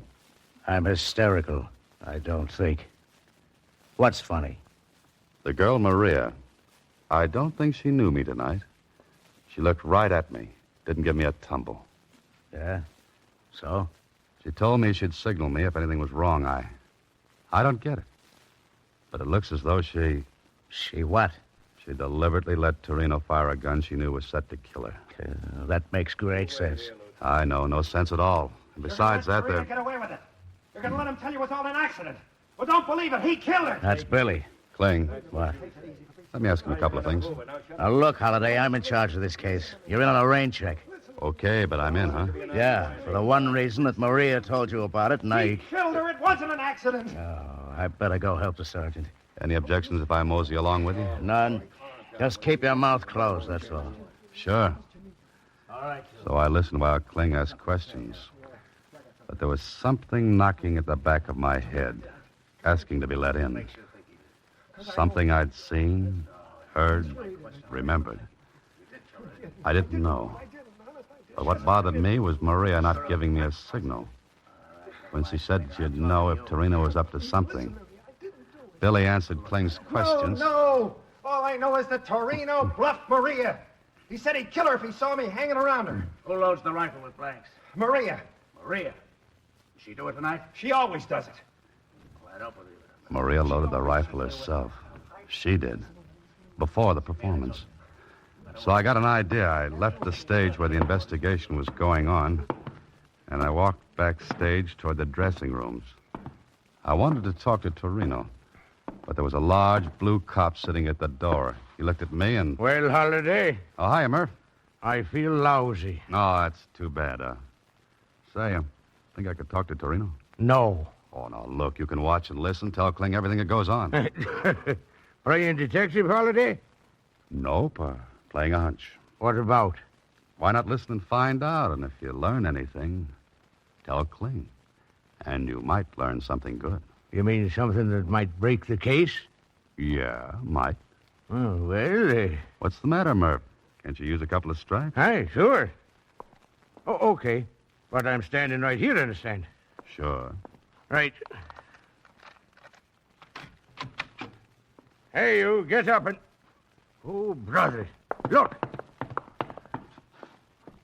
Ain't nobody gonna ask him no questions. No, I don't think he's in any shape to answer. A promotion, you say? A promotion? I'll be lucky if I ain't fouled up for good. This guy's been knifed right under my nose. That's right. Somebody stabbed Torino. He was as dead as Maria. And nobody saw anybody go in or out of the dressing room. There was one window. It was open. But the officer outside swore he had his eye on it. Nobody in or out. And nobody in the room but Torino. Well, the knife was in his back, so suicide was out. Kling and his boys turned the room upside down. Torino's apparatus and trunks were shoved around. Still nobody. And it turned out nobody had a motive for killing Torino except Billy. Me? Me? Are you crazy? I never left the stage. I was talking to you. I was answering questions. I can't be in two places at once, can I? He was so right. Kling was tearing his hair. Then more questions. The rest of the acts were strangers to Torino. Knew nothing about him. I was thinking about it when something hit me. Something Billy had said. While Kling was still firing questions, I got to a phone.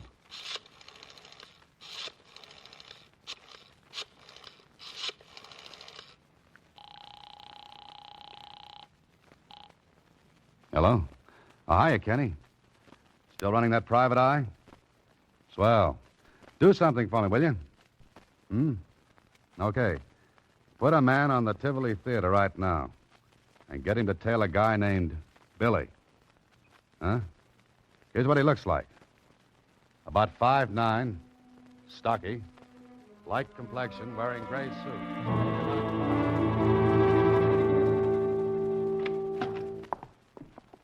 Good morning, Mr. Holliday. Hiya, Susie. Any messages? Uh-huh. The detective agency called. And what? What's the message? Oh, I wrote it down in shorthand. Here. Trailed Billy in shoe. No, wait a minute. Ooh, terrible ink. I got it. To insurance company this morning. He placed claim for double indemnity policy for his wife, Maria Baker. Hey, wait a minute, Mr. Holliday. That's not all. That's enough. I'll see you later, Susie.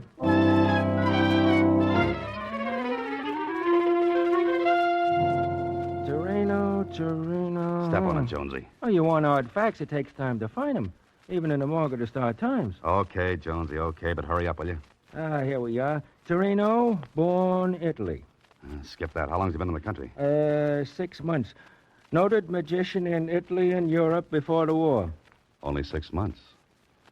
Now, Jonesy, if you were a magician, you wanted assistants. How would you get them? Advertising a billboard, magazine for show folks. What else?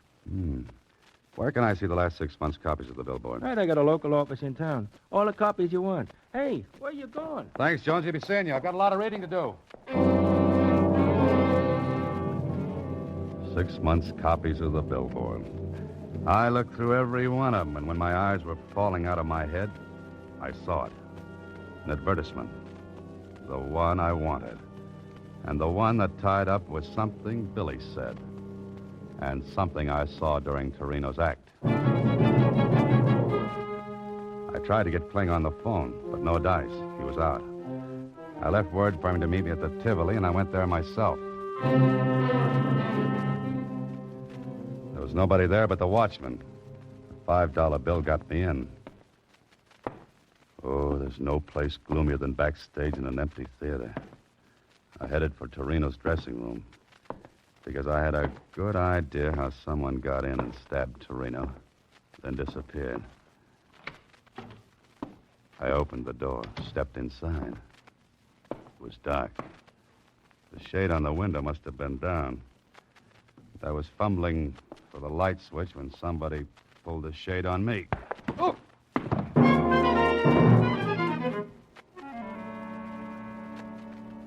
Got any idea who slugged you, Holiday? Yeah, Kling, I have. All right. Who? Billy, maybe. No dice. He didn't come near this place. We had a tail on him.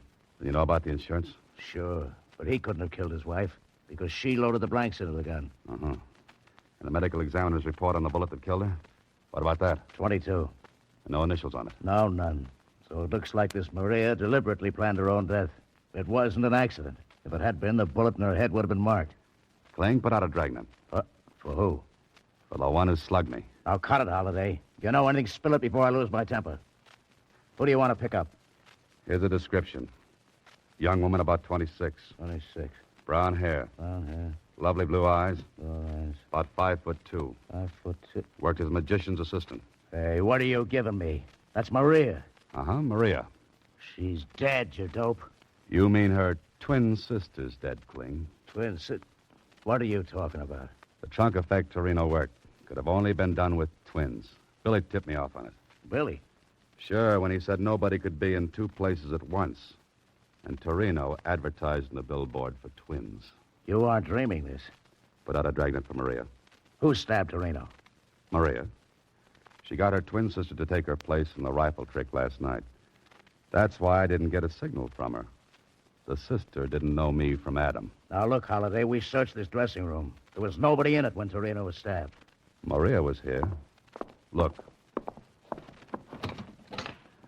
False back in this cabinet. Good old magician's gimmick. She was here all the while. Maria and Billy took out an insurance policy on her. and planned to make me the patsy. Because I'd testify that she told me Torino hated her, that she was scared. Torino was knifed to keep him from spilling about the twins. Billy was in the clear on that, because he had an alibi when Torino was killed. Okay, Clem? Okay. We'll put out a dragnet.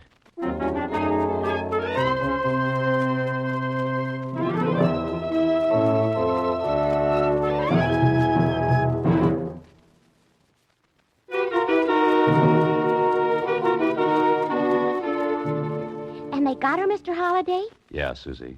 They got her. Gee, sounds just like a story. Uh-huh. Only nobody will believe it. Look, I've got a knot on my forehead to prove it. Oh, does that make you hysterical? No, but I was just thinking. Don't be reckless, Susie. What about? I was just thinking, with that bump, you'll have to wear off-the-face hats for a while. You're a great help. Good night, Susie. Next week, same time, Alan Ladd stars as Dan Holliday in Box 13.